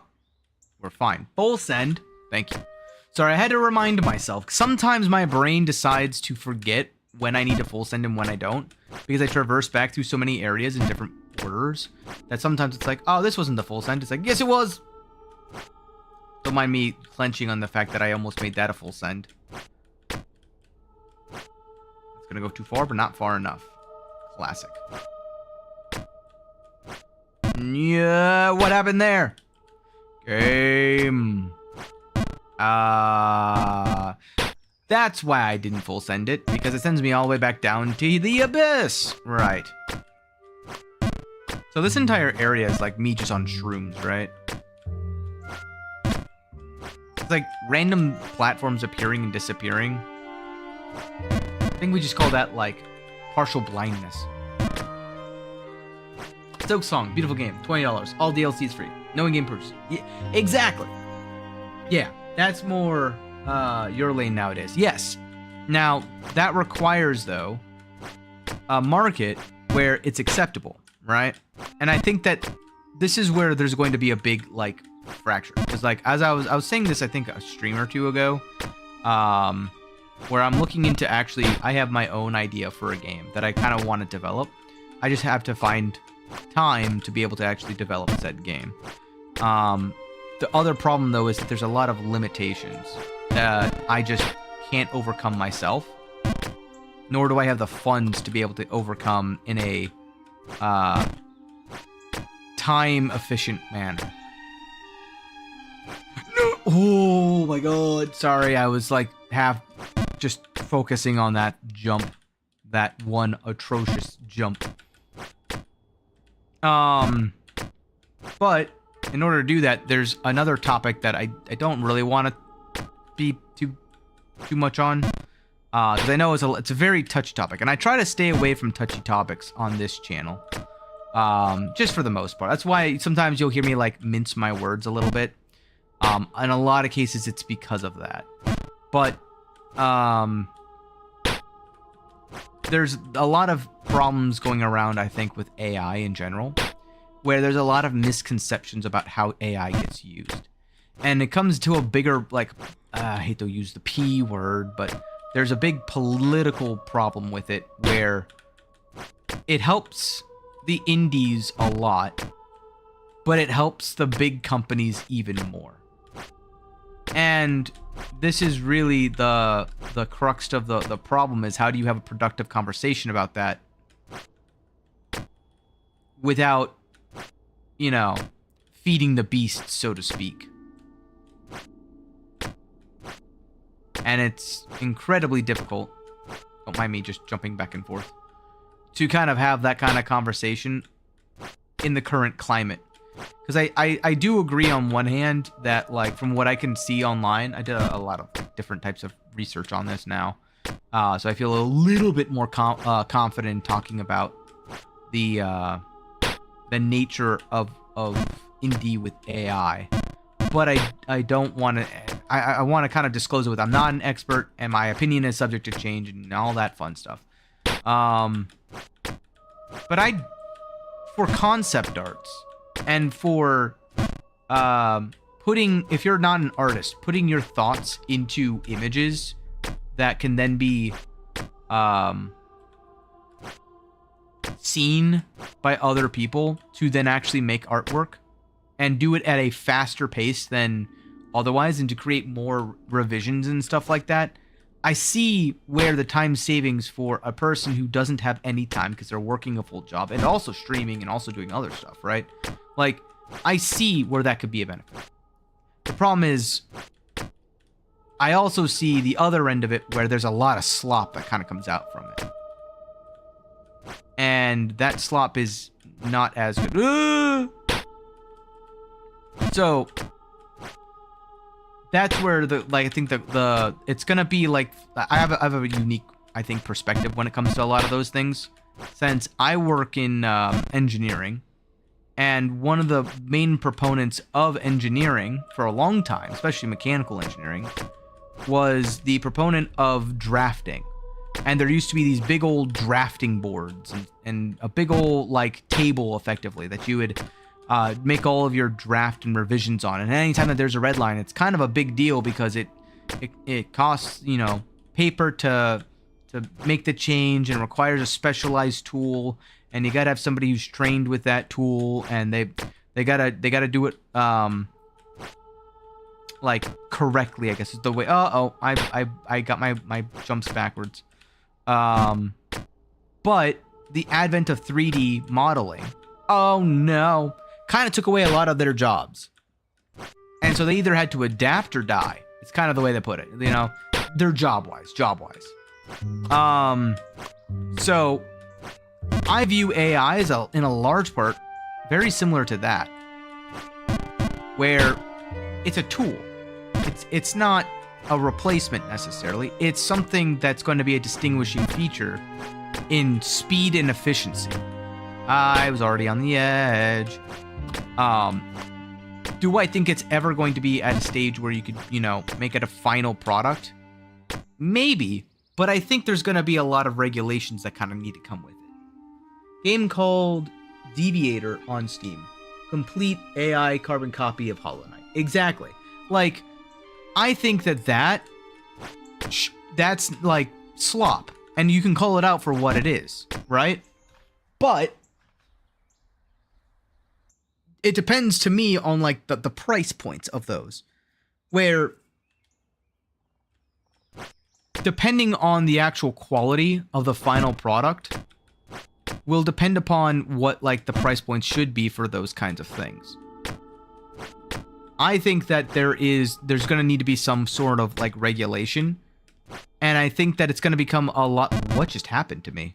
I like brushed across the edge of one of those things, and it slowed me down just enough to send me back down to the ether. What the heck?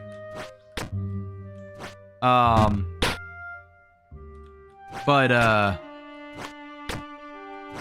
I do think that it's a matter of like feeding the beast is the bigger argument that I see against AI. And I think that's a very valid argument.